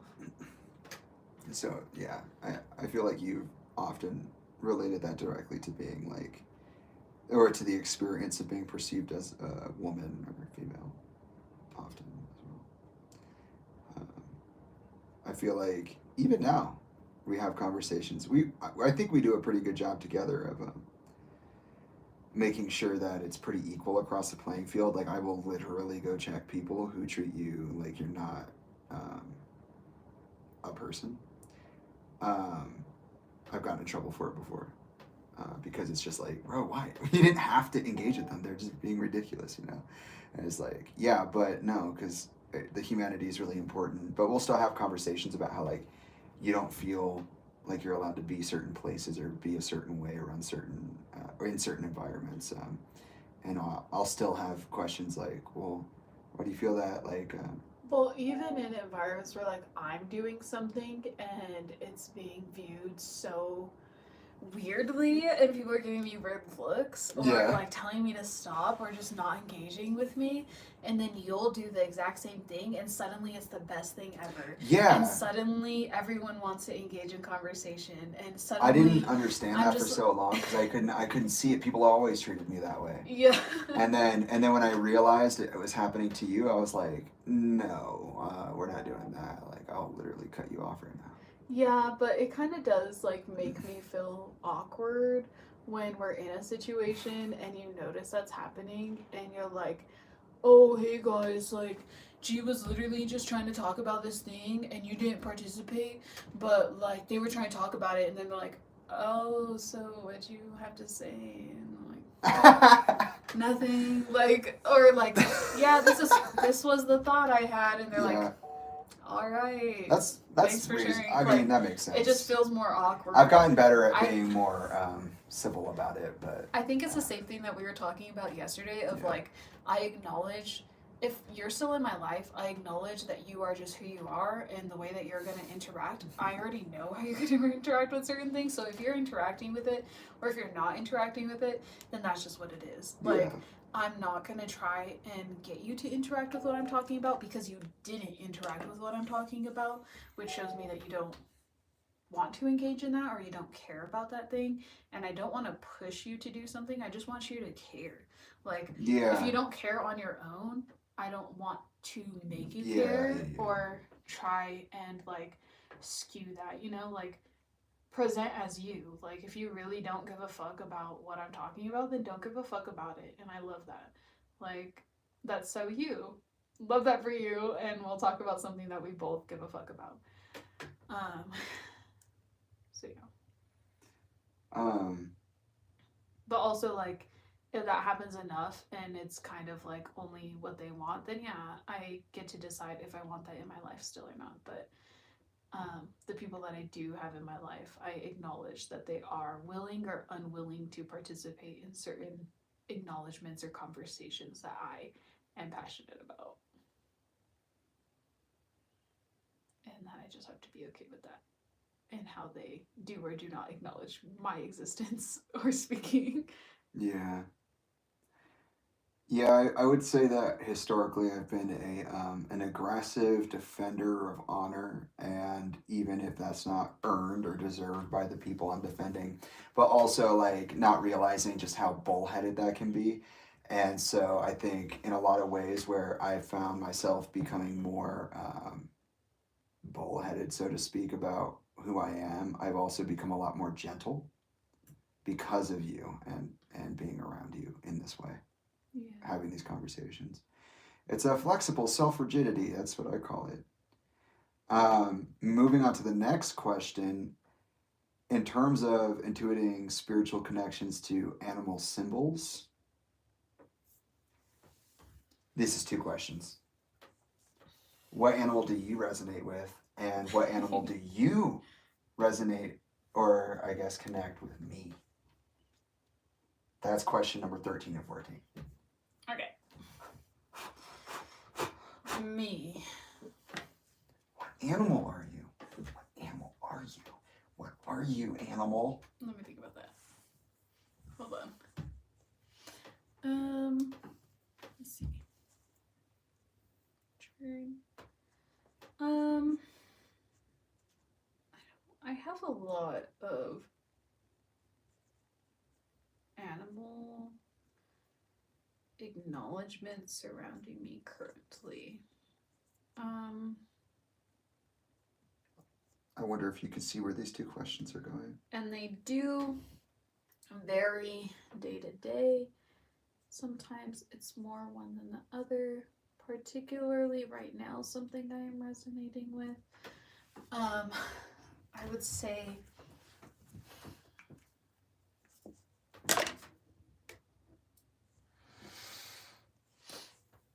Oh, my back just broke.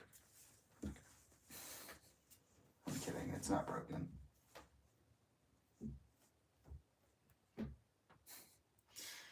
yeah, that's a great question. I have too many animals in my head. Oh my god. Are you okay? No. I have too many animals in my head. You. What? What did I This do? part fell up. No! Is it in my ear? No. I mean, on my ear? Sorry.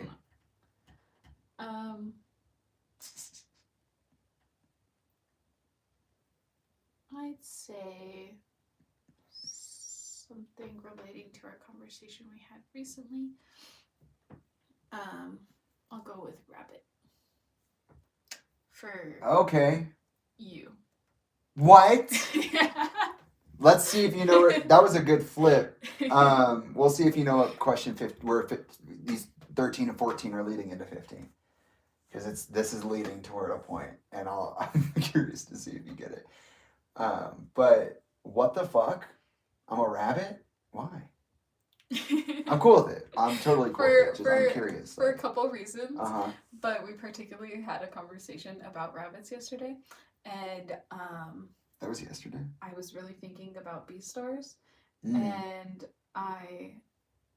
when I said I had a lot of animals in my head, I kept seeing the rabbit. Mm-hmm. And I kept seeing her at the black market. How do? And being like, buy me! Just buy me! But just buy me, Legoshi! If you love me, buy me, fucking eat me! What? Okay, chill, bro. And I forgot like it's psychotic for me. Thanks. Yeah, that's great. Okay, I'm curious to know where this goes. I could definitely see that. But I can also see you as Legoshi, so like Yeah. very much so, yeah. Or I don't know, I think you're more Legoshi than her, but I think in that particular moment that energy was calling out to me. But I then would say That's interesting, yeah.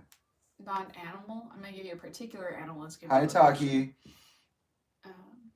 He's sad that he hasn't seen us in a couple of hours and that we're here.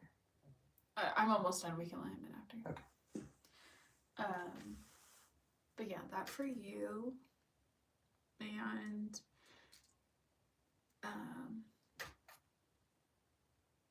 I can see you. I'm just wondering if that's Struggling. all you have to say about those two things. I can be a coin. I could be on one side a wolf and on the other side a rabbit. You see that? Then on my coin, right now is a bear and a coyote. Those two have really been circling me for a while. So we should try to watch Brother Bear again. Sure. You always laugh when I say that. I'm sorry I fell asleep one time. Maybe twice.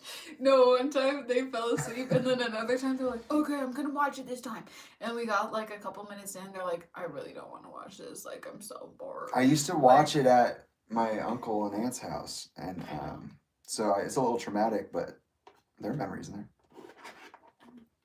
I'm also a sadist in that way a little bit. Like, I will hunt things down even if it's uncomfortable. I'll be like, I'll watch the most boring, trivial shit, or put myself through situations trying to remember awful things.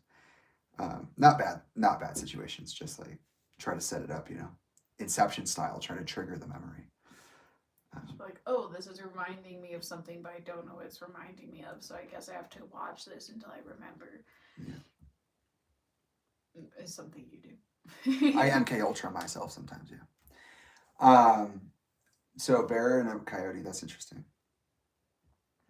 Yeah. Okay.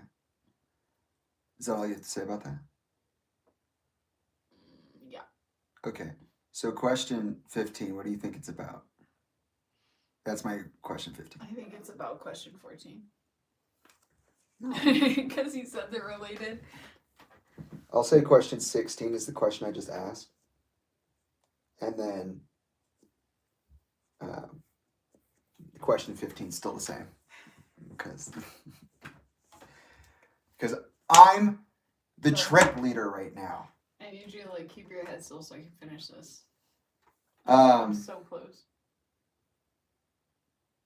No, it's not related to 13 or 14. It's not related to what animal am I. It's related to how I thought Night Bitch was a pretty good movie as far as like the Amy Adams character goes. But we both had some serious criticisms of the male character. That is her As we do any male character. absolutely terrible husband. And how he got away with some stupid shit. And I was just wondering if you wanted to go off on that. Did you just want to go off on that? Like the way that, like about men stuff?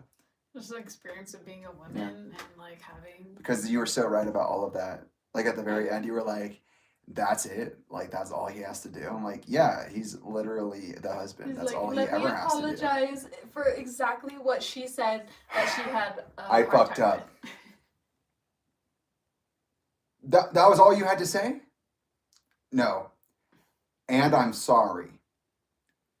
You're standing in the installation right now. I was married to you for years, but I didn't even think about how much work you had to do until I had to do it for a week. I didn't think about how hard this was for you. And she's like, oh my gosh. I thought you wanted to be nothing. Babe, I know you had a career and this whole thing you were trying to do for yourself and you were bringing meaning to your society and you gave it up for our kid and I literally am only home 4 days, 1 day every week. Like, wow, I didn't know how cool you were. Yeah, I'm sorry for calling you a bitch. I would have let you do this a long time ago if I knew you were good at this shit. No. No, I think shout out Scoot McNary. As much as I can say on that, the person whose YouTube I shared, Melanie, does better at it currently, and so I'm gonna let her just really? Do that. Damn, okay, you're gonna pack. I don't need to go off on that right now. I don't really care about men like that right now. I just thought that was such like the animal questions came up and I was like, where are we going? And I was like, oh yeah, that guy is an asshole. Maybe they want to say something. But I'm glad that you passed it off. Go research it if you're curious. Go watch the movie. They're too mediocre to go off on, to be honest. There's just like... You're too basic for me to get to get my lick in. That's crazy. I love that. I just don't care enough. Yeah, that's fair. I mean, it's genuinely worth not caring about. But to be... Hi, Mr. Talkie Baby. Hello? I'm almost done, bud. Hi. You just have to stop moving for a second. Yeah, I know. You know what you're sounding like right now, baby boy? Is you're sounding like my neck. Yeah, it's going, hello? Did you forget we can sit forward? Hello? It's been 4 hours. I also get really hyper focused, like what we said in the beginning, like on something, and then I know that I've done minimal work on it. What? And then people are like, "That's what you did? I've been sitting with you for this long, and that's all you did." Like I was just thinking about that the other day, because I had done my cousin's hair once. Instead of a curling iron, we used a pencil and a straightener, and it took so long to do. And I remember it taking like hours and hours, but I was really trying my hardest, and I didn't know that you just do it really quick. Like you just had to run the flat iron over it really quick. I thought you had to do it like more, just longer. And so I was taking my time on each one of them, making them perfect. And then we came out of the bathroom and we went to go show everybody what it looked like. And I'm pretty sure on one of the breaks, my cousin went down and told them to ask me to stop. I was still in the bathroom. She's like, "I'm gonna go get water." And I'm pretty sure when she went to get water, she asked them to ask me to stop. And it's so funny. What? And because shortly after, someone did come up and be like, "Are you guys good? All right." And then when we were done, they were like, "Wow, that's really pretty, but you know, for how long that took, I would never fucking do that." And I was like, oh, was I taking too long? Is this not good? For how long that took? I would not do that. That's crazy. And I have an experience with like being so wanting to make sure it's perfect. Like I used to braid everybody in my family's hair, and when I first started learning different braiding techniques, I did a braid for somebody on their birthday, and I was like, yeah, it's super quick. Like I did it to myself, and they're like, I want that. And so I was doing it on them, but I had never done it on somebody else. I only did it on myself. So it was super quick when it was on myself, but when I did on her, I guess it was just too long. And like I showed up only like 5 minutes early to her birthday party, and then people started showing up, but she had to wait till I was done with her hair. And then I guess she left and she started crying to her mom that it was taking too long and that she wanted to play with her friends. And they came and told me something about it, like that it was taking too long. I was like, oh my god. So I just have a thing about do you know really like being into something and participating with somebody. I also love like personal attention and care. Like I love people playing with my hair, doing my makeup for a long time. Like if people do it and have tried to do their makeup if before. People like play with my hair and they're done in like 5 minutes, I'm like, are you fucking kidding me? I'll like, literally play with this person's hair for like straight up like a whole movie. So I used to do it, and then they'd be like, "You're done." I mean, like, we just watched a whole ass movie. It was like 2 hours. What are you talking about? So now I just go to ASMR. Like, I don't really got people who want to do that for me. So I just be ASMR, personal attention, doing your makeup, doing your hair. Love it. I was going to interrupt you to say, you know what is taking too long? What? You explaining this. Okay. But I didn't get to because I felt bad because I know you don't like being interrupted. So, but now that you're done, I'll tell you. Thanks. Okay. At least you're being truthful. Question 17. Did you like Nosferatu, or did you think that it was pretty basic, all said and done? Because we went and saw Nosferatu recently, and I realized it has some of the most aggressive plot holes of any modern masterpiece I've ever seen. I think all said and done. I think my ability to be in the movie and watching it for what they made it to be was severely impacted by the audience. Yeah, that's true. We did go on Christmas, and there was a full, what's it called? The place was just full. There was a lot of people. There was children running up and down the stairs. The lights were on. They were on. They did not. It's a black and white lights fucking movie for the most very part. well. Through the entire movie. People were laughing when No, she not was. the entire movie. I'm the one. People were laughing when she was being like tied up. Oh my and, god, that was so weird. Like when things that weren't funny were happening, people were laughing. But maybe I just. And it sounded mostly like men, to be honest. Maybe I was just misinterpreting it and it was funny because I watched somebody else talk about the movie and they were like, yeah, it was funny in sometimes. And I was like, was it? Like, No, I don't know. Robert Eggers is not known for being funny, guys. I But- don't know if you know that. I wasn't as into it as I could have been because of the audience. And so I have nothing to say about it. We left and we were just like, okay, that was interesting, but like, isn't it interesting that this happened? And we were going on for like for longer than the movie of like, yeah, but what about this and what about that and what about this character and isn't that supposed to be here? And wait, what about, when you start to I look do at have a this lot thing, of it looks questions, like yeah. Swiss cheese. Okay, I'm done. I cannot continue on that one. I'm getting Okay.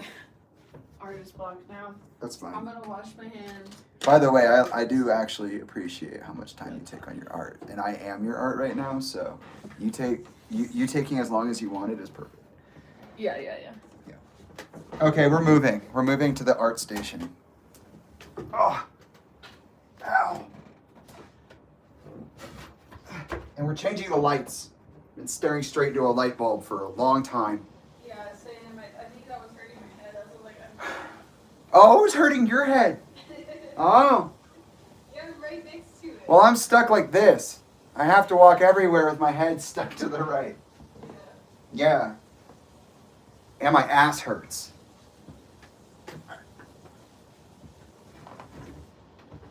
Okay. I can't put glasses on because they did something to my ear. I don't know what they did. So. Making space. Making space. I'm in space. Watch me fly. 0 gravity time. 0 point energy. Whoa. Okay, what's my next question? Like I said, I didn't have any of these planned out. This is all just off the cuff.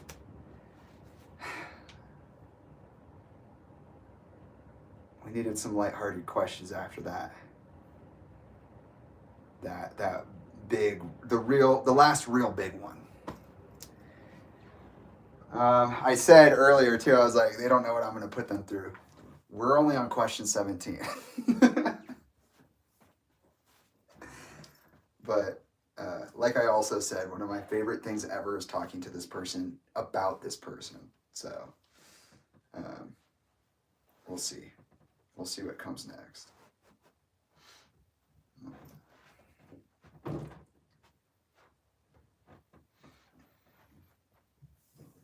Also, in many ways, this is literally what we do all day, every day.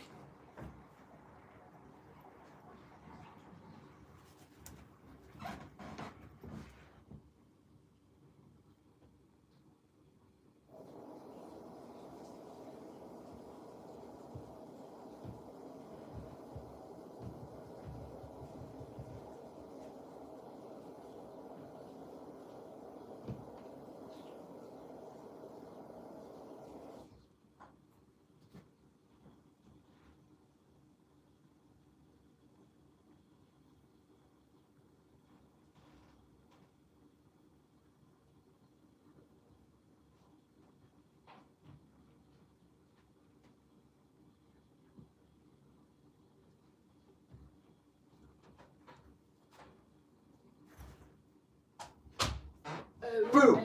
OMG. I get to take these off.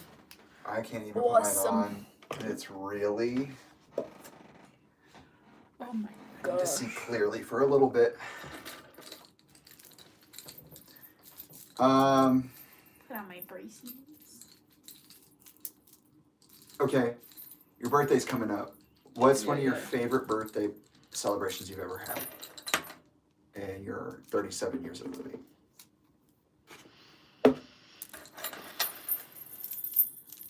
Even birthdays. Yeah. Even birthdays. That's number 17. We're getting there. That's my favorite. You're only gonna be 26, so Oh. we're close. We're narrowing in on the last 10. Actually, we are on the last 10. I have favorite moments 18. for my birthday that are coming up to my head, but like the whole night, I don't have like a whole night. You don't have one experience that you really liked. It doesn't have to be the number one. Sorry, let me narrow this down for you. I really liked one of my birthdays when I was in high school. Mm. I think it was. Okay. I don't know what year it was. It was sometime in high school that my mom got me. I really loved red velvet cakes with cream cheese frosting, and we would always just make our cakes like box cakes. And that year, someone gave us money so that she could get like a professional cake, and that was really cool. It ended up tasting like box cake, but we were really sad about that. But Taki, come here. it was nice The door's open. gesture. Where are you, baby? What are you doing, by the way? You moved these out of the way, but So we can move. okay, yeah, but you I'm gotta, looking in the wrong direction. He's over there. you gotta move, babe. Yeah, that one was really nice because I only had a couple. I think that was like the first time that I had friends over for my birthday. Since I was very small. When I was very small, my mom, like kindergarten age, my mom would have me have birthdays at like Pizza Hut and Chuck E. Cheese, which I liked. I loved playing games, getting to invite like my whole classroom. Where are you? Because we didn't want to leave anybody out.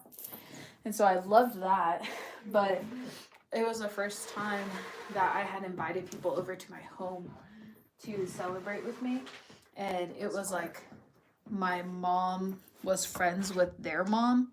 So it was more like she invited them. But it was cool. It was a cool experience for me because I didn't have people over at my house ever. I don't know why. I didn't feel able to invite people to my house. So I didn't. So that was really cool. We got to jump on our trampoline, and I was like very happy that I was dancing, and I don't really dance much, especially in front of my family. And I was dancing, and then I stopped very quickly because they like acknowledged that I was dancing, and I hate like being perceived and focused on. Like if I'm doing something and then someone's like, "Oh, look at this! Look at her! Like she's doing it!" Look at them. I'm They're like, talking. Stop. They're talking. So I just stopped. Just look at them. Anyways, that was a fun birthday because I had people over to celebrate with me, and we got to jump on my trampoline and sing and dance, and it was very nice. I love that. That's a great answer. Next. Oh damn! All the colors are over here. Let's take one from the audience. I didn't think to ever ask that. Anybody have a question for Trilogy that you want to ask? You want to put that up there? We'll give it a few. I'll give it a few minutes. What do you guys think? Is there anything you want to ask Trilogy? I didn't say ask. I said ask. Okay. No K.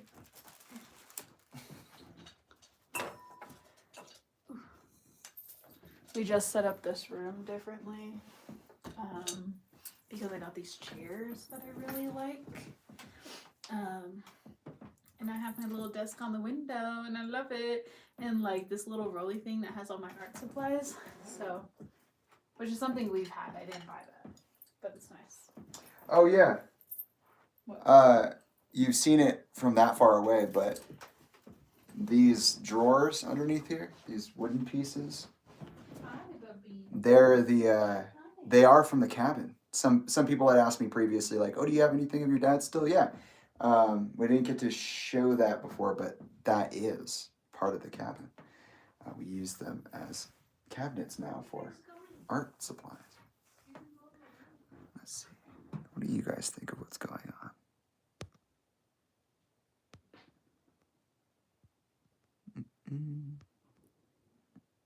Nice.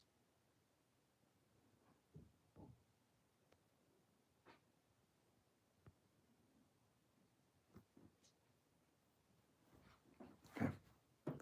Yeah, and I'll just look back. We'll keep that one. We'll put a pin in it.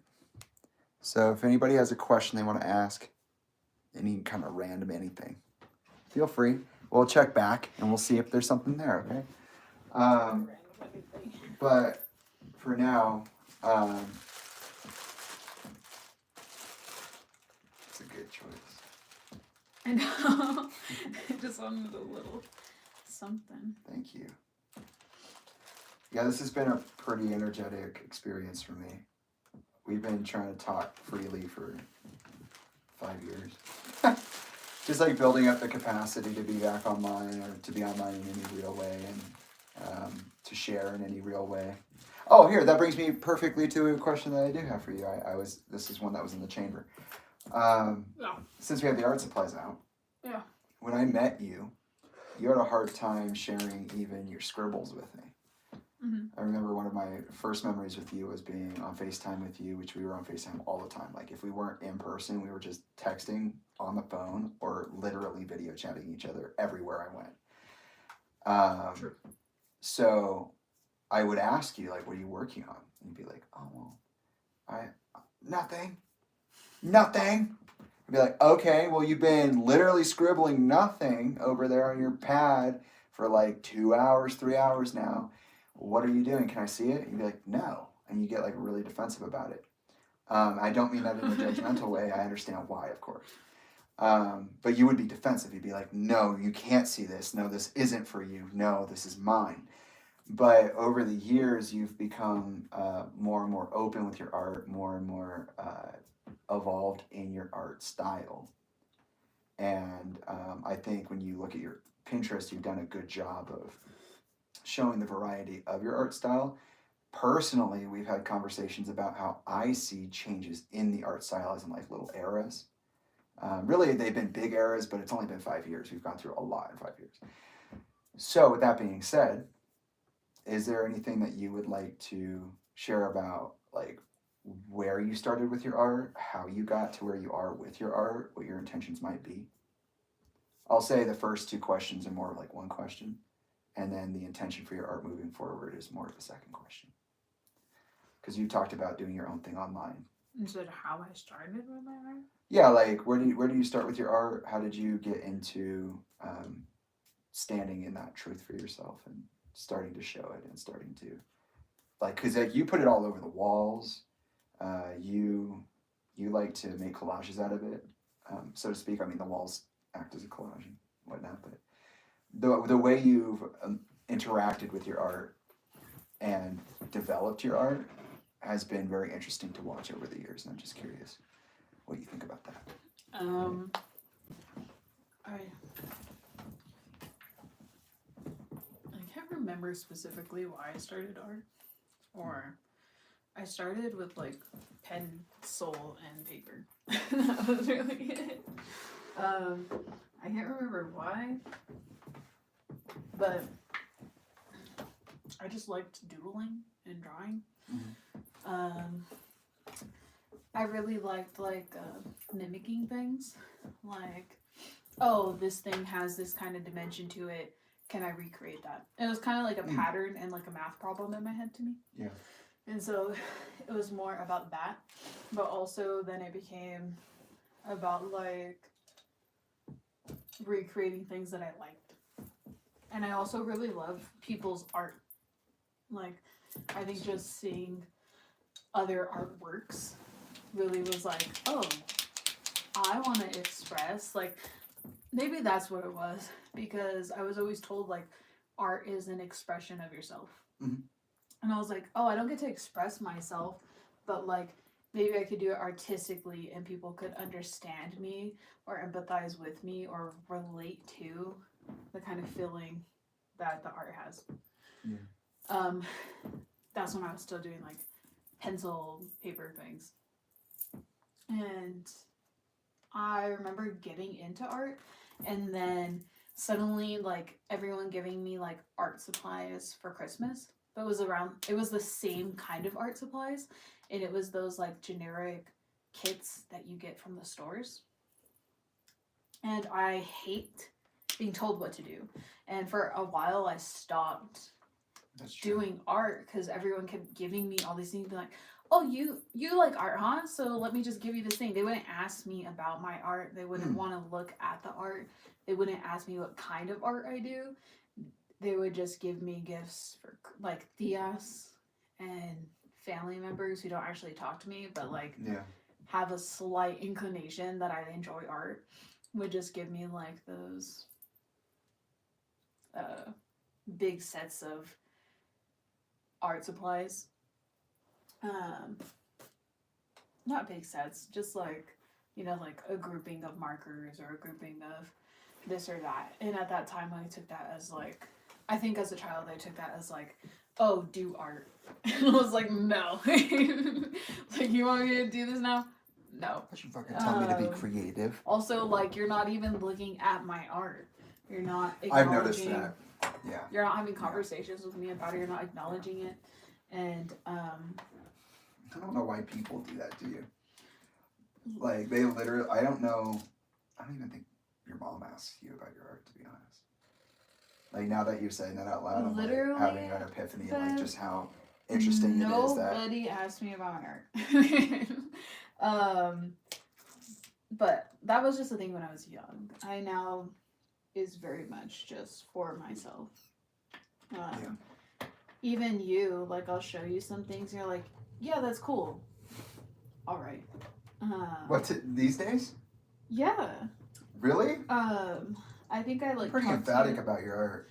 I think I talked to you about it a little bit, like the way that you engaged with me, and you kind of started to do a little bit more. Like, you'll maybe take another glass, or, like, sometimes you'll look at it and be like, you'll be doing something and you'll be like, yeah, that's cool, and then, like, move on. And then I'll be like, okay, and you're like, no, I'm still looking at it, hold on. And then you'll sit there and like, yeah, I can really see, like, this thing you did over here. I really like that. Your interpretation is very interesting. Yeah, that's yeah. But I don't know, maybe that's just how it feels to me, like, because people do brush my things off, or, like, I feel like I'm forcing people to engage with things, so all of the interactions I get from people feel forced. But yeah, it just became, like, a thing of, like, expressing myself because, you know, people didn't want to talk to me. People didn't really understand, even when they did talk to me, what I was saying or why I would be feeling a certain way about X, Y, or Z. And so I was like, you know what, if I can't express myself this way, but people supposedly will listen or look at art, let me do that. Yeah. And so I think I started off, like, tracing things and then, like, making it my own, like, doing little collages, but it was tracing. You know how I have that one flower photo? Tuck, come on. What's up, guy? I have this flower on Pinterest that I did. I know the door's closed and for a while. It's like, I traced a couple things and then erased part of the tracing and, like, made a collage of just a bunch of different things, and then that became the one art piece. But it's also, like, stuff that I made my own. Yeah. Like, that's how I would do art on computers and stuff. Okay. And I just really loved it. Hi, baby. I also had struggles with color at first. I was like, I hate coloring. It ruins everything. It looks better without color. But I just didn't know how to color things. or I thought it had to look a particular way, and that I would ruin something if I tried to make it look different. But gladly I got over that. Yeah, you really did. I Because you're pretty intuitive now. Like you'll just literally flow through it no matter what it is. You'll even go so far as to call like you won't even say mistake anymore. You won't even say mistake. yeah, I think it was just more of letting myself live in my own truth, because I always thought that before. I was like, oh, but why do I think that way? You can't really make a mistake. It's just will be part of it. But then I'd be like, yeah, but what if blah blah blah? Like I just insert other people's opinions that I've previously heard, or like worries and fears that I've previously heard other people think and feel. And also I stopped doing art, not just because people were giving me art supplies, but like I was really excited about the art I was making, and I would try and show people, and they'd be like, all right, or like, did you really do that though? And They would ask if you did it. yeah, and then like how I said, like I only had a certain amount of people around me, so I just stopped showing the people the same things, or expecting them to interact a certain way that I knew they weren't gonna. And then I made friends in high school, or by middle school I wasn't showing anybody, and then by high school I made artistic friends as well, and I was like, oh, let me show you guys these things, and they did not give me the interaction I thought they would. It was very much like, oh yeah, but I do actual art. You're like, that's Ew. great for like yourself. I'm like, That's what okay. it is. It's for me. I was like, all right, you couldn't say like that looks cool.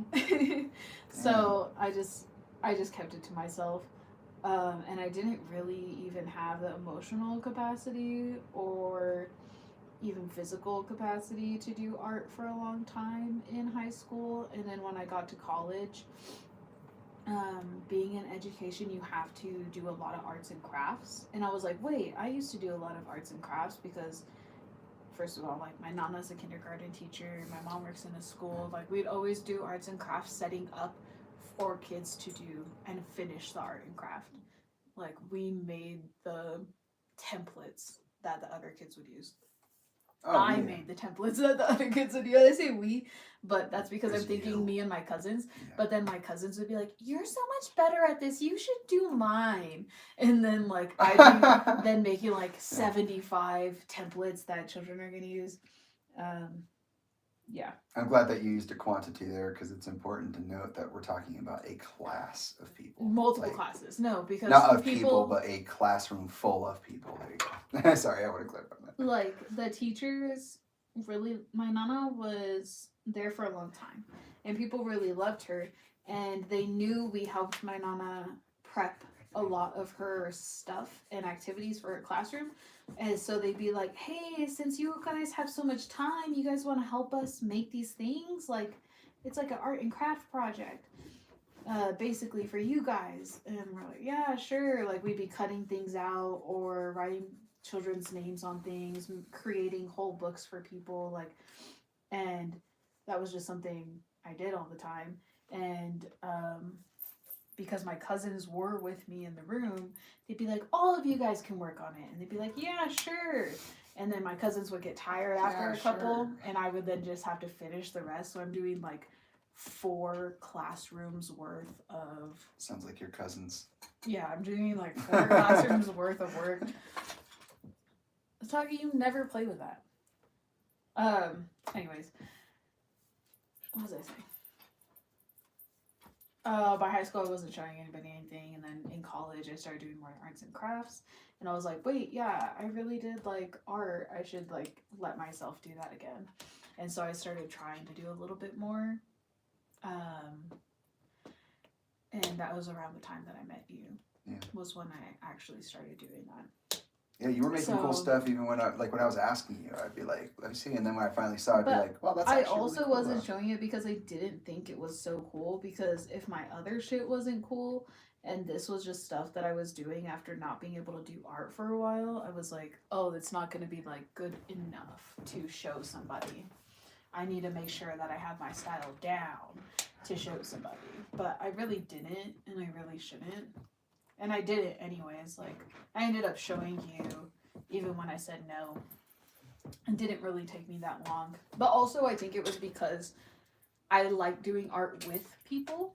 And usually people didn't want to do art with me. And you did. Yeah. And so having to be in the same room as you while I did art, sometimes I would literally like position myself so you couldn't see anything I was doing. Yeah. And then I was like tired of that and having to like sit in odd positions. And so you would just see what I was doing. And I think that kind of just started the sharing it with you thing. And then I was just doing art wherever in the house when we moved to like the summit. Hi, Firefly. And then I just had like a bunch of art. And I was like, what am I going to do with this? And also I like looking at them. So I just started putting them on the walls. Yeah. And then I was like, oh, I really love this. And I wanted to make collages with it. And so I did. And just So started building after that. Yeah. There's your answer. I just did it. Yeah. Yeah, You kind of forced me. You got into feeling yourself. Because I wanted to share the experience with you. Oh, I made you do it? That's what I said, because I wanted to share. Yes! Okay. I love that I created you. Any success you have is my success. I love that shit. Okay. Never forget it. Oh, fuck. Anyways, just kidding. I would never say that to you. I would never say that to anyone. And also, I'm proud of you. You know? Your Pinterest is pretty robust. I'm surprised that more people don't go look at it. What do you define robust as? I feel like in my head that I'm thinking rustic. No, not rustic. That's not what I'm talking about. No. I'm like, oh, interesting. I feel like, I don't know, as somebody who personally tinkers with things so much, like, I used the word architect earlier because I do build things, and I like building things. Like, a chant took 3 years. That was 3 years of our life. And the ending of it really just blended our lives together fully, because at that point it was like we were already at the summit where you were putting art up on the walls and we were going through very specific changes, and for me, I feel like, you know, like having something like the Picture Pieces Archive, like I just put up almost 100 videos. I'm doing big videos like this one and whatnot. It's just like I understand what it means and takes to put something digital together, and then I also know how long it takes for you to like make collages and what kind of brain power that takes, and like on Procreate. And I know that you're very particular, like I am, about like, you know, I label my Snapchat uploads a certain way, and I do my annotations a certain way. Like I rewatch virtually everything that I've ever put out, and I know you do the same thing in your own way, and I would say that's robust. Like I would say like it's a pretty I don't know the exact definition of robust off the top of my head, but like if I were to say it in Jamie terms, I would say like I see something that is detailed. There's a great attention to detail. It's got many parts and pieces to it. It's all well curated and choreographed. And then on top of that, I'm here and I see everything on the inside. The stuff that people don't see when you put things up. Stuff that people don't see when I put things up. You know what I mean? Like, I just feel like as a creator who has such a high volume of creation, even though it is, what I do is probably a bit more like unnatural to the creative environment online right now.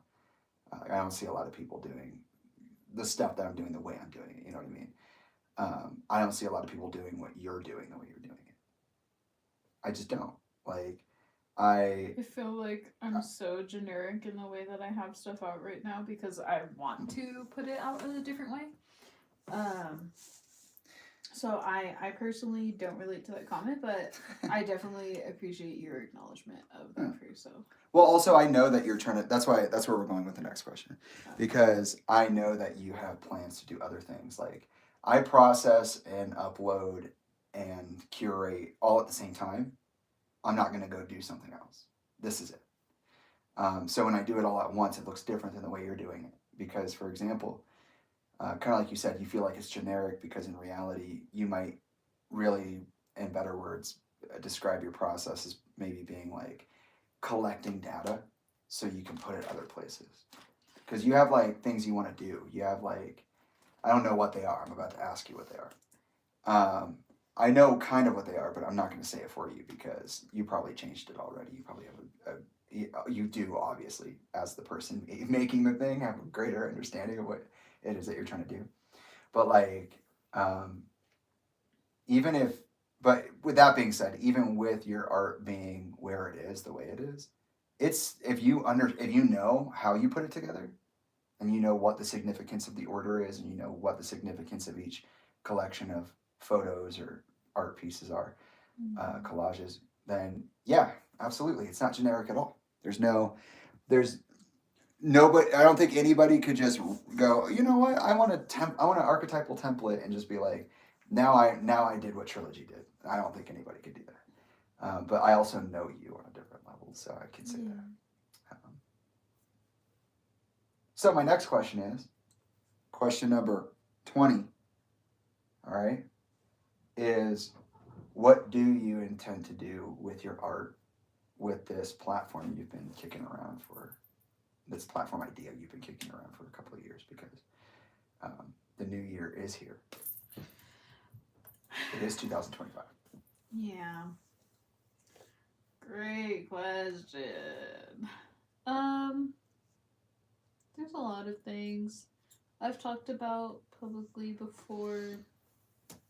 I had all the things in our house, all of the art has a certain history, and I could talk about what was going on at the time of each one of them. It's very much a timeline on like a record in itself of what was emotionally happening.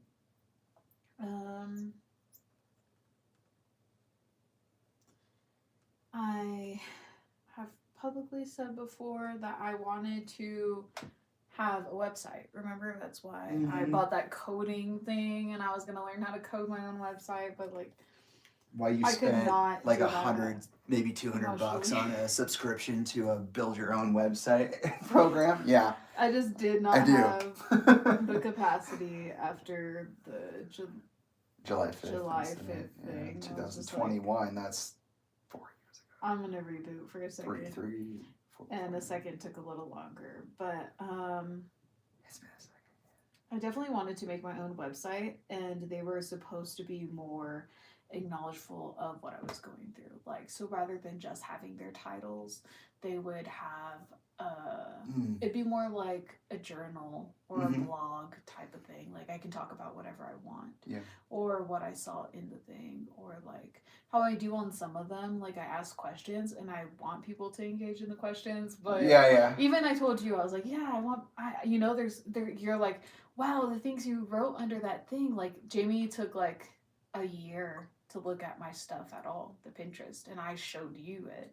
We were like sitting down at a pizza place, and I was like, you still haven't looked at my stuff, not the finished product, and you were like, no, I haven't. And so we kind of like, it's been so busy, we kind of had sorted through it together, and then we were just looking at the photos though, and later you went and sat down on your own and looked through it, and you're like, oh, I really love the things that you write under the captions and descriptions. Like, some of them are kind of like poetry. And I was like, duh, like, that is what it is. Like, I'm asking questions, but it is, I guess, like, I've always liked poetry.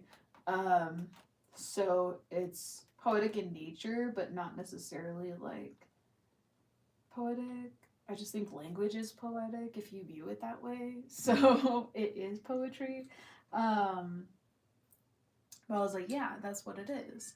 you're like, oh, that's so different. Like, that's cool. Like, and I was like, yeah, but it's also questions. Like, you can answer them. Like, I'm literally asking people how Yeah. they see things. Because just how I did with Tinder, I was like, I'd like to understand people and where they're at. And so those are questions for people to answer. They're questions for you No. to answer. You too. I'll I answer them. told you. I was like, yeah, there are questions for you to answer, and they're like, oh, wow, I have to go Yeah. back and Well, I'll do that. I'm I- gonna do that. I And then that think- was like months ago, but I think for me also, there's always been like a clear distinction of like I want my own thing, and I try to promote your Pinterest. I try to keep up on your stuff while I'm keeping up on mine, which is again high volume. It's not an excuse, of course. It's just it is a lot. Like it's a lot to balance. And when I was going through, you know, I would write comments, but I wouldn't answer you questions. said, I love this. I think that's like the gist of your comment. And it's only That's like interesting. 2 or 3. No, I said more words than that, but I definitely gonna go have said back. that. I have said that. I'm gonna go back and we'll see. I think for me, like going through your photos the way I did, it was more of like memory lane for a moment. It was Yeah. like, oh, I remember this, or oh, why don't you ask about this, or you know, like just like the way that I would like label my Snapchats or something. You know, I'm just Yeah. dropping little things so I can go back, and especially with the end of this last year with the DVRO being lifted and all that, it's like it's just been so emotional and so heavy. The bandwidth has been so high concentrate, and I just feel like, you know, that's why earlier I was like, well, I can just go get the photo I want for the photo celebration I'm doing on Instagram from your Pinterest. The reason I wanted to do that, I know you could just send it to me. The reason I wanted to do that was because I wanted to get in the habit of opening Pinterest up. Yeah. Because I need to be in the habit of that. Yeah, you're like, well, I just don't use Pinterest. I Like, I know. nobody uses Pinterest. I picked a platform that is like the most dead, like Yeah. for But art also, consumption. like my interactions online baffle me because, and I've said this on Instagram, I've said this on YouTube, is like I said it during the Zane Lowe interview breakdown, and I said it during the I'm Fed Up pop up on Instagram. I was like, none of the traffic that I get, the 1.2 million hits in 30 days, transfers almost anywhere. And the only reason I'm seeing an increase in interactions on YouTube right now is because I'm putting up shorts, which are my Snapchats. So like people are able to go look at 5-second videos. They don't, you know, and yes, that's increasing the stats on everything else, of course. But with your Pinterest in specific, it's been fascinating to watch how I literally have your link in my bio. I literally posted at least 3 times this last year links directly to your Pinterest from my story, and nobody's interacting with you. And also, Well, Pinterest and the way that they Buddy. literally give you numbers is so Come strange. here. Like I've seen, What's up? we've had many conversations about how things fluctuate in unintended ways, and you're like, why did that happen? Like, why are people looking at this one, but not this one? I And wouldn't say nobody, and I don't question why people are looking at certain things over another. I just find it interesting to see what people. yeah, look that's just a at. data question. That's not a But judgment. I wouldn't say nobody looks at it. Like I told you yesterday, I have a steady like 8,000 to 9,000 per month views on my thing, which I don't think I would have if I wasn't in relation to you. Excuse me, you're gonna erase my questions, mister. If people weren't sent to my thing, Yeah. or I didn't realize it was so high now. I feel like the last time we talked, it was like. I literally it was told you low. yesterday. Oh, see, I don't The remember same much of exact yesterday. thing. Yesterday, I don't remember much of yesterday. I'm piecing it back together as you're talking about. But no, I wouldn't say nobody. I'm definitely grateful for the interactions that I have. Yeah. And I like the same thing with people in my life. I'm grateful that they are in my life. I'm grateful that I have interactions at all with people in general. Yeah. But do I wish that there was more sustenance or depthness to the interaction? Sure. Yeah. I can hold space for both. I can hold space that I am grateful for what I have, but also that I do still long for a more in-depth acknowledgement as a person. Yeah. In all categories. I don't remember the question. It was just, what do you intend to do with your, like, moving into the new year? Oh, I already started working on again my website and figuring out like how I want to structure it and putting that into play of getting it to be more of a journal or blog or whatever I want it to be, because like I said, like I can talk about current events or stuff like that, but that's also like in relation to my art. Like my art has been definitely, it's going through like a certain process. That's why it takes longer to like get through certain things, because I wanted to talk about certain things. So I'm just learning how to create differently. And I think I've been more like a intuitive and emotion based drawing, and I'm trying to implement more realistic things that are happening and occurrences, which the pinnacle for that was the one that I did with us, the one that you're like in the police car. Oh my God, That yeah. one is the one where I was like, Yeah. you know what, I actually do want to do something different with my art in certain expression. Like I'm okay with what I had been doing, but I do feel like change was ready to happen. So I'm in that middle space right now. So I'm not creating too much currently. But I am working on things here and there and getting that website up so that I could do that for myself.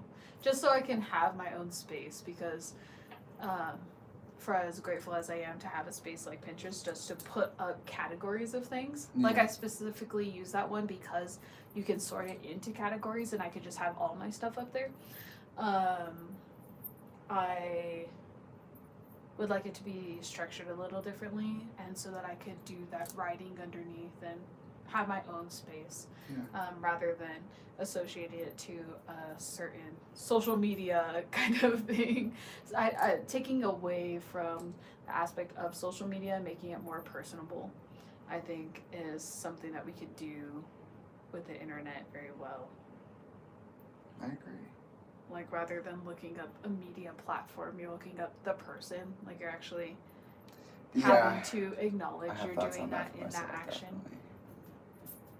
Yeah, I think it would be great to have a Picture Pieces Archive website with ties to the social media platforms that I use. Hi, buddy, baby. But have like, most of it centered there. You see it's And I can see that for you.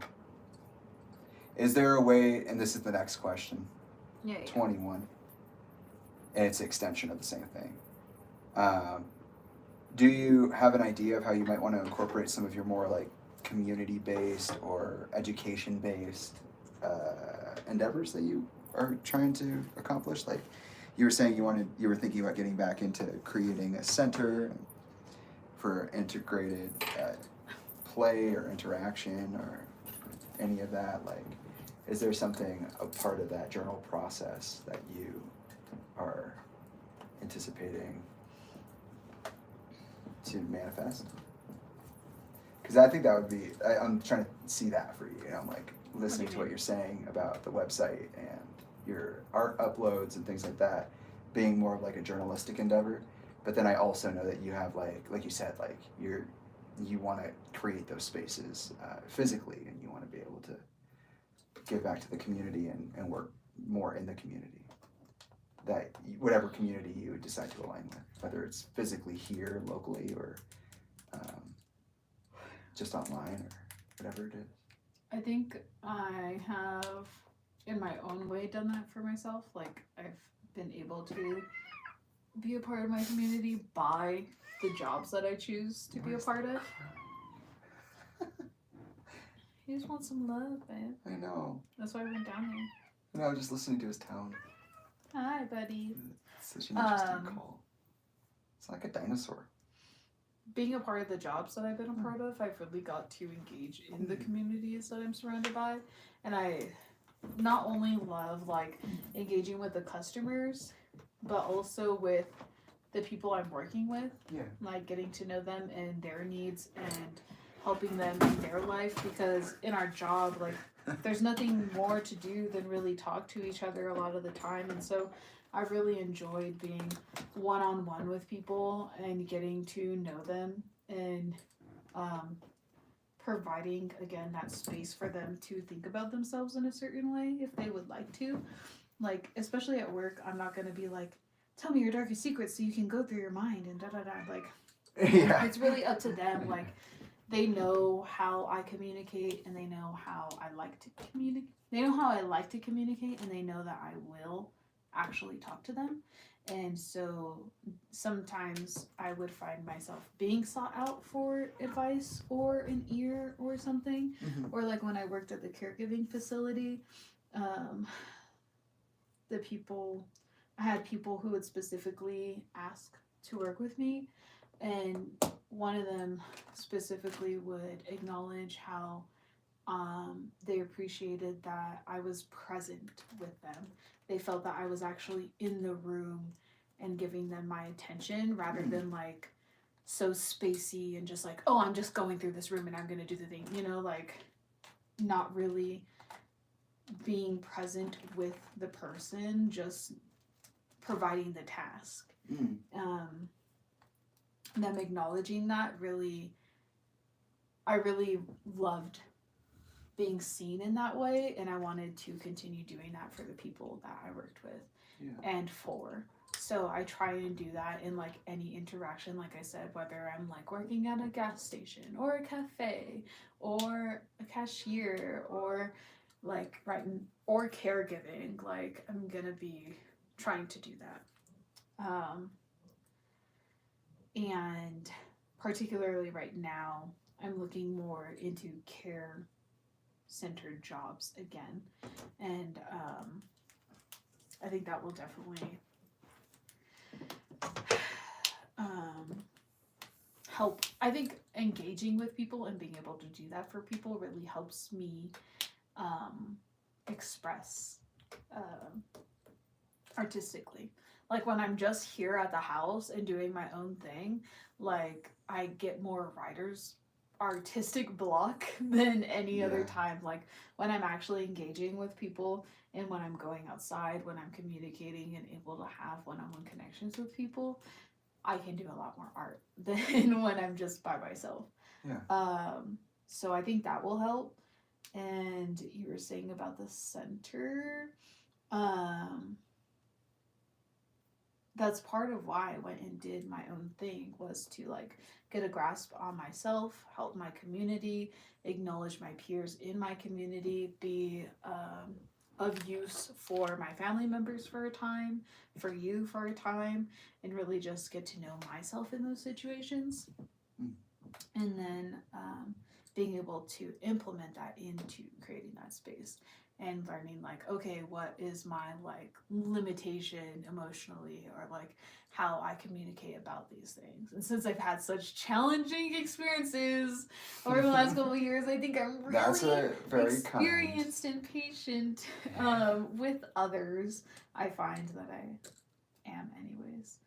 And I get told that I am. And so I now have a good appreciation for that for myself. So that's awesome. But that also helps me like think about how I would speak in journaling or blogging or what I want to talk about or how I see things, because you know, like if you're living in your mansion on top of a hill, you're like, those things don't matter. There's a lot of things. There's a lot of things. You're about to go into it. No, I don't want to. I saw some spirits rising. Yeah, I definitely have had a certain spirit since I was a child of wanting to be a voice for those who do not have one or have been shamed out of their voice. And I think as a child, I wasn't treated as a child, and like I said, I would talk to a lot of the adults, so I was always like more into adulty things. And so I love children being able to be children, but at the same time it is a very privileged space to be coming from. Like when I was a child, I was always looking into what was going on in my community and what was going on and affecting the people around me. And those were not very great things. But I wasn't going to be like, I'm a child, so I'm not looking into that. Or I'm a child, so don't talk to me about that. I was like, oh, I'm a child. This is going to greatly impact me and the people around me. So I need to be aware of that. And I'm going to look into that. Like, I saw like people like Greta Thunberg and like there's so many children that were actually doing activism work that I was so inspired by, and so many people not just speaking about things that their parents spoke about, but having their own passions in life and actually being willing to look into those passions, where they stem from, and talk about how it affects communities, not just their own community, but impoverished communities. Like, I didn't have the privilege to just turn around and be like, don't talk to me about that.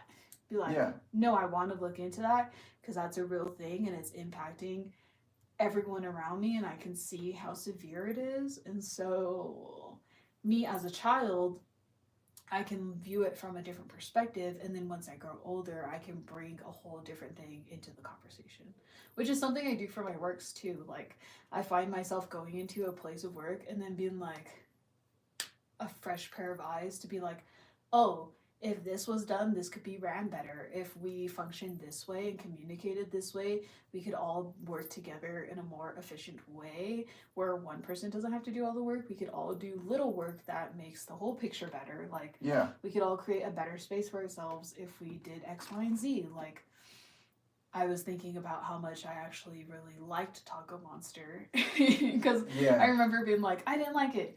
I didn't, but I did, for the sole purpose of them actually acknowledging that I was a fresh pair of eyes and that what I was viewing was valuable. And they would always talk to me about like wanting to in the future have me as like a higher up position, because I would have been brought in and done a lot of the like chore work and picked up different mannerisms or things that I'm seeing that would be more efficient and useful, or like helpful to even the workers, that the managers were doing wrong. And I was very communicative and articulate of those things to them at the time, even at the position that I was in. And they actually took it and did something with it. Because a lot of the places afterwards that I worked, when I would take things to managers and be like, hey, I'm just questioning what's going on, because I was rarely trained at any of the places I worked at. For real. Oh my God. They would not be implementing any changes or actually really caring about certain things. And I was just remembering at Taco Monster, like talking about something and then like taking it seriously and like having conversations about it. So I appreciated that at least, and like the care that the one specific manager had for the workers they were working with. So that's cool. Yeah, I think they all correlate. You were saying, how is it all meshed together? But I specifically did the things I was doing for a reason, to build up to be able to do the facility. But like I was telling you, I was thinking of, I started off wanting to do the facility for young children, and then I really saw the need for there to be that space for our age people. And so I was like, you know what, I want to do that, but of course I want to do both, but figuring out which one I want to do first is the thing. But like I said, working with people again, or like teaching people again, or caring for people again, will definitely be helpful in learning the needs of the community. So I'm excited about that. Awesome. I don't know how particular that answers your question, but it did. Yeah, absolutely. I think it's important to acknowledge that sometimes you have to walk away from something so you can walk back to it. And that maybe sometimes the thing that you're walking toward isn't necessarily what it is entirely, and that because of that, the distance can be important. But also, at the time of like graduating, acknowledged I never got a second to myself. Like, I would have been going from a school system spending my Absolutely. whole childhood in school system and helping and being basically a teacher's aide or some kind of worker in a Mhm. school, and then back to a school.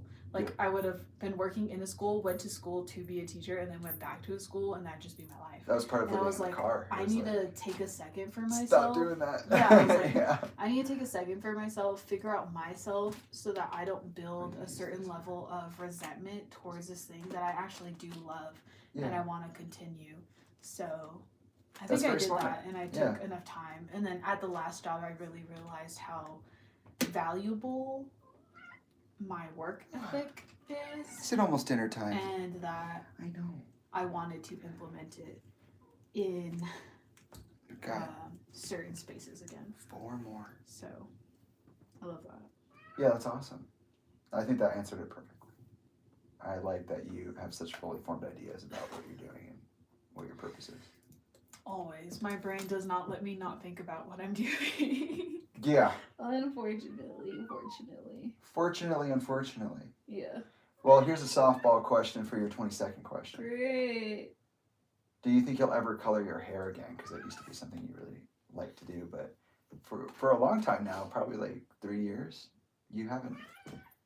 I literally bought color and you colored my hair before. Yeah, but you didn't cut, like, that was on top of the black, like. You mean if I would bleach my you, hair You again? used to lighten it and do other stuff with it, like.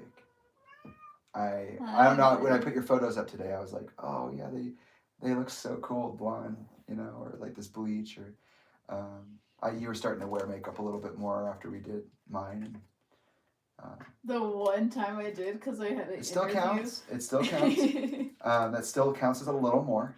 And, I did it for my other. I do it like for every interview. I put at least a little bit of something. Well, I guess then the question is that just for the interview, or are you? No, I like Do you think certain you'll go expression. play with that again? I had told you I had seen myself in the mirror again. I think I've taken a while from mirrors. Like, I have more like. I can see that. I don't look so up close in a mirror. I just have like a general picture, an idea of what I look like. Even photos, like, that's why I don't have so many photos of like selfies of myself, because I really did that last year, and so I took a little break. But I was seeing myself looking in the mirror again, and then I ended up doing your makeup, and I was like, oh, okay, yeah, that makes sense. But I had also taken a photo of myself. So I was like, oh, okay, I feel this re-sparking again. So, what was your question? If I was gonna do just like, would you? makeup? Do you think that you'll consider, like, after seeing your pictures? I'm curious. Do you think that you'll? Oh, my play with your hair. hair color. Yeah, no, I had thought Things about like that, that. yeah. There was somebody in my last workplace who had colorful hair, and I was just like, I love being colorful. Yeah. And like, There are a lot of people right now around the city who have just like shock colored hair, just like straight blues, or like anything really extreme. I love expressing myself in that way. I don't want to damage my hair, so if I ever did it, I would have to make sure that I knew how to take care of my hair. Yeah. Like these luscious locks. But I've been thinking of maybe just like putting in like little spurts of color instead of doing like the whole thing bleached. Like, I can have little hints of color here and there. But I am thinking about I had actually had a conversation with the person who had colored hair at my last job about how they made me think about it. But also I have to have hair to do that. So I know I do now. But when I was talking to them about it, it was way shorter. Nice. I'm glad that that's emergent for you in some way, even if it's not so serious that you go through it all again. But Yeah. It's interesting because you've had such a long time away from it, from like fully embracing it all the way, like hair, makeup, and all these things. Something that when I met you, you were very heavily into, and kind of maybe even coming out of a little bit. I feel like that's been an interesting journey to watch you go through. I think it was also like I hadn't had art supplies at that time either. So all the time I would spend like 2 hours doing makeup. Just to like not go out. Yeah, and just sit Yeah, in just to it sit and be in it. at home. And like that's totally fine. But like I also have a lot of things I'm trying to do right now. So it's just about time. Yeah. like getting more efficient with it and doing things that I like and enjoy. Like, yeah, I'm figuring it out. I hear you. Another batch of 2 questions that would bring your total to 23, 24. I said play. Yeah, bring us to 24. Okay. Okay, out of 26. Awesome. You have expressed interest in music. We've written music together. So my first question is, do you think that this coming year you'll step into music while you're also working on your platform? And if so, or, regardless of whether you are or not, there's your ideas on that, your thoughts and feelings on that. Is there any kind of like instrument you would want to learn to play, or any kind of I don't know, sometimes you get into things and then you're like, I want to learn how to do that, Like you started making more art and then you're like, I want an iPad so I could do like digital art and I want to like make stuff, and then you ended up making collages. So like if you made music, I could see you picking up an instrument and trying to like really learn that thing. So is that something that you would consider? Or is something on your mind that you have considered something interesting?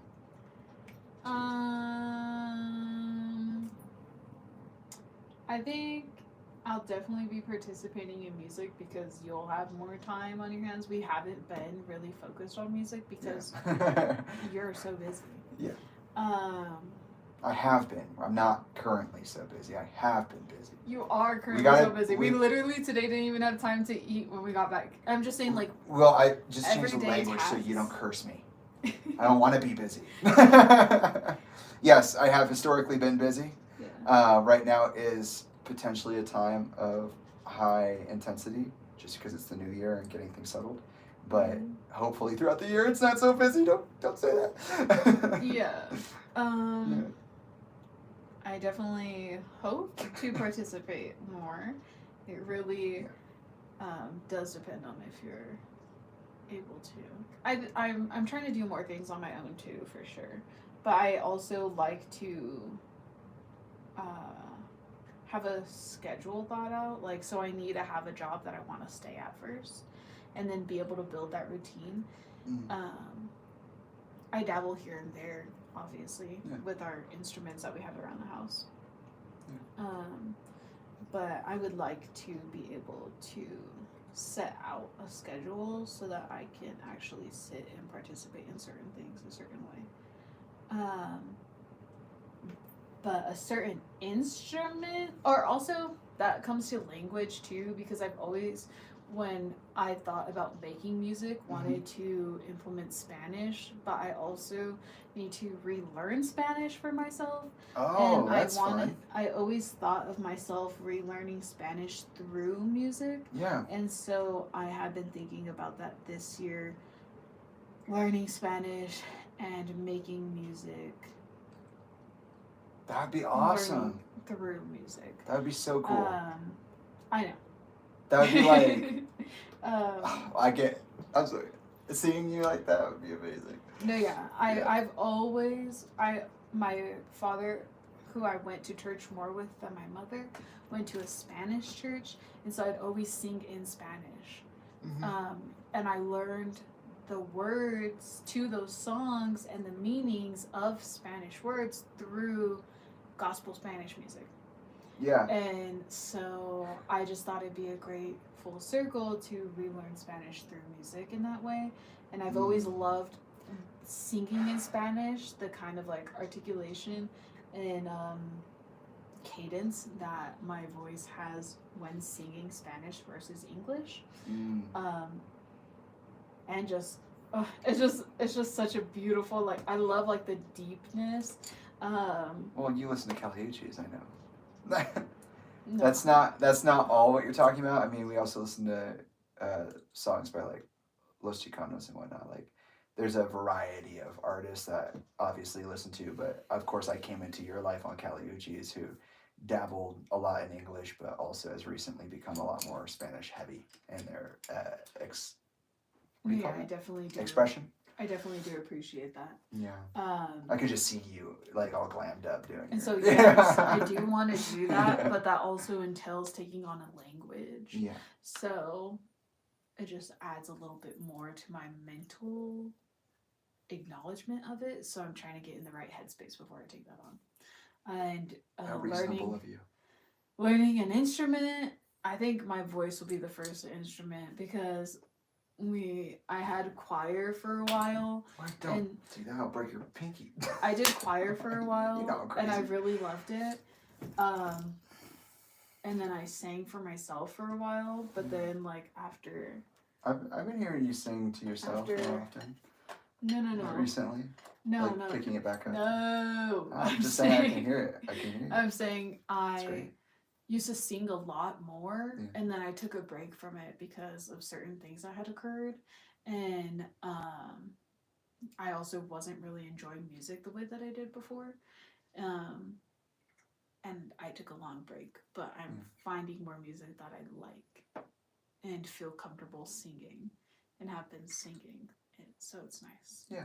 So, relearning how and warming up my voice is a whole thing. But we also have instruments around the house that I play. But I don't also like playing things so professionally or like learning things professionally. So I will play the guitar, I will play the piano. You're pretty watery, I know. I play it how I play it. I don't think I can see myself currently sitting down and trying to learn how to play something the way that people would learn how to play it. Yeah. I learn how to play it in my own way. I hear that. So I am learning instruments. Yeah. But I'm not gonna sit down and read a book on how to play it. I think that's all, up to the person. When I say like play an instrument, of course it's however you might interpret it, Yeah. A lot of people just pick things up and go, I'm playing it now, and that's it. And that's just, it's totally fine. Like, I'm not suggesting that you go to like Guitar Center and take up classes or something. No, but I also want to take up different kind of classes. So there's just a lot of things I want to do. So there's so much limited time, but that also does really good for me because when I have limited time, I feel more, what's the word? Not enthused, but more, it's kind of like I have to. It's like you have to do it right now. Yeah. Or you won't even have time to do it. Yeah. Right, so you have 1 hour. If you don't do it, you're not doing it. Oh, yeah, that makes me want to do it. It does. Yeah.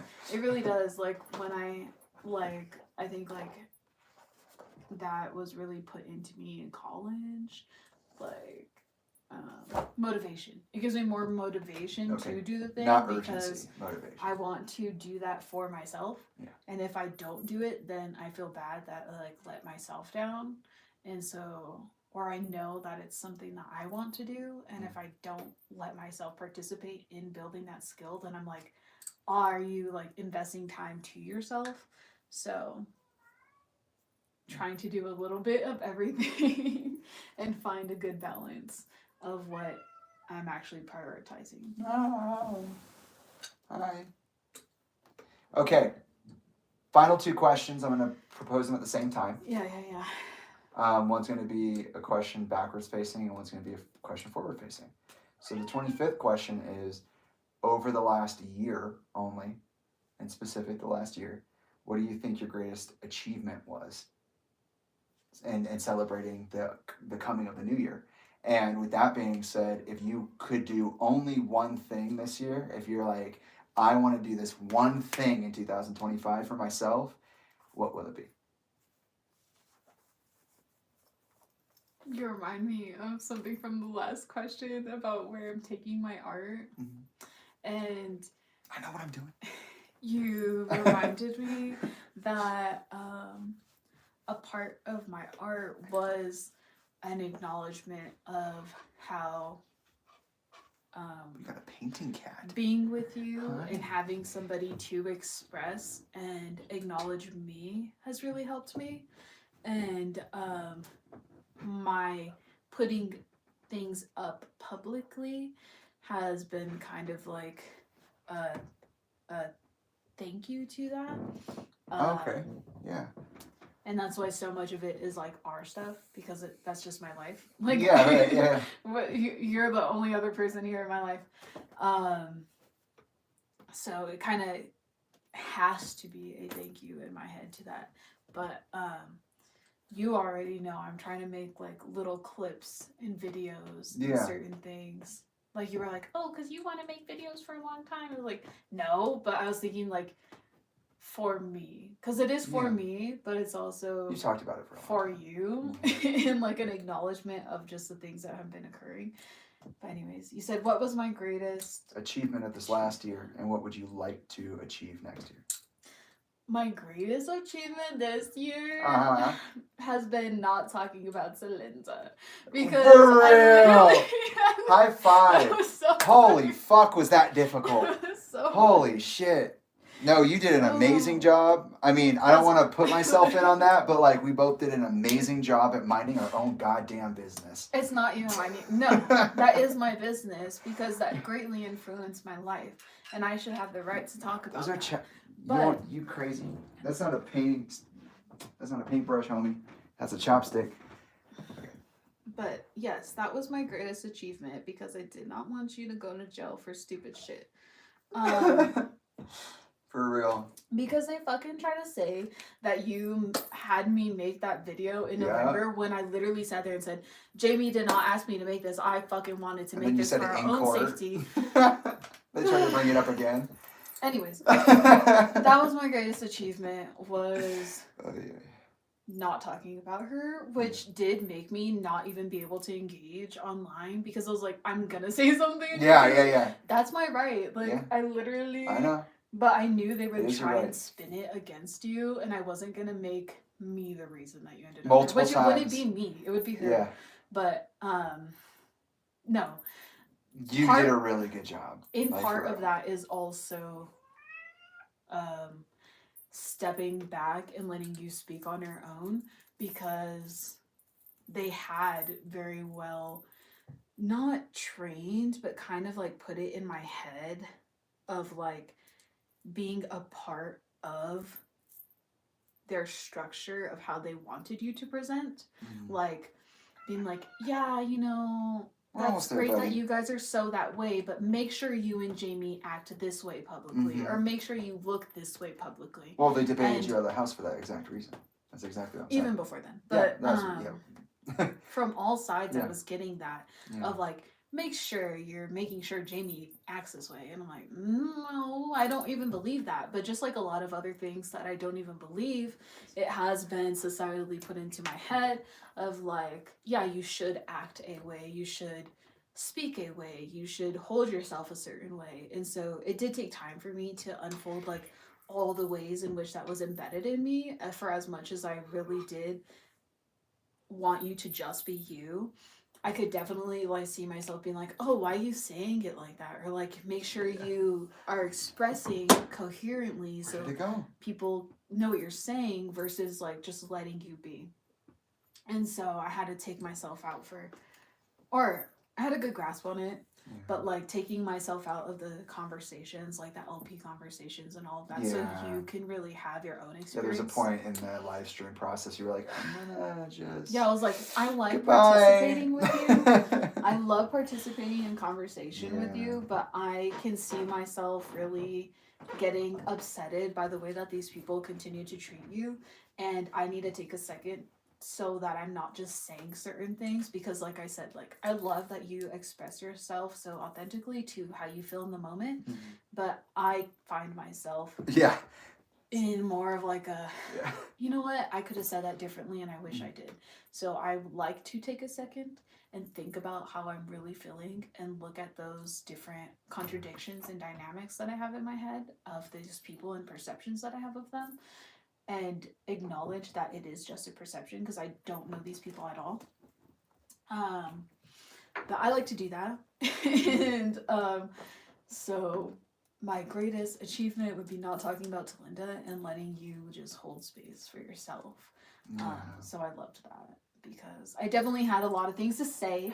I definitely was so fucking annoyed by the way that people interact and what they choose to do as grown-ass fucking adults that like to say that they are one way. I just always had a thing for adults like acting a certain way, and so when they started doing it, it like just really triggered like some like core traumas for me. Yeah. And I had a lot of words to say about it, more so the stereotype than the person, because I don't know the person. These are just caricatures that they're putting out for us that have been gravely manufactured by the companies that own them. Hey, don't you be messing with that projector By cord. the companies that own the caricatures You're gonna that they electrocute present yourself. as, not necessarily saying they're owned by that company, but their caricature over is there. definitely manufactured and owned by certain corporations that they're trying to make money for.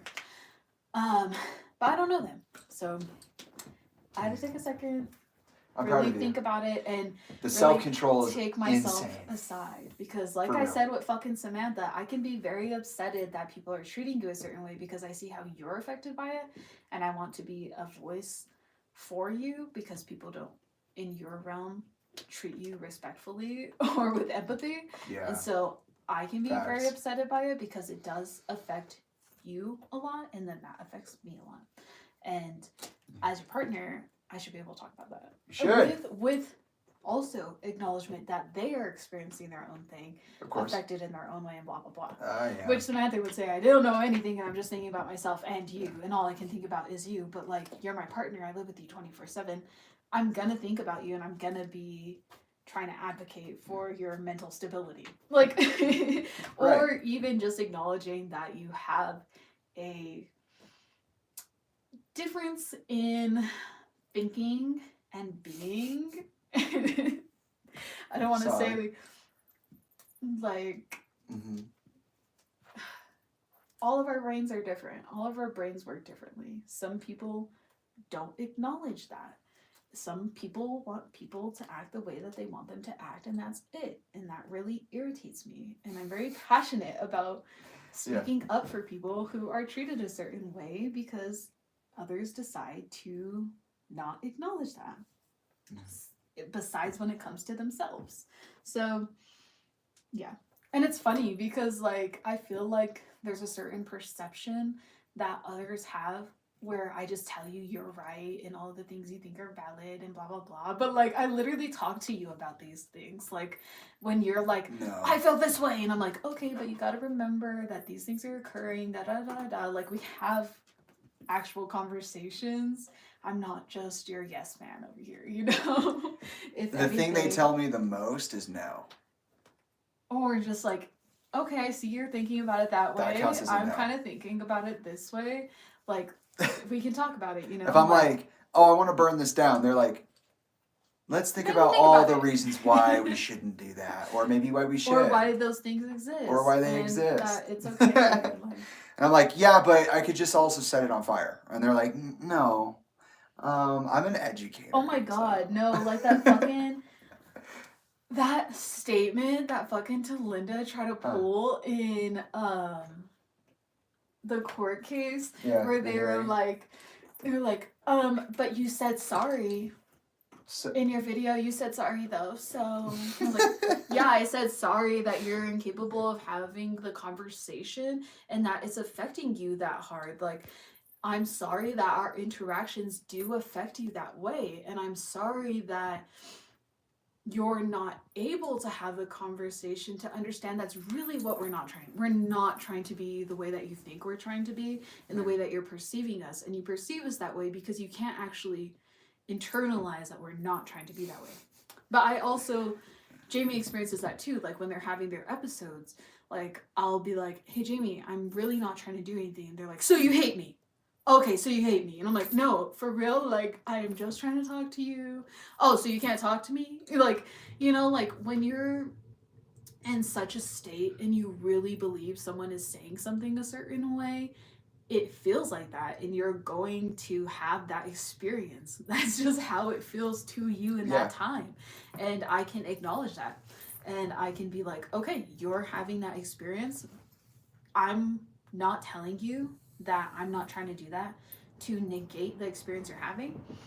I'm trying to reassure you. I'm trying to reassure you that I'm not trying to do anything to you, but it is okay. I do hear you out.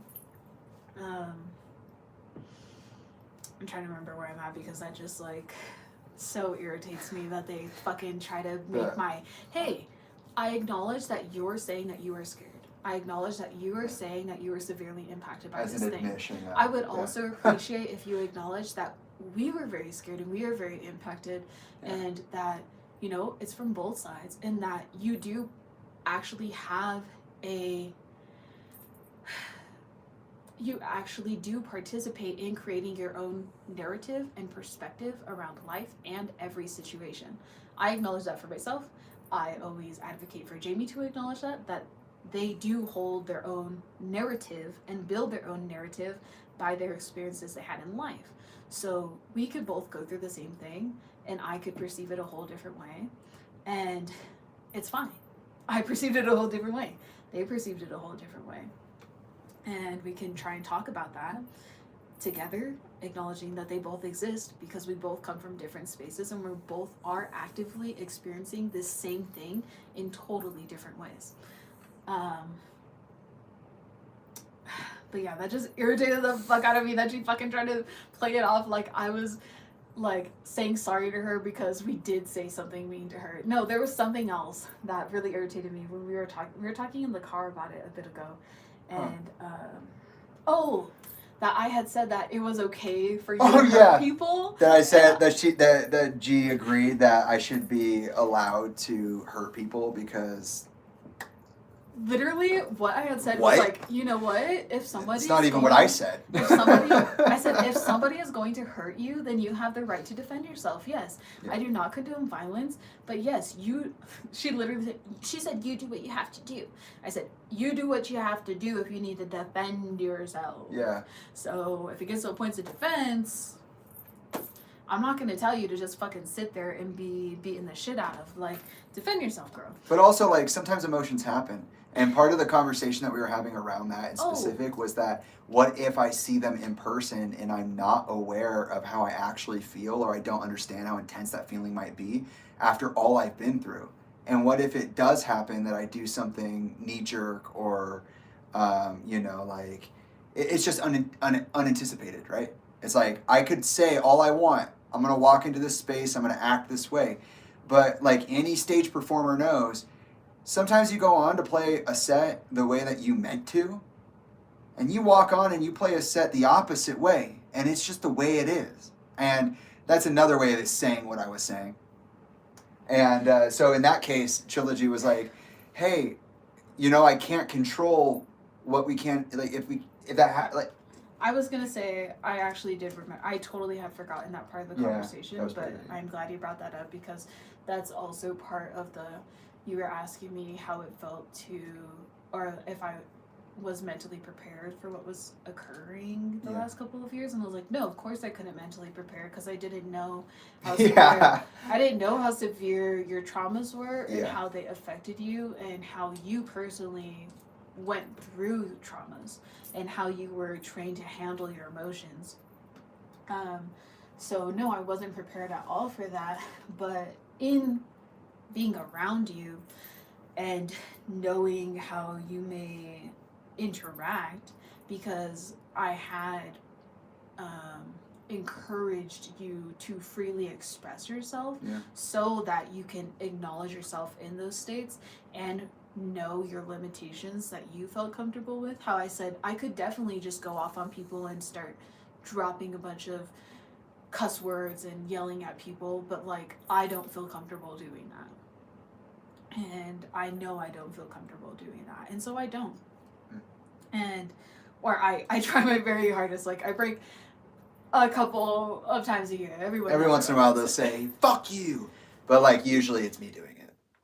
That's just that's just the way my energy expresses. Like I like doing that. Even in those moments, like for them, it's not the same thing. Even in those moments, I'm acknowledging I'm doing it more from a playful place because I still do love the people I'm talking to or like expressing that way towards. It's never like in a malicious, I'm gonna kill you kind of way. It's just like, fuck you. Yeah, you don't really express that. Oh, yeah. That I know how that could be for you, and I know that that specifically has been a challenge for you, being the people that in your life. And you were asking me how, like, oh, if something happens, and really there's nothing I can do. Right. I could either like be so upset and shame you and be mad at you, and then you just feel even more guilty and shame yourself, and like it lead down a perpetual Snowballs, state yeah. of things that just aren't good for your mental health or my mental health. Or I could acknowledge, okay, that happened. You did that. You had to express that way. It really wasn't something you could control. Okay. Like, what am I gonna do? Like, just how you ended up fucking in jail. Like, because you were public disturbance. And, Yeah. anyways, they literally only took you because they were mad that that you were still expressing that's it. in an upset way at the way that they were communicating with you. It even says fighting and disorderly conduct on the thing, and I didn't fight anybody. And I didn't touch anybody. I didn't talk to anybody except for the guy with the camera. I said, "Stop doing that." They were particularly upset that we were calling out the way that they were handling the situation. And they even told me that, like, well, if they weren't this way, and I was like, I'm literally telling you they have a mental problem, and that this is just the way that they can express currently, and they are trying to get through it. Yuma cops aren't gonna care about that. But they did let you out because they realized they didn't have actual relevancy. But anyways, just like you ended up in jail for disturbing the peace because you were being loudly expressing yourself in public. Yes. Just like that, I wasn't gonna shame you for it and do all these things. It's kind of just like, okay, that happened. Like, I understand we live in a society that does not like those things, feels a kind of way about those things. I understand why people would think it could lead to aggressive behavior towards other people. I understand why people could feel unsafe and uncomfortable by those things. But I do know you, and I know that you wouldn't do that to other people. And so in that hypothetical situation in which you told me, like, oh, what if I did do something? It was literally just a conversation we were having. Yeah, it was kind of in my head. I was like, you have to talk about but you wouldn't. I was like, but you wouldn't do that. And they said that. They were like, but you wouldn't do that. I was like, but I already know you wouldn't engage in that kind of behavior. And even if you did, what am I going to do about it? You know, what can I do? Besides, okay, you did that. You now have to deal with your own repercussions, either being jail, either being them fighting you back and you getting your ass beat, or, you know, like, there are a lot of things that you do and how you express, and I just have to let you kind of deal with the repercussions or deal with your own perception of yourself because of those actions that occur. I can encourage you to not feel so shameful and guiltful, yet look at it as a learning experience and try and do differently later. And that's really all I can do in life. In general, like, of course, I'm not advocating for you to fucking hurt somebody or and I wasn't either. Let yourself fly off the rails. I think in that moment I would probably be with you and talking to you through it, or like probably taking out, you'd probably be the only one. I'd probably be taking as you out usually of are. The situation. I'd probably be trying to calm you. I'd be again how we were in the bathroom. You're like, I'm really feeling this way. These people do these things, and I'm like, but remember these things also exist. Remember they are people in their own right. And like just again, like grounding you back into your own space. Like, I thought that was just so ridiculous. It was ridiculous. They said that they were totally fine with Jamie hurting people. No, the fuck I didn't. Entirely false. I said that I literally gave up my whole fucking life that I had planned for myself to then be with this person and help this person through their traumas, which you made worse, sweetie. And you also initiated. And which you made other people totally negate this person, which made worse. There's just so many things. Things. No. Yeah, my greatest accomplishment this year was not talking about Belinda because... Good job. Period. Rein it back in. Perfect. Okay, and then next year, this year, one thing this year you would like to accomplish, whether it's the platform or something different, something more personal. Like, Sorry, I know, I get it. So now that we're in the new year, Yeah. now that there's one calendar year ahead of us, Yeah. Okay. what's one thing you would like to accomplish in this calendar year that you have either mentioned or not mentioned? It could be something that you already said. You could just be like, oh, yeah, my platform, and that's it. Or you could be like, oh, there's this thing I didn't mention that I think would be cool, like traveling or fucking whatever. I actually want to start getting into the classes that we were talking about. Oh, okay, there you go. I want to participate in that and Initiate be education. more active in speaking and putting things out, because there is a lot of things that I saw in what we had to experience the last couple of years, societally. Talking about societal things through personal experience was something I already planned on doing before even meeting you. And now having met you and went through what we went through, there's so many things that just make me so upset as a person in education and as somebody who already wanted to advocate for those with special needs and with depressive tendencies and just with trauma and like being able to humanize each other. Like I already was going to be talking about dissolving the stigma around mental health, myself, and social interaction. I was already going to be talking about myself and my life in order to touch on those aspects, and you are now part of that, and your family members are now part of my life. They very much structured my life for the last couple of years. Whether they want to think about it like that or not, whether they want do to impact our daily life every single fucking day. And so I very much want to be able to do that for myself and speak more avidly about what I observed, but also like as a voice and advocate for you, because people do not treat you at all okay or human or anything. And even if it is just me talking to myself and a couple other people, I am okay with that. Like, I doubt that. It would make me feel better about myself and what I am here to do in being a safe space and creating a safe space to do that for, at least if I'm doing that for other people and literally creating like whole facilities and changing the structure of how I think and how I communicate, then I can do that for you through video. So I plan on doing that for sure.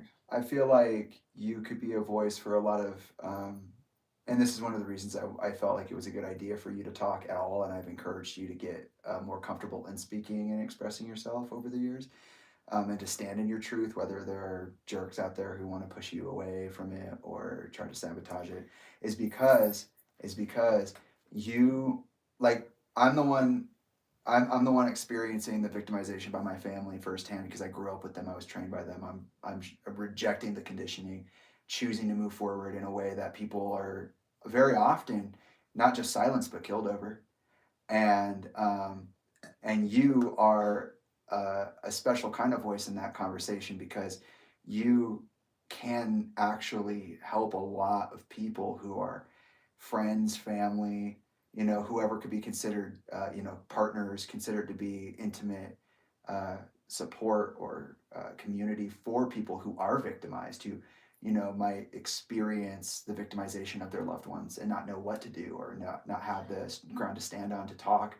You're just a great example of somebody who has risen above, elevated themselves to the point of being able to do that. And I think that I'm just very proud that you are still so fiery over it, but like in a respectful way, because there are many times both of us could have, and I think a lot of people would even agree is a rightful, like a lot of people yesterday when I was talking about Diana Carson, they were like, why are you being so nice? And it's like, because we need to practice empathy, guys. Like that's the only way we're getting out of anything here. It's because we need to learn to see each other as humans, no matter how emotionally charged it gets. And, but also know when to draw those boundaries. Like I can empathize with Diana, for example, even though they're threatening my life and my family, and I can still draw my boundary with them. Yeah. And I think that this side of the conversation on my side is very important, but also on your side of it, like there's so many people I know that are just like scared to walk in their own truths because they don't know how to support people. They don't know how to open up conversation. They don't know how. Yeah, I think that's an important thing. Or thank you for the acknowledgement, but I think that is an important thing to talk about too, because it is not just so people who are experiencing it feel seen. It is also for people who have a hard time putting themselves in other people's shoes or knowing where people are coming from. Just how I said, like the educators in my space, like I could tell that they were trying to do their best to do good for the people that they were caring for, Yeah. but they didn't even know what those people were going through because they never went through it themselves, so they didn't know how to do that. Like even in our classes, like they would be teaching us how to teach other people and how we should treat other people, but they wouldn't do that or advocate that in the class. Yeah. And I brought that up with them, and one of my teachers did take that seriously, and he went up in front of the class and he was like, you know what, I have really failed you guys and I'm so sorry. Like, I'm teaching you how to do these things for all these other people and recognize other people, but I'm not doing that for you. So I want to be a better example. Rather than just telling you all these things you can do, I can show you it as well. So we're gonna do like things before class even starts to get to know each other, to humanize each other, and so that you guys can be more communicative and acknowledging where each other come from, because you're not only working with your students, you're working with your peers, and you're like, this is a human experience, you know? So we started doing like little activities together, like get to know yous, and just little things here and there. And some people didn't like it. They're like, let's just move on with the class. I want to get out of here. But that's not who this is for. Yeah, right. And anyways, yeah, it is for people who don't understand the perspective and to hear from the perspective. Because like I said, I've acknowledged before, it really baffled me watching and learning about your family, because like I said, I knew Linkin Park as like patriotic music. And we do live in a patriotic, homophobic, misogynistic, religious society. Whether we want to acknowledge that or not, whether we have shifted some of our gears or not, our roots are in that. And what we still are very much leaning towards is that, unfortunately, as much as we want it to be different, it is still there, and it is still a majority. And maybe some people don't intend to be any of those things, but they are, because it is rooted in a lot of the ways that we speak and a lot of the ways that we think. Some people don't even question themselves, and so they don't know that there's something that they could be learning, and they think they are actually talking the right way. Like we were talking about drag when we were doing your makeup. We were talking about drag queens, and you were like, oh, I didn't even know that this is how you would say that, or that this means that. And I was like, what? Like, how do you not know that? But like, again, you have your own history and your own relation to words, and you wouldn't even know to question that unless somebody talked to you about it. We were specifically talking about, just so, you know, for those of you who also participate in certain, and being labeled a certain way, I was specifically talking about the definition of drag, because I was like, wait, we were watching some drag stars, and I was like, wait, hold on a second, is there a difference between drag and trans? And then we were having a whole conversation about it, because I thought honestly it intrinsically meant that, but that's not, they don't mean each other. And you were like, wait, so I thought they were, I don't know, you were saying a couple different things. Yeah, it was a whole thing. Yeah, we were talking about it. Again, like we've had these conversations before, and where I definitely described to you what it was, and we watched a bunch of educational things on it, but you just hadn't touched on the topic in a long time, and so I think you were just re-engaging with that information, and you legitimately forgot and were confused for a second about terminology. But like I said, that's like interesting. I was actually baffled by getting to learn your history through online things, because your family, I couldn't go to them and ask them questions, so I had to learn Hey, me about. neither. I know. We both had I to had go to- online and find out. I had to learn about you and your family through you Google. and Google The question. and YouTube of their own words and what they talked about themselves like. Uh-huh. And I specifically remember finding a video of Talinda and Oh, her what's this saying one? that she She said a lot of crazy didn't shit. know about depression Yeah. or anything related to depression because she never dealt with it. So she only started Yeah. learning about it after Chester's death. But that Yeah. really baffled me because I was like, wait, your husband is depressive though. Like, Yeah. and you know It's that. like his entire career. I think in one of the videos they try to say, we didn't know that he was suffering with anything. Yeah. But what is his whole discography? He literally. What does he write music had- about? No, like, he. That one person who was like, your dad literally started or was a big part of starting an initiative towards focusing on celebrity mental health. And Oh, music I heroes and remember stuff, yeah. I remember thinking about that when I was researching into Chester was and stuff. learning more about Chester.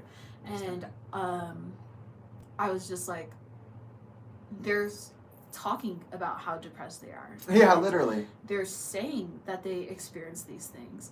And rather than sending a loved one just to a therapist and being like, don't talk about it with me, talk about it with them, like, for me and where I come from, I want to know the people around me. I want to be that safe space for the people around me. I want to talk to them about themselves. Like, I'm sorry, I don't care about what show you're watching right now. Yeah. To that extent, as much as I care about you as a person. Yeah. We can definitely talk about your favorite show, your favorite music and Yeah. stuff. I love all those things, but I ultimately want to make sure you are okay. I want to be able to help you be okay. What the hell does any of that And- even matter if you're not around for it? You Yeah, know, like, I can definitely have those fun moments where we just sit and watch TV and we just Yeah. play video games and we just do normal things because we have these conversations. If I'm not able to like have that level of connection with people, it feels kind of like we're masking something when I'm hanging out with you, or like I have to entertain. Like I'm there to put on a show and be a kind of escape for you so you don't have to focus on yourself mentally, which I want people to focus on themselves. So it makes me feel icky sometimes about doing certain things with people if they're not willing to have actual conversation with me. Or acknowledgement of myself or themselves with me. But yeah, I heard that where they were like, yeah, I didn't even know about depression until they died. Someone taught me about it. And I was like, that's insane to me. Like, when I met Jamie, like, for sure I was already learning about things through childhood, but that really geared me towards learning how to talk to my peers. Because like I said, I was talking to either adults or children. I rarely talk to peers, and when I would, it was very much that put on the face and be entertaining, or they don't want to hang out with you kind of thing. Or you're going to be viewed as their mother and they don't want to talk to you, like, because you're talking too serious. And you want them to focus on things they don't want to focus on right now.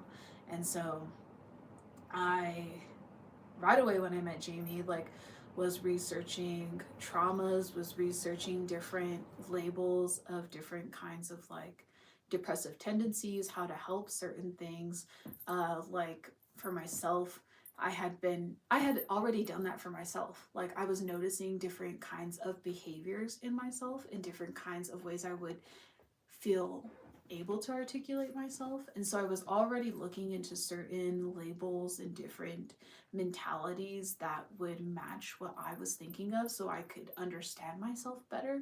So when I met Jamie, I wanted to understand them in the same way.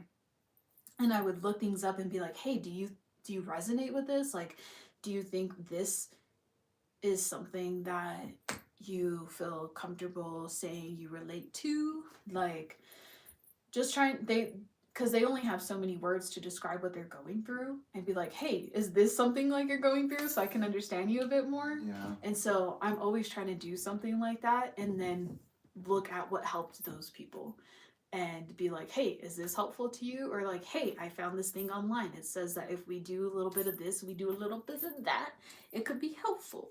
And then we try it out, and sometimes it's helpful, sometimes it's not. Something that really stuck with you was meditation and yoga and finding your own Quieting practice the mind, strengthening the body. Finding your own practice and way to articulate your experience with the world. Create and my own language and meanings. For you, that meant diving into your color meditations. That meant looking at like sacred geometry kind of things. That meant acknowledging yourself musically and looking into your past. And so that all helped you progress. And so those were all things that came from researching so we could understand Jamie. Yeah, absolutely. So it was just boggling my mind to be like, you're with this person for 10 plus years and you know they're suffering with this thing and you're not. There's only like 8 or 9. You don't know about it? Let's not inflate the ego. It was not a decade. Maybe it was Samantha that I'm remembering. She also was not with him for a decade, but she will say she was. Someone somewhere in some article or some video had been like 10 years together. But also, I love watching certain videos that people do on you because they just blatantly get things wrong. Or like your family or Chester. For real. They'll be like, what the fuck are you guys even doing over there? They'll be like, Chester had a son with this person named Emily, and that son's name is Isaiah. And Isaiah had a stepbrother, and Chester adopted their stepbrother. Oh, he's so lovely. But it's like a documentary. Jamie. Literally. And it's like, they claim it's like a documentary on these things. It's like, how the fuck you didn't do your research at all? You went to the fan page and you even got that wrong. Or that person. It's crazy. That person who literally made the article and she was like, Chester, what was it? And you were like, no, they were found by the housekeeper. Like, oh, Bored Panda. Yeah, I was like, why would you say that Tommy Church found Chester's body when you know for a fact that it was the housekeeper? And she said, I didn't know, Jamie. I wasn't there. And I said, but you said you did your research. And she said, well, according to the coroner report, it was Church. And I said, well, that's weird that the coroner report says that Tommy Church found Chester's body when it's publicly reported with a 911 call that the housekeeper found him. You should have put both in there. Yeah, like... Why didn't you do it? It doesn't make any sense. It's been such an experience learning about your family's history through an online perspective because in person there are so many contradictions to every single story that I've heard from any person. I forgot I have to break down. And then online there are so many contradictions to every single story that I've heard from every person. And so I kind of like, of course, articles are getting it a little wonky because not even the people involved have a concise story on these things, or a concise experience, or relatively similar experience. How I said, I already acknowledge that like everyone has their own experience, so for sure they can express it differently, but like you're gonna at least have a resemblance of the same events occurring, you know? Could at least try. But yeah, for the future, trying to continue to do the things that I think are beneficial. How I said, get into the classes and make the videos that I think would help people understand you, but also hopefully help them understand people in their own lives. And so you want to be a educator who uses your own experience as the material for the object through which you provide the meditation. I've always been doing that, and now I will just be doing that more publicly, I guess. That's awesome. In whatever form that means, whether that's online or just in my community, because I am trying to do more community-based work this year as well. Yeah. Because I've been doing that through jobs and through people I meet through jobs, but I do want to get more active in community events like I did before. I do too. Because we were moving so much, I was like, I didn't really get time to invest myself and really like go. I sat down with G about things literally like a week ago, and I was like, okay, hold on a second, like just take a deep breath and think about this. We don't move for another year. They're like, we had already thought about that, okay? Yeah, and I was like, No, I know we already talked about it, but like in reality, if we haven't been anchored down to an apartment, we haven't been anywhere longer than a year since we met. And when I met them, they were at an apartment, so they had their lease going on. Then we lived in a car for a little over a year, and then we took up another lease, and then we were at the cabin for like 6 months before selling it, and then we were, and it's just like it's just been so I chaotic. think we were there for a year. No, Almost. we got there in June. We sold it in May. We did not live in the house through That's May. almost a year. You can say we lived there, but I'll tell you what, just We because our lived there. feet were in the house doesn't mean that we were in the house. It was definitely a wormhole time, so I could Yeah. see why it felt like a certain amount of time. No, it's just about like defining it. I'm sure that it like in actuality, yeah, it is. It was about a year, sure. But like in reality, we were already out of that fucking place by the time we sold it by like 3 or 4 months. Like by the time January rolled around, we were like, get us out of here. Why are we not moved yet? And you know, so we're just even talking about like long term, like just taking a breath. Because we've been literally like brutalized and on the run for years, while also trying to take care of ourselves and do things we want to do and continue to grow and build and all that fun stuff. And I'm proud of you. I'm really proud of you, and I'm super happy that we got the opportunity to do this. I really appreciate you being so open and taking the time. It's been a long interview, but like in reality, I don't even know what time it is. It's like almost 1, but the reason that I picked the format or chose the format that I did is because I've been going back through my life year by year and trying to get as much information as I can about each thing. And in reality, I didn't think it was very fair to you to have like a standard. Not that Josh or Branson had standard interviews, but you've lived so much life that you've had to live in silence under the cover of concealment. And I feel like it was important to be like, okay, what's a good number? And your birthday's coming up. And I was like, let's do one for every year and just see where it goes. And I'll be here for however long it is, because you literally deserve everything. You deserve all of it. Period. I think Nothing else needs to be said. I on my think part. a good acknowledgement too would be that how we've said before, like when I met you, I was like, oh, I can't be silent about certain things that I want to talk about. Like Yeah. I want to be more vocal. That was one of your conditions. And- You were like, I want to live. Yeah. I want to and live. Then shortly after, like I think like 6 months fucking knowing you, the Talinda thing happened. Or your birthday. Whoa, no. And I met them in September. In October, Elka decided to get drunk and let us all know that my entire life history was a lie and that I had started lying about it. By November, my cousin had died by suicide. We had to go to the funeral. And then later that month, we did our Thanksgiving trip. I didn't go to the funeral. I went. Oh, not the funeral, the wake. Right after. And then we did the November Thanksgiving trip, and that's when Elka socked me out. And she was just like, she said the whole go back to your trailer bullshit. And then literally that night, Talinda was like, I would never do anything that Elka just did to you ever. You're my son. I love you. And then fast forward to December, when she was like, I'm going to get married, do whatever I want. And then January comes around and her wedding happens and Isaiah beats the fuck out of me. She knows, she doesn't say anything. And then she admits to manipulating me for 10 years. Between January and fucking May, Toby happens. And then my birthday happens. And I have to leave my entire family behind. Literally, that's September, October, November, December, January, February, March, April, May. That's 8 months of hell. And then it never stopped after that. Yeah. It never stopped after that. It was like a little trickle. And then it's just So a flood. I had said that I wanted to talk. You got cut about out things. immediately.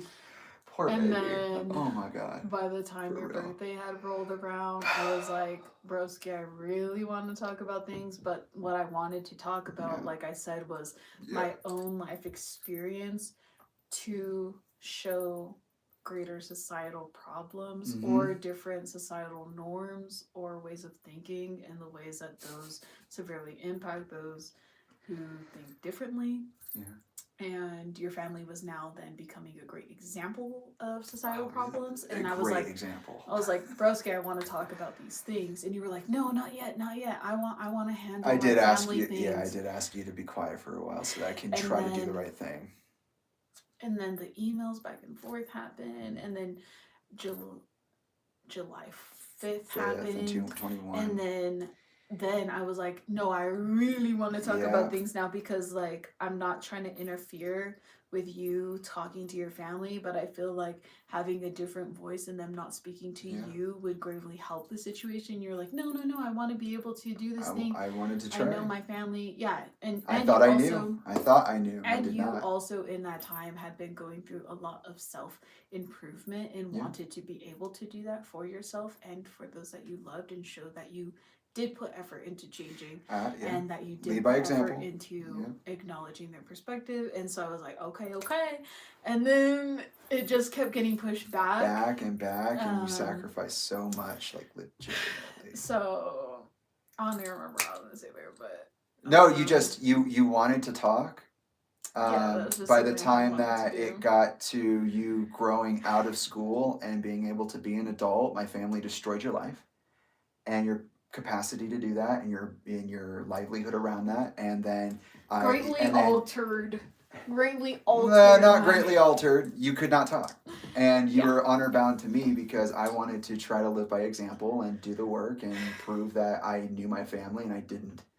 And you sacrificed everything for that. Yeah. And here we are now. And there are victims here that aren't just me.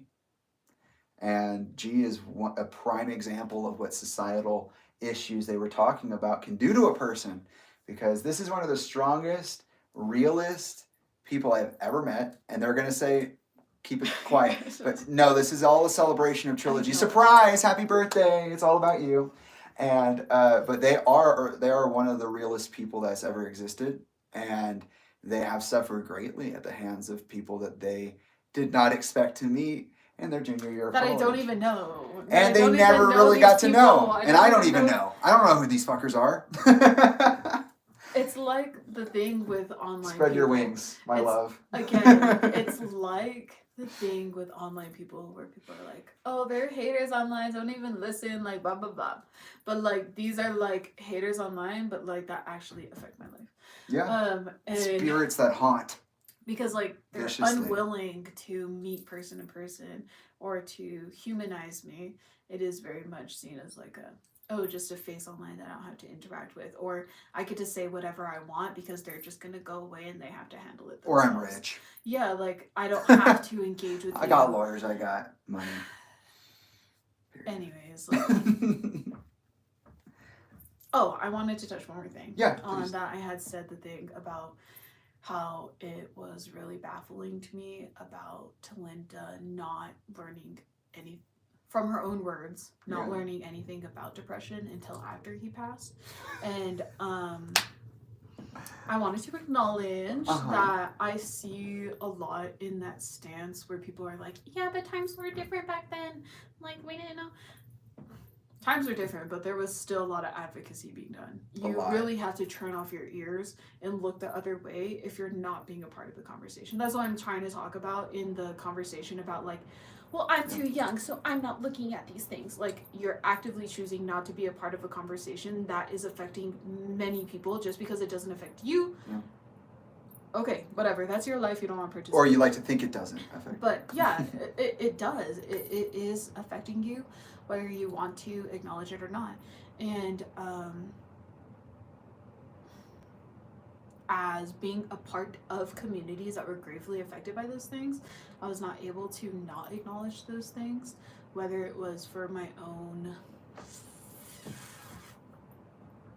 own self that I felt the need to do so. Even if it made me sad, I was willing to take that on. And that's my own personal thing. Not everyone has to do that. Like I said, there's something that can be said about like, oh, well, the times were different back then, but you know, it doesn't matter about times.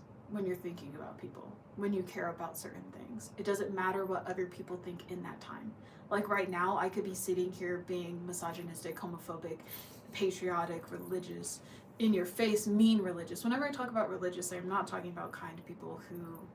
We're not talking about public servants here. I'm talking about... Community We know servants. what we're talking about. Yeah. Anyways, I could be doing all those things because that's what society is, the norm right now. Like, you talk about things that you care about. If I care about this person, I'm going to learn about this person. I'm going to talk about those things. I'm going to look into them. And even in those times, there were a lot of things that we're talking about. Mental health and acknowledgement and difference in the way that our minds work and the way that we're able to comprehend our realities and hold certain truths, and how we have to actively talk about things or they're going to fall out of our perception and our index and our little... I promise. Our little dictionaries. Fucking to Linda. You need to carry a dictionary around. I need a notebook with you. Nobody's gonna want to talk to you. Nobody wants to talk to me anyways, girl. Like, anyways. Ask someone who cares. Also, Shush. like, in that conversation, it was... I was advocating while she was trying to tell me that. I was like, but if you're meeting somebody and you're trying to get to know them and you're trying to understand them, then wouldn't you ask them what they mean by certain things?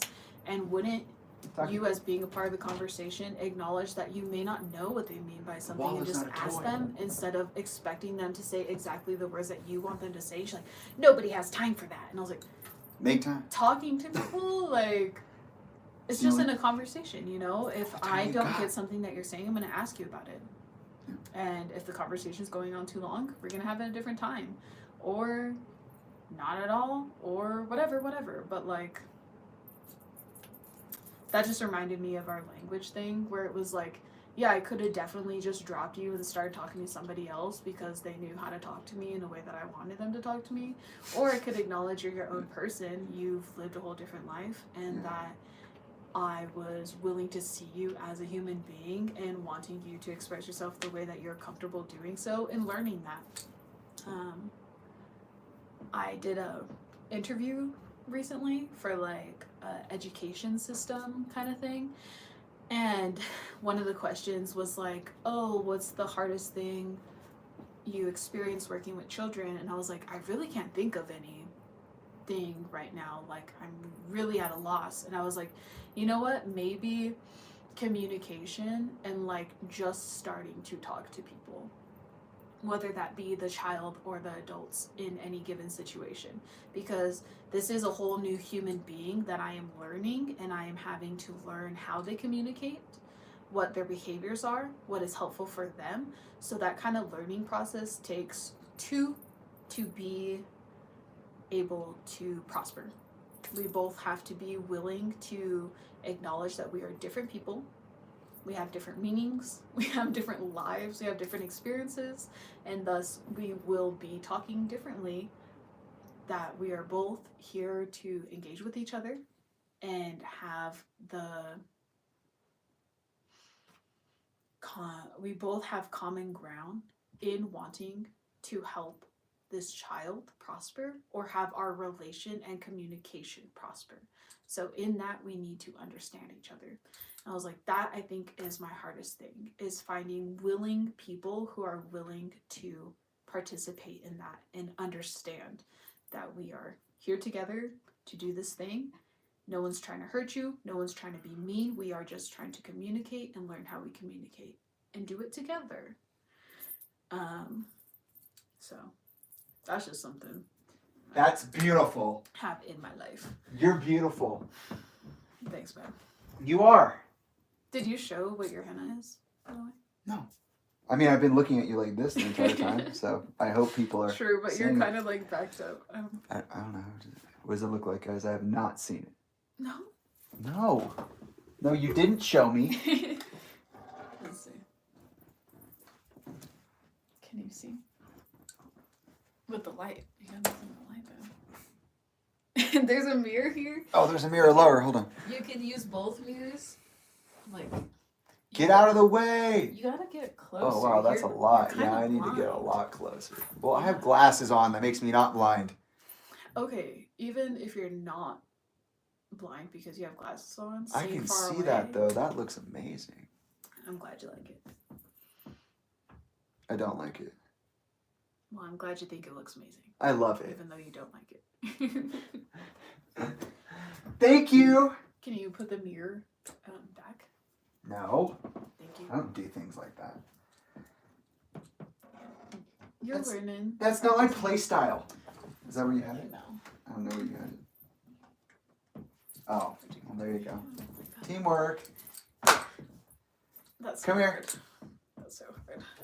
I'm so proud of you. You're the most amazing thing ever. I love you. Thanks. Thanks, babe. Yeah. No, thank you. Anytime, anytime. I know. Okay. Now we have to do this for 26 No, minutes. I'm kidding. All right, guys. Um, Let's see. Does Trilogy have a conclusion thought and conclusion message? yes, I did. I wanted to play this because one of my two friends asked me or said that they wanted to hear this because I said I got it yesterday.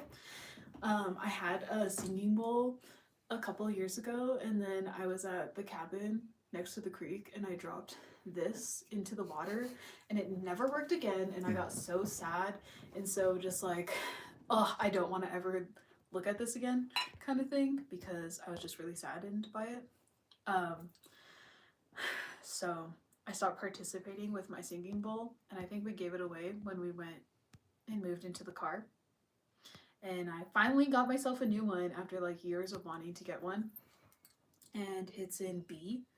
And I wanted to play it because I told my friend I got it and they said they wanted to hear it. I'm still learning how to do this, the phone part again. I was so good at it before, but I am not now.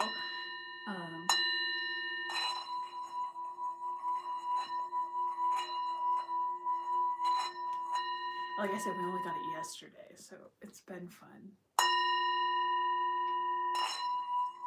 Relearning and practicing. It sounds so different handmade. Over manufactured too.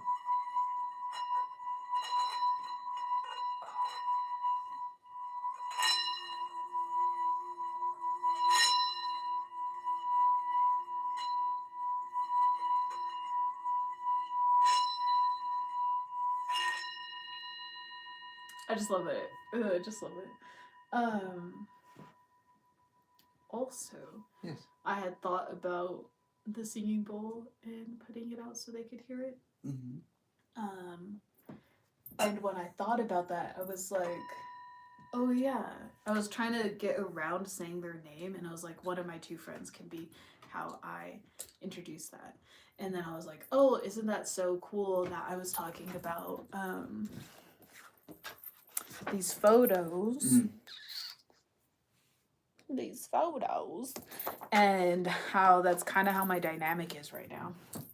Mm. Again, like I have two friends and they're both female. They're both women's. And this time it's not a situation where like they're closer to each other than they are with me, because they don't know each other, interact with each other. So it is really just me and two girlies. So I love that. And I feel like that gives the vibes in these pictures. Like the two girlies and there's me, you know? I personally loved that. I was like, wait, I do have the thing that I want. I am in that trio of acknowledgement. And it is not one where I am excluded. Excluded? So, I love that. Excluded.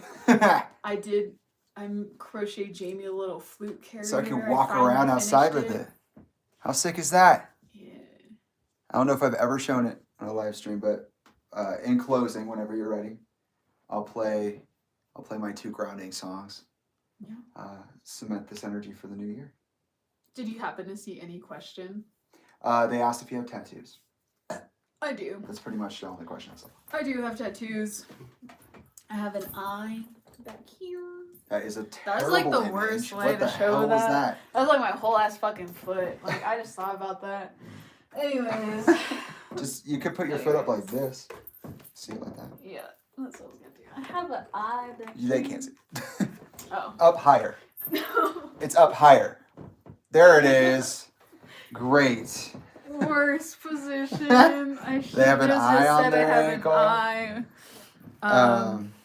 I have this one. You want to put my foot up right there? They have this one. Yeah. And they have this one. And we have this one. Now I have this one. And this one I made on my own with our tattoo artist. Well, one- with inspiration from me too. The God one damn, here was more of like the person that was giving us the tattoo just like kind of sat and vibed with us for a bit and talked to us. And I was like, yeah, just whatever you like. I like your art. And so just kind of intuit the tattoo, make whatever you want. And that's what they gave me. And the eye I got on Friday the 13th deal. And the other one I got with my sister. Oh, you're the So. other 13. Yeah, that's true. Yeah. I love that. Those are those. Amazing. Thanks for the great question. Yeah. I didn't see any other questions, so I apologize if I missed it. Sometimes I do get a little weirded out by being up in the camera with my finger over the camera and breathing on it. So, during a normal live stream, I may not feel so self-conscious, but in reality, this is an interview, not a normal live stream. True. So, Let you take the seat so you can play. Hold on. We can. ooh, Had yeah. like a little We have the star projector on in the background. reinterpretation of when we were playing piano together in here, Yeah. Oh, yeah. right? That was a while ago, huh? Yes, talkie, and then it's time for dinner. You're such a patient young guy. I know. You can sense it's over? Yeah, they do have weird eating schedules, but that's because I worked late, not because we're just putting it off for this. It was a already late schedule. At any rate, children are meant to be seen, not heard. Is that right? Some people. Oh, no? Some do that. Don't get on my shit? All right. Sometimes Jamie is like, I'm just playful. And I'm like, I am. I'm very playful. those jokes, Yeah. Kids are slaves. bitch. Oh, sorry. I meant they're not. And actually, speaking of No More Kids Being Slaves Across the Planet initiative, you should check out some of Serge Delmar's YouTube videos. He's been going off on child slavery recently, and he is a wonderfully dedicated soul. So That's another thing I can say that I want to do this year is be a better friend or like participant in talking to other people, because I do have a big difficulty with that because not a lot of people talk to me, so I'm not used to talking to people, and it weirds me out a lot in certain interactions. And so like I kind of have a hard time engaging, and Serge specifically is somebody who I really appreciated their energy that they gave to us when we were there and that they give to you, and just like being a friend or an ear to somebody is a way that I show my appreciation or friendship, and so I wish to extend that more to other people. I agree. I would say that for myself. Actually do that, because I think I was so just like sad and depressed that I couldn't do that for myself, let alone other people. And I'm kind of in a better place where I can see myself participating more in those spaces. So I hope to do that. I love that. I'm happy to hear you say that. I know how hard it's been for you. Yeah. All right. Well, this has been Interviews Underground. Today, I've had the very special guest, Trilogy, who happens to be my life partner, my best friend, creative partner, and an educator who has had to live their life in silence for a very long time. Understood and underappreciated on many levels. And here's to a year of that being not the case. I appreciate you. You're an amazing person. And I'm happy to celebrate you today. Can't wait for the next year. 2025, bitch, here we come.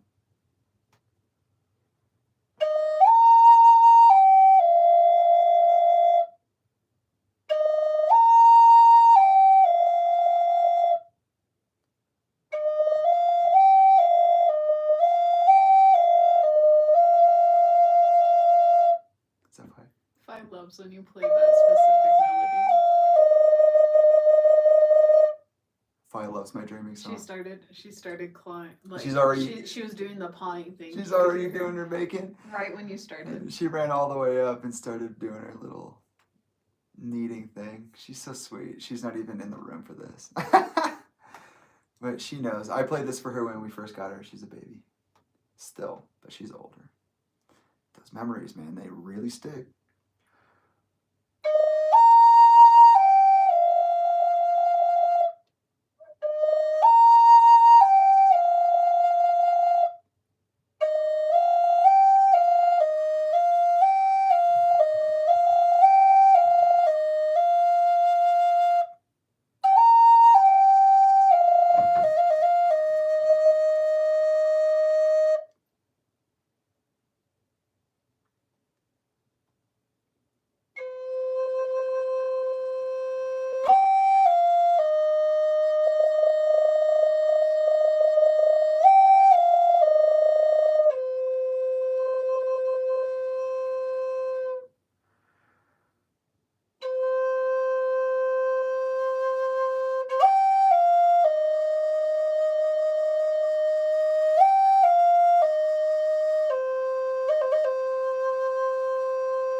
I heard the cat. I heard both of them going wild out there. Sounds great.